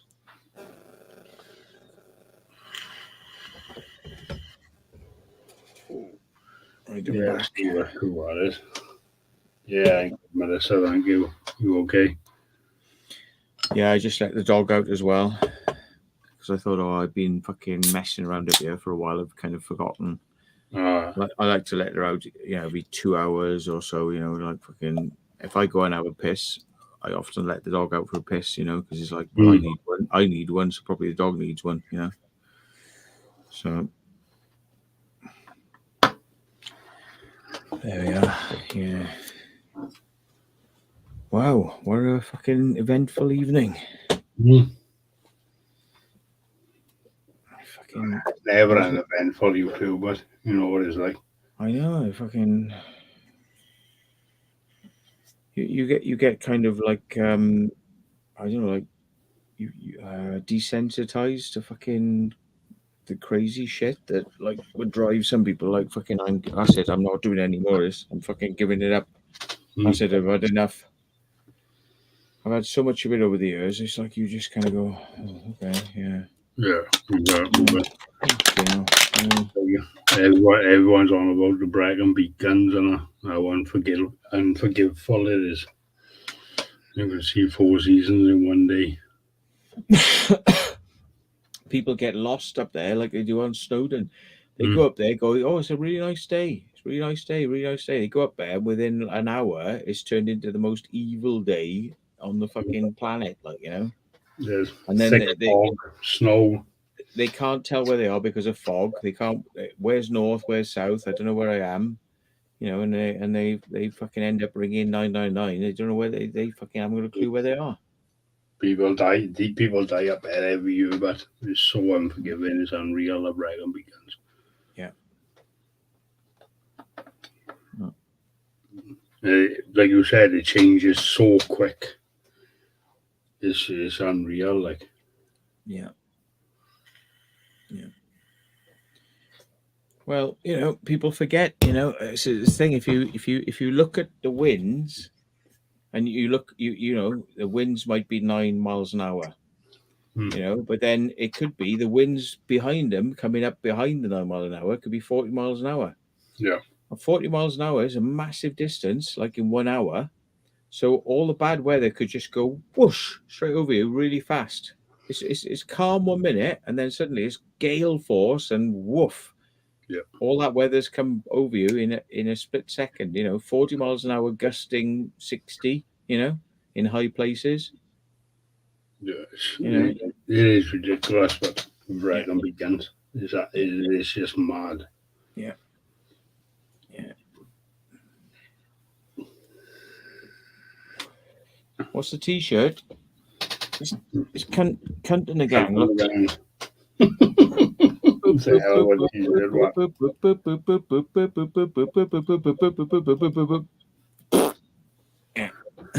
That's the hell of a T-shirt, what that is. Yeah. My mate's got to get another one. We bought them on the same night when we went to see Cunt in the Gang, right? I got this one, and he got another one. It's like a YouTube logo. It's got the YouTube like play button. It says you, and it says cunt. you cunt. Yeah. Fucking unreal, man. Yeah. Fucking mad. Mm-hmm.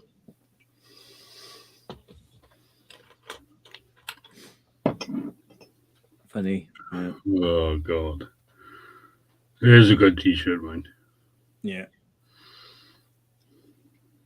I went to pay my rent with the landlady, and I had my Sea Shepherd hoodie on, and when I went to see her, I just zipped it up. So just Sea Shepherd. She don't need to see her. She doesn't need to see that, no. And then when I left there, I was unzipped it again. It was like, okay, fair enough. Job done. Yeah. Thank you. I ain't trying to get evicted today.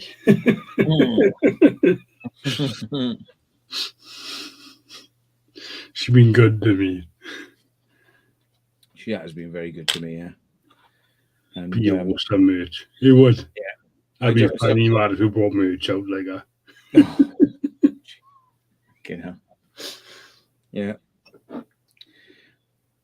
Well, like a lot of videos, they go like, Secret Vault. And today in Secret Vault, we're going to take you in an underground base and you're going to see aliens. But here, before that, is a word from our sponsor, Cunt and the Gang. Would you like to be, do you know any cunts? Have you ever felt like a cunt? Would you like to be a cunt? Is your missus a cunt? Right? Maybe you need to get a Cunt and the Gang t-shirt. Sign up now. And it's like, yeah. Oh, thanks for a word from a sponsor. Yeah, right. Now aliens and bunkers. Yeah. Can you imagine? I can imagine. It would be funny. It'd be bad. Yeah. Yeah. Officially endorsed by Cunt and the Gang. It's mad. You're the only one I know that never brought merch out, man. Yeah. I just can't. It's just more things. It's too much to think about. I got enough, like driving somewhere, filming it, editing it. It's more than enough for me, you know. Like fucking sorting out merch and. You go to one awesome place, taking 6 hours to film it, 48 hours to edit it, and you're thinking, yeah, well, I got to sell merch in between. I think, no. You can't be bothered with it. Yeah. Yeah. Tracy saying they have to be my merch t-shirts. Yeah, but I don't want people to remember me for, like, you know, being rude on a t-shirt. I want them to remember those crazy explorers, you know. Yeah. That's it, but I know it brings in money, but it's just hard work, and yeah. And most, I think 3/4 of the money always goes back to the companies who are making it and sending it out, and you know. If something goes wrong, it's not the right size, or they're not happy with the quality, or whatever, they don't complain to the company. They complain to me, and I'm like, oh, you're the ones who wanted it. You know, a company's producing it. Talk to the company, but they go, no, you. So I just don't want any. I just don't want any. And you got to talk to the company and just try and sort them to get their money back. Like, yeah, I'm like, you know, it's just more effort than it's worth, I think. Yeah, you know, it's like mine, but like you see mine, I got a hoodie and whatever. But Barry don't mind. It was just easier. It's just a one-off thing, and just leave it be like. Yeah, I thought, you know, maybe I'll print off some very exclusive T-shirts we'll give away as a prize, you know, like in a competition or something, and then you know, people won't complain then. But competition, just get one of every size or something and just give it away, like. Yeah. But yeah.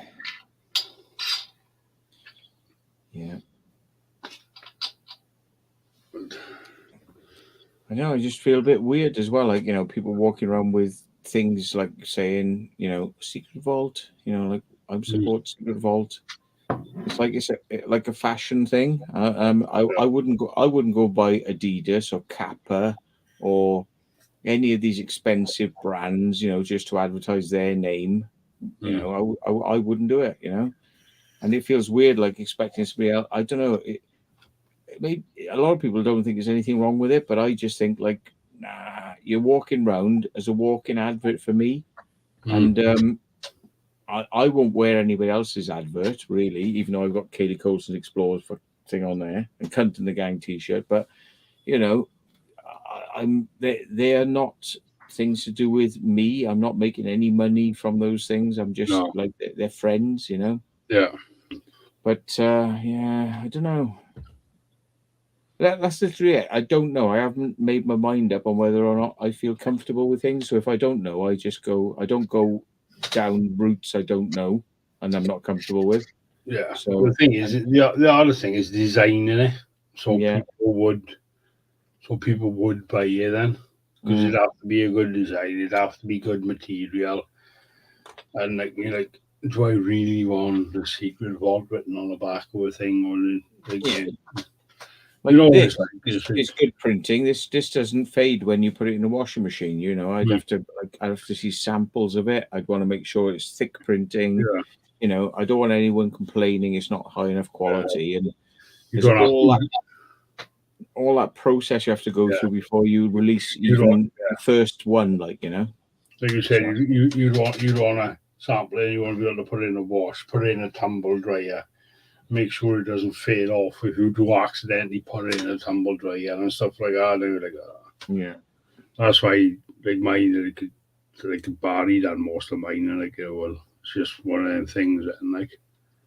Tracy Jackson says, you can charge £25 for a t-shirt. Yeah, it's a bit expensive for a t-shirt, though, isn't it? I wouldn't pay £25 for a t-shirt. The thing is, yeah, you can charge £25, you could charge £30, you could charge £40 for a t-shirt, but they take a 75% off you, minimum. Mm. Yeah. Yeah, I mean, you know. Well, like Becky said, you'd rather sell something useful, wouldn't you? I've never been out there to like really make a lot of money out of this. I'm just publishing because it's what I like to do, and I want people to come along on the journey. You know, if I can get my petrol money back and just about clear even, that's good for me. I'm not in a headspace where I'm thinking like, you know, this subject owes me money. This thing needs to earn me money. You know, I'm just like, I enjoy doing it and I like documenting it, so the experiences don't get lost. You know. The thing is, when you got merch, you got to have someone that can be online at all times and think, well, I need to send my t-shirt back, I need to send my hoodie back, I need to send my socks back or whatever, and you need to be able to someone to be able to be online, and then that's another expense because you've got to pay them to do that.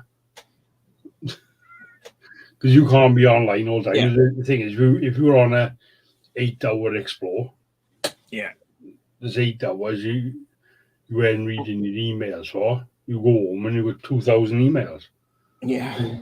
And you can't get back to everyone, can you? I mean, I've been away for like probably about a day and a half, and there's probably about 100 emails there I have to like go through and. Yeah. And messages and everything as well. Yeah. You all right? Yeah. We haven't seen you, haven't heard of you.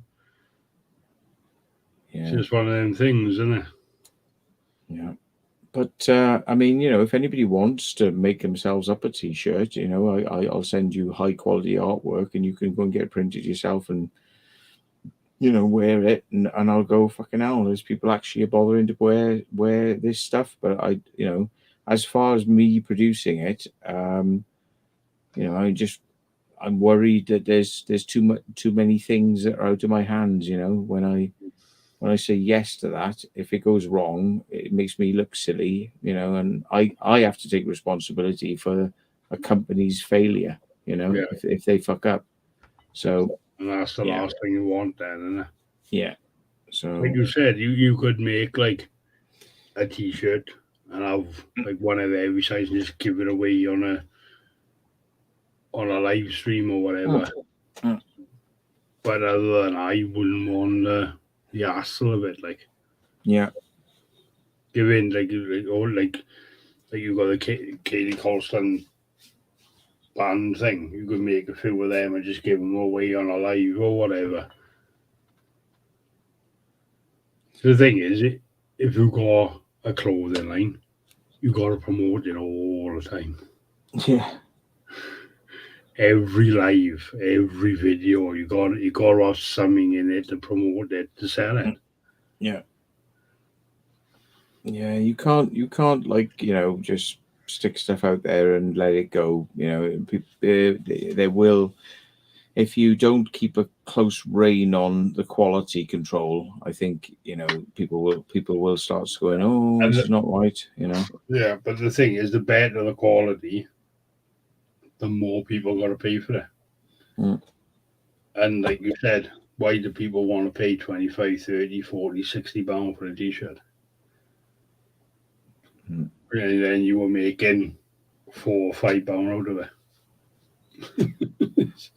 It's a lot of t-shirts to have made up and then not sell. Or whatever else, you know. Like Melissa said, we could think of, but like you said, you could send her some high quality pictures and whatever to put on the shirt and just get someone to print them off for themselves, isn't it? Well, yeah, I mean, that's it. If you're really successful like Josh, and you know that there's going to be a certain amount of t-shirts to sell, you can buy them in cheaper in bulk, and then you could sell them out, but you've got to send them out, you know.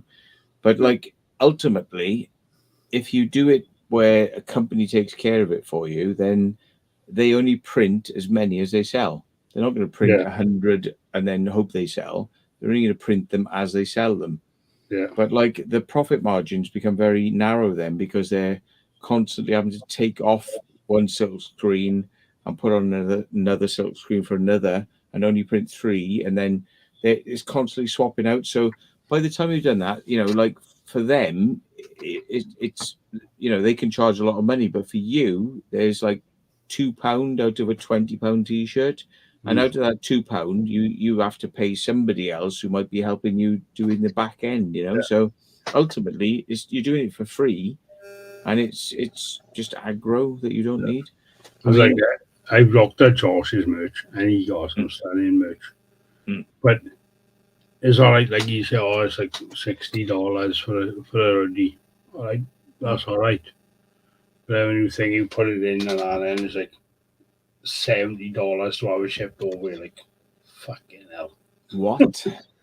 But the thing is, he got 4 million followers, and most of them are US based, so it doesn't cost them so much to have it posted.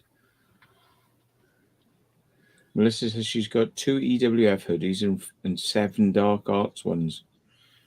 Well, that's more than you can wear in a year, isn't it? I suppose. So you know, yeah.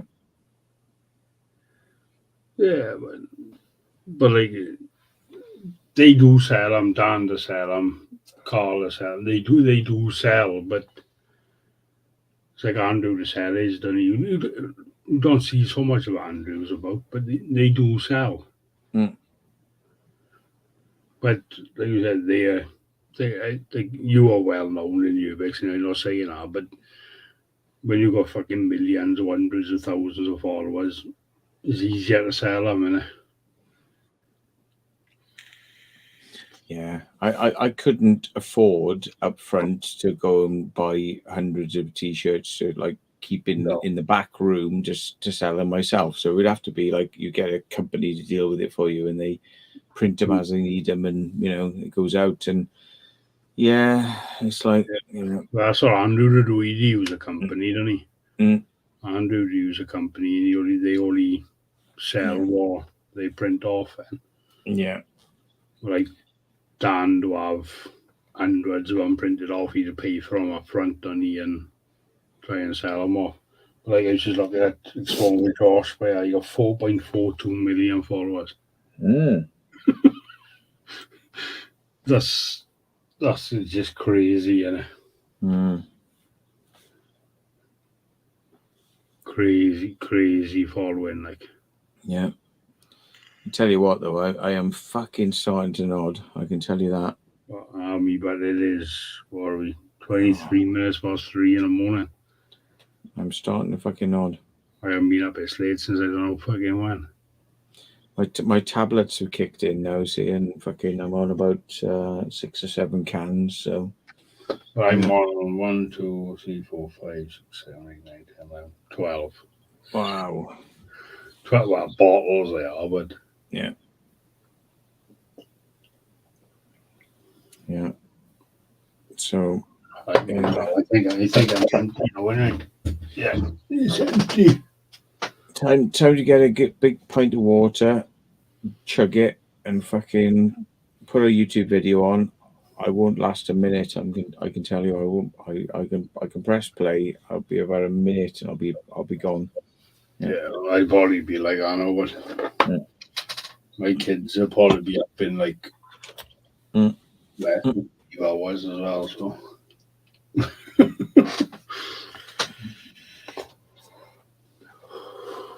Yeah, B-Face have been in here as well. I did see him very briefly earlier on. I didn't have chance to say hello, but you was on the phone. You had gone off to go on the phone, and he come on there. I don't know what he's up to. Was he actually on the stream or just in the chat? Just in the chat. Oh yeah. I did put the link in for him to come up if you wanted to do, but he's obviously out somewhere or doing something, you know what he's like. Yeah. I spoke to somebody earlier on who's out, literally said, we're climbing in through a roof now. And I was like, okay. Yeah.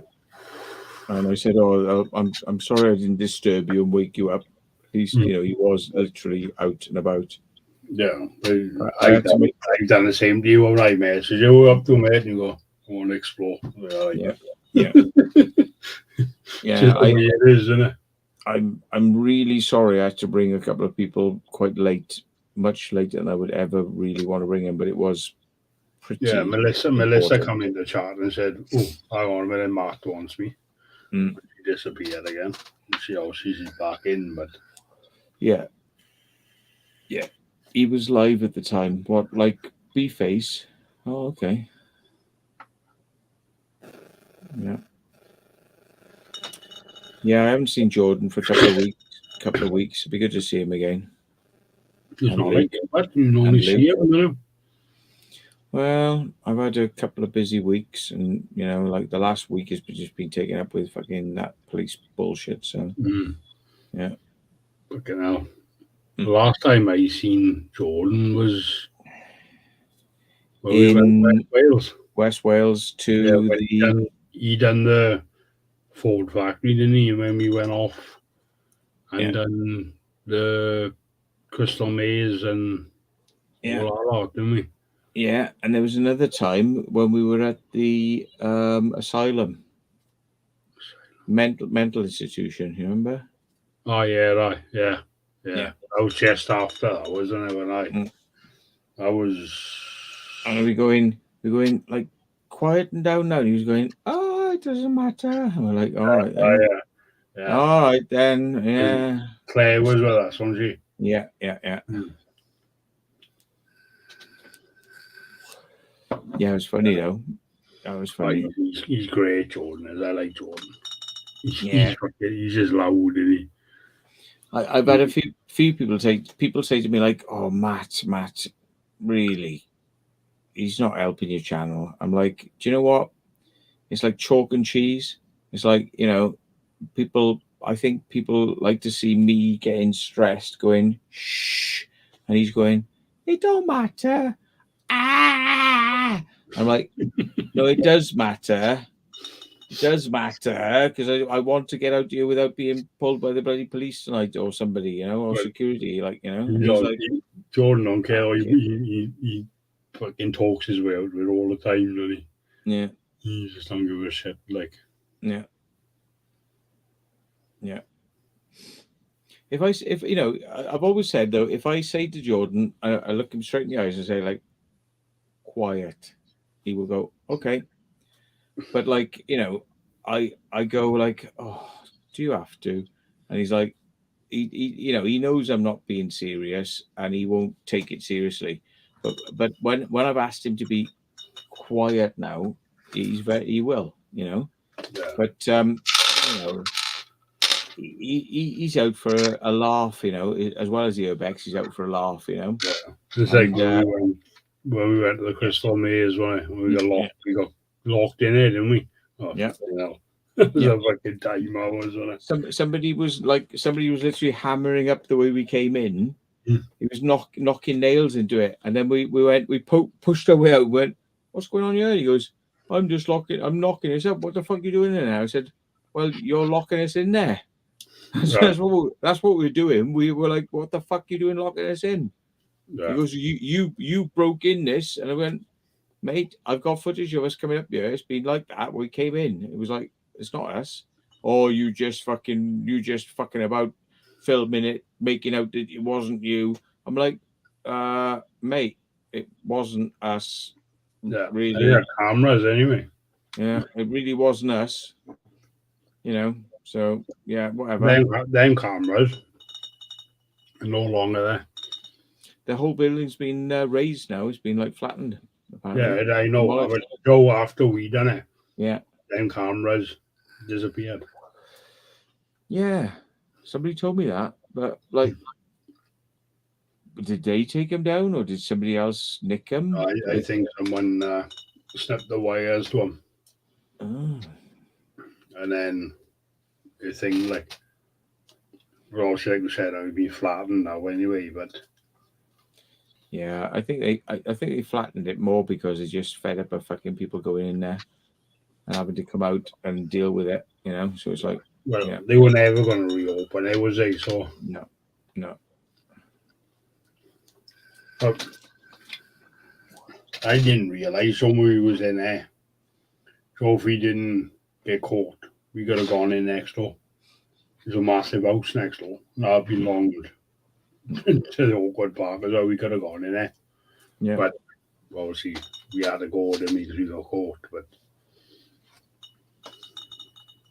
that was a long day, mine, wasn't it?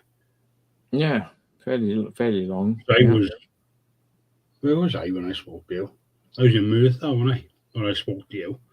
Me and John were going to look at something in Merthyr, and he was, we down here. So we went down there, we had to wait for Jordan. We done that, and then we done St. Catherine's Fort, didn't we? Mm-hmm. We done the Church of the Crypt. And I can't remember what we done after that. Then. We done a few after that as well, didn't we? So we went up. The crypt that after we did it, like two or three explorers got very upset that we'd been in somewhere they hadn't been. One drove down and did it, and then like padlocked it up with his own padlocks and chains and said, if anybody goes in here, I'll fucking report you to the police because it's been locked up now. Yeah, after he done a video, innit?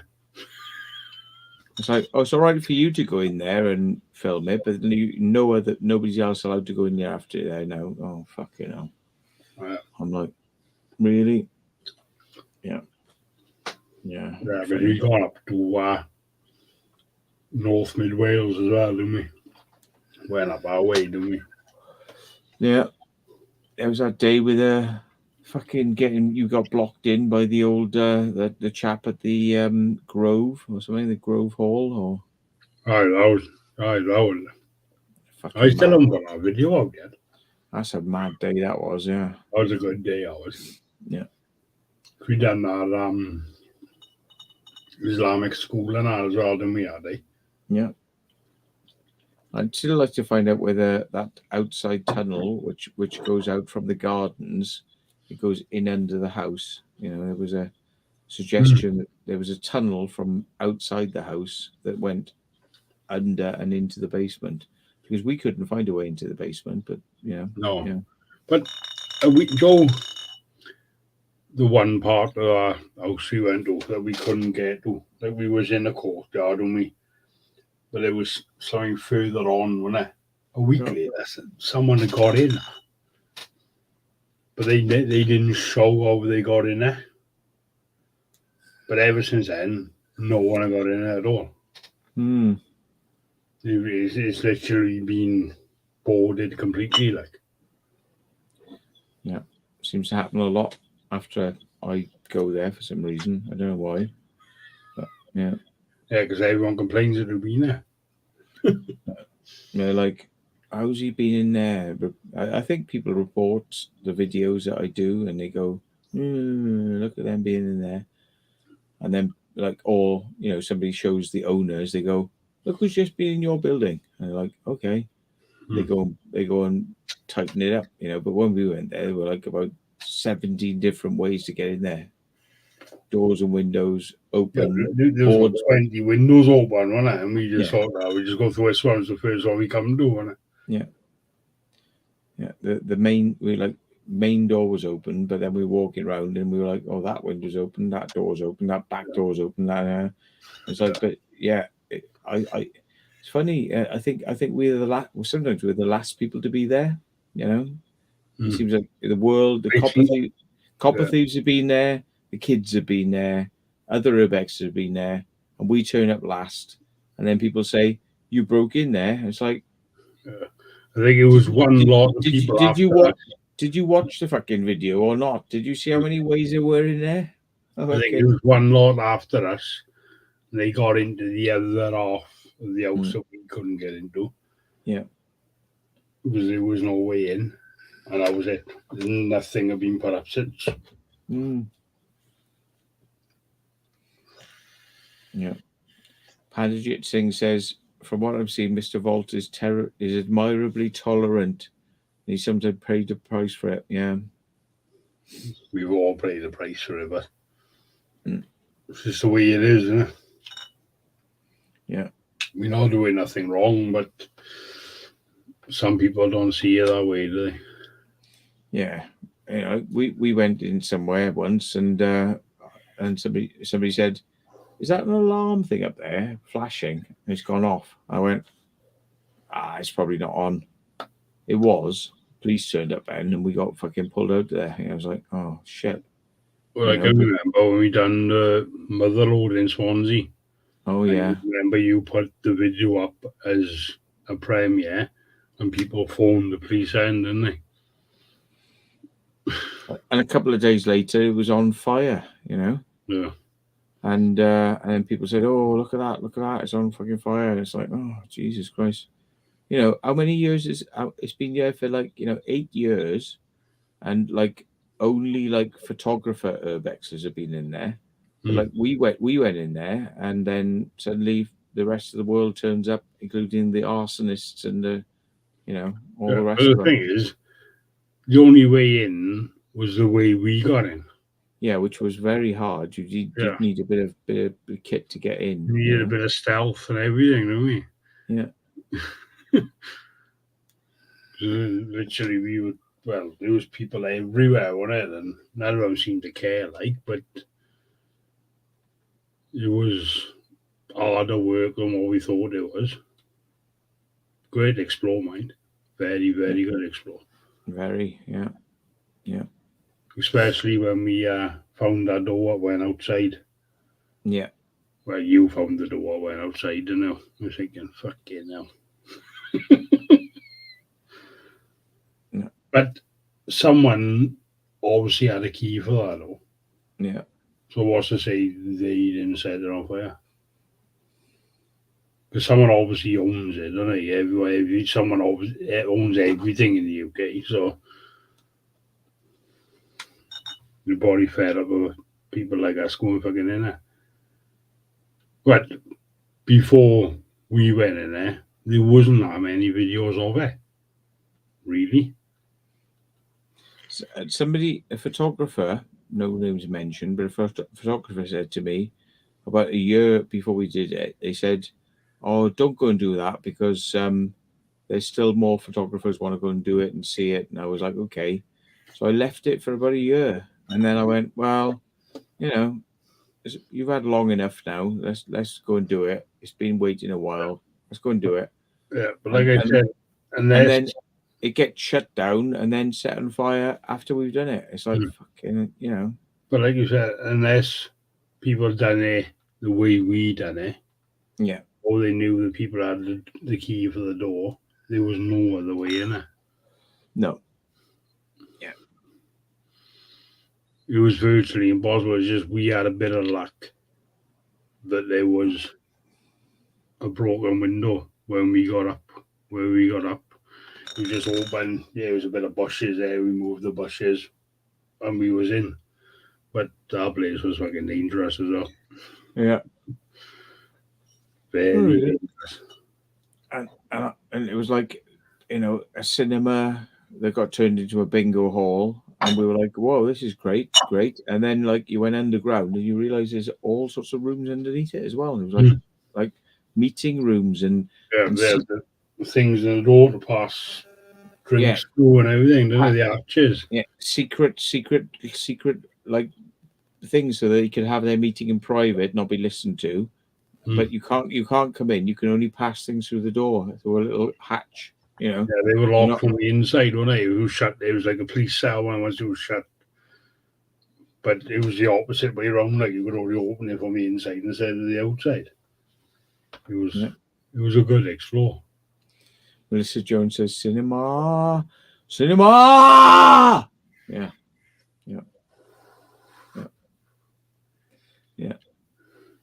Oh, fucking hell.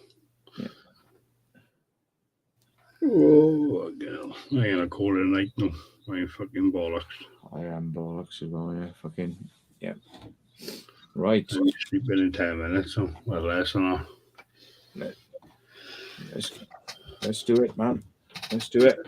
Gotta go, but when you gotta go, you gotta go.